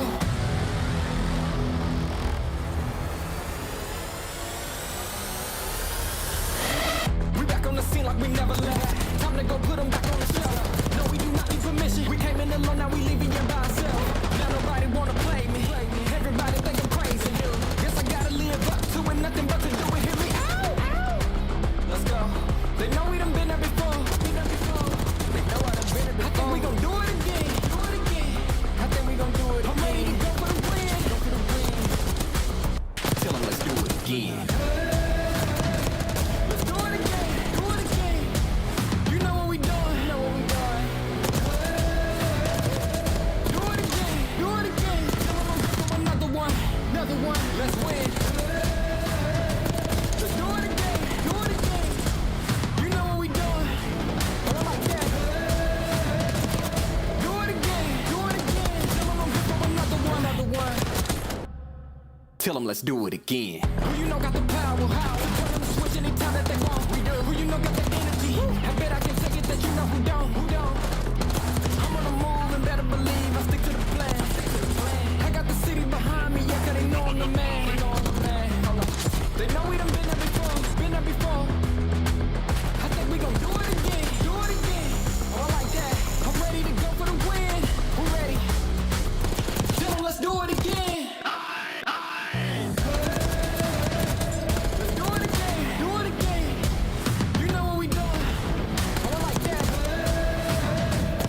Do it again. Do it again. Tell them I'm good for another one. Another one. Tell them let's do it again. Who you know got the power? How? Turn them to switch anytime that they want. We do. Who you know got the energy? I bet I can take it that you know who don't. Who don't? I'm on the move and better believe I stick to the plan.